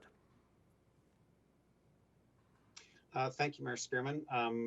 Obviously, that's up to a future council to make that decision, but it would be part of the maximum contribution to 75 million. It's going to be how you come up with the money. The big stumbling block is the city of Lethbridge. How are we going to fund $111 million? And as crazy as it's going to sound, it might be easier to find $75 million than it would be $111 million. But at least this gives us the starting point. So if there's MSI 2 or MSI 3 or son of MSI, whatever they're calling it, that could certainly be our contribution or part of the $75 million contribution. If there's an additional funding source and we want to provide additional, the council of the day can happily pass a motion to rescind or go beyond this one. Okay, thank you. Any further questions?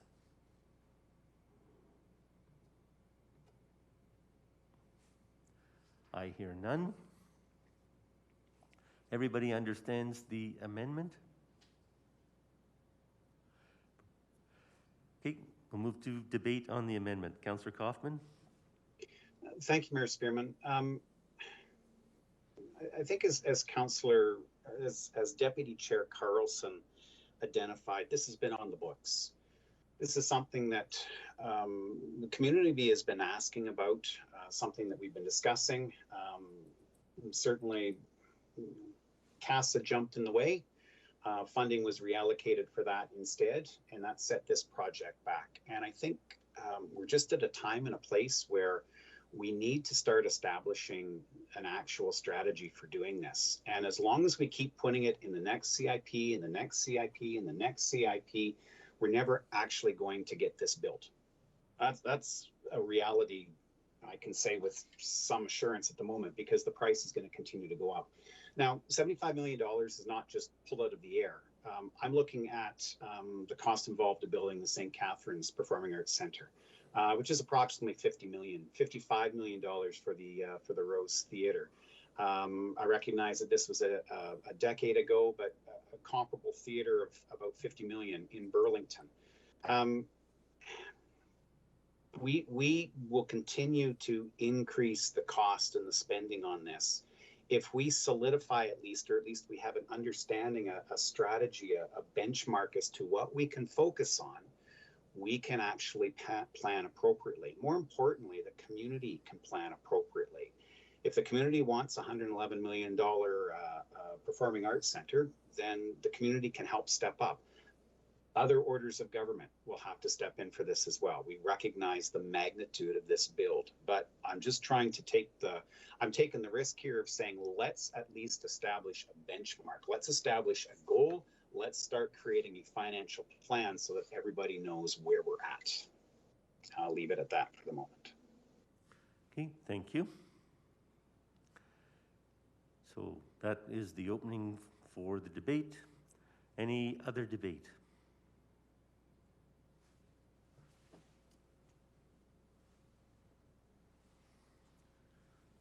I see no hands.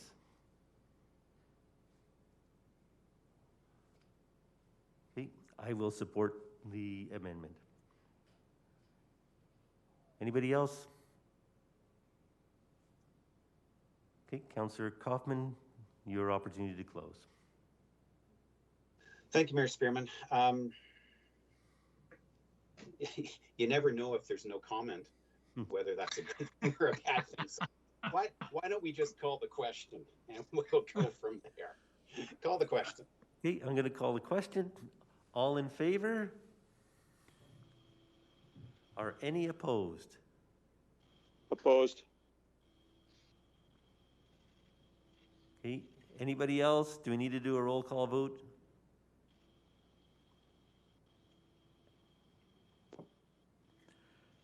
In Two favor? opposed. I don't know if you heard my voice or not. Sorry? You can do a roll call, Mr. Mayor. That'd be great. Okay, we'll do a roll call vote. Vice Chair Carlson, In favor. Councillor Kaufman, In favor. Councillor Hagan, Opposed.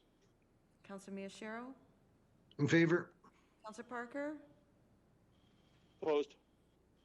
Acting Mayor Croson, In favor. Deputy Mayor Campbell, In favor. and Mayor Spearman. In favor. Carries 6-2, the amendment.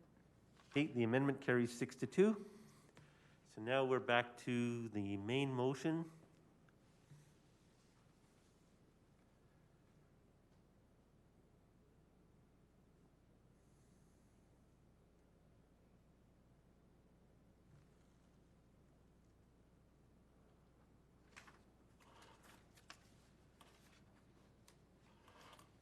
Okay, the main motion as amended now reads, be it resolved that the Economic Standing Policy Committee recommend that Council amend the 2022 to 2031 Capital Improvement Program to include the following Section D community project, Performing Arts Center as identified on page 48 of the Community Projects Unfunded section, as amended. Further be it resolved that the City of Lethbridge maximum contribution on a performing arts center be capped at $75 million. Councillor Carlson. We also need the amendment with regards to the 146,000 allocation. Yes, that does amend the main motion as well.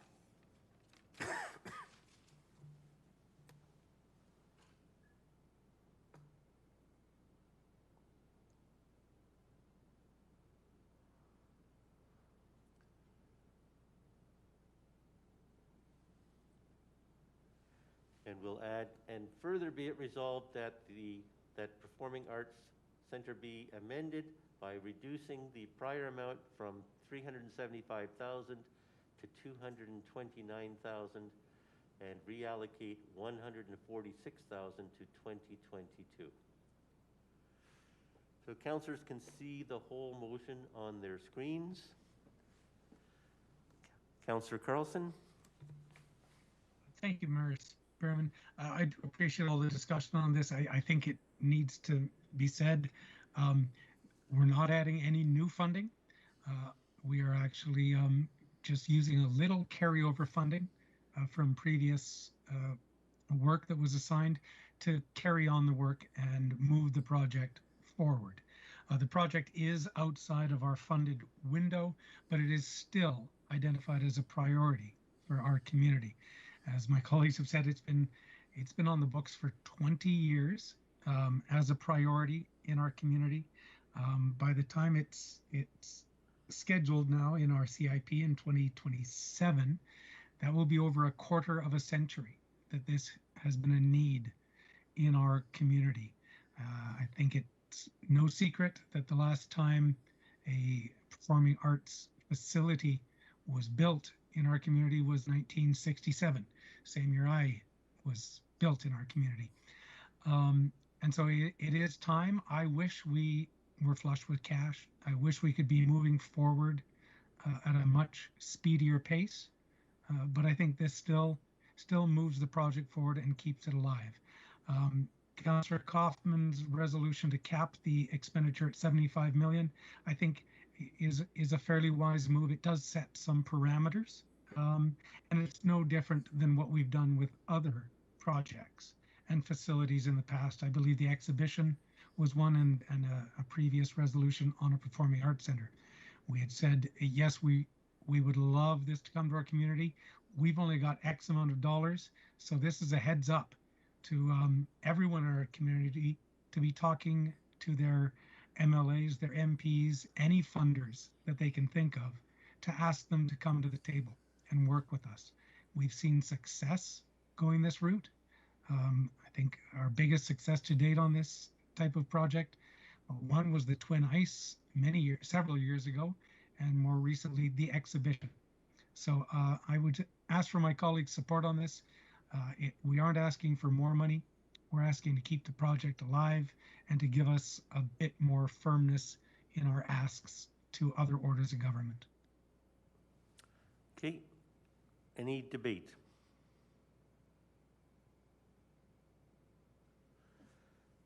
I see none. So okay, Councillor Higgin. Thank you, Mayor Spearman. And this has been something that's been on the books for quite some time, as Councillor Carlson has indicated. Now, my biggest question, of course, it's been answered probably 50, 60 times over the past while here as we're looking through this.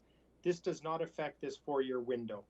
But what it does do, and I'll reiterate, I know we've all heard it, but it's important to speak to it again, I believe, is that it does open the window for other opportunities for funding from other levels of government.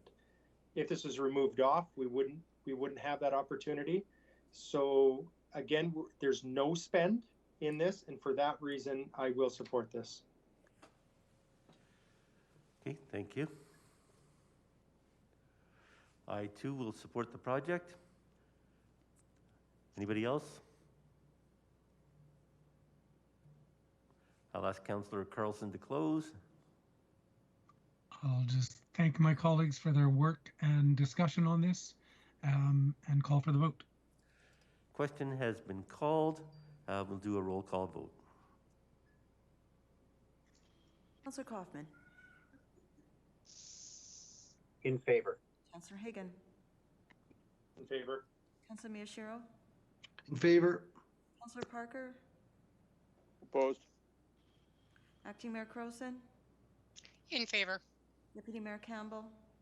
In favor. Mayor Spearman. In favor. Vice Chair Carlson. In favor. Carries 7-1. Thank you. Okay, it's 2:50. Do we want to take a break until 3 o'clock? I'm going to suggest that we do. Your Yes. Worship. Sure. Yeah. Councillor Carlson here. Yes. I just wanted us again to be mindful that we've tasked administration with providing us some information for first thing in the morning. I was just wondering if we wanted to maybe recess now until tomorrow to give them that opportunity. If you need a seconder, I'll be the seconder, Jeff. What's council's feelings? I'm happy to recess now if that's the general will of council. Or do you want to reconvene and do a few more projects from 3 o'clock to 4 o'clock? So, council? No, I think that's fair what Councillor Carlson suggested. Where are we picking up? What's our next grouping of discussions? Will we be dealing with transit in the morning? If we reconvene tomorrow, it would be the transit project. Back to the facilities. Page 20. Page 20.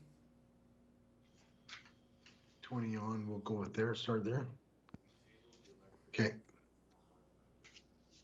Yeah, electric bus tomorrow at 9:30. And then we would go from pages 20 on to 44. So we have 25 projects to do in the next 2 days. May I suggest we do all the transit as just a lump? If we're going to do the electric buses, why not throw the hubs at the same time? Well, I think electric buses are different than hubs. I would be open to doing all the hubs at the same time. I'm just thinking then the staff are all there at one time. Yeah, hubs and transit terminals. Well, we can do them together. Yeah, no, like not as a group, but one after the other, so staff doesn't have to keep popping in. Okay, Yeah, like 24 to 30, right? And then the electric bus one, 14. yeah. Okay, we'll do 14, and then the, all the transit ones together. Yeah. 24 to 30. Okay. Do we need to do that as a resolution? That is general consent if everybody agrees to it. Okay, Otherwise, does anyone object? Mayor Spearman and Councillor Kaufman, there is a part of me would like to just plug through with some of the other ones because we have the time. Certainly in respect to city manager and the city treasurer, I recognize the staff that are required to do things are not necessarily the city manager or the city treasurer, that they have staff that they can designate things to. So out of respect of our planned time, there's a part of me that would prefer just to take a brief bio break and then come back and continue on the ones that we can deliberate today. Okay, so there is not general consensus on taking a break now. So I need some help, some direction. Does someone make a motion? Do we want to adjourn for the day, or do we want to continue at 3 o'clock? Yeah, go ahead. Yeah, if general consensus is if more than the majority agree or the majority agree, then I'm fine with that. You just asked the question if anybody's not. I would prefer to keep working, but if the majority say, let's call it a day and start fresh tomorrow, I will follow the will of the majority, or I can sit here by myself until 4:30. How about we make a motion to adjourn and see who votes in favor or against? Okay. So moved by Councillor Higgin. Motion to adjourn. Recess. To recess. All in favor? Any opposed? Councillor Kaufman. Okay. Councillor Parker? Okay, we'll do a roll call vote on the motion to recess. Councillor Hagan. In favor. Councillor Miyashiro. In favor? Councillor Parker. Opposed? Acting Mayor Croson. Opposed. Deputy Mayor Campbell. In favor. Mayor Spearman. In favor. Vice Chair Carlson. Just trying to do the math with 4 to 4. I'll go in favor. Councillor Kaufman. I am opposed. Thank you. That carries 5 to 3. 5 to 3. Go enjoy your birthday, Blaine. Yeah. Yeah, so we are recessed for today. We'll start tomorrow with the electric buses and then deal with all the transit projects. Before we go, could we just have a look at our running total one last time? Okay, Or just 1 second. Ms. Why is my Pinkston, Ms. face Pinkston frozen? and Ms. Gerard. Ms. Pinkston, Ms. Gerard, is there any money left? Mayor Spearman, based on the economic SPC decisions to date, in the available funding in the 2022 to 2025 window is 36 million. We've just included in that second graph, that's why it's showing as red, is anything that's undetermined funding at this point. So in this instance, that includes the Performing Arts Center that's outside the four-year window, as well as the fire hall that was pushed outside the four-year window as well. So this is based on economic SBC decisions to date. Thank you very much. Thank you. Mr. Spearman, I wasn't clear on whether transit was going to be tomorrow right after the electric bus or not, just so that they can be ready if that's the case. That was my understanding. Is council's wish is that we deal with the transit projects right after the electric buses, and we would have the same people available to us. Thank you. That's page 24 through 30. Yes. Okay, thank you.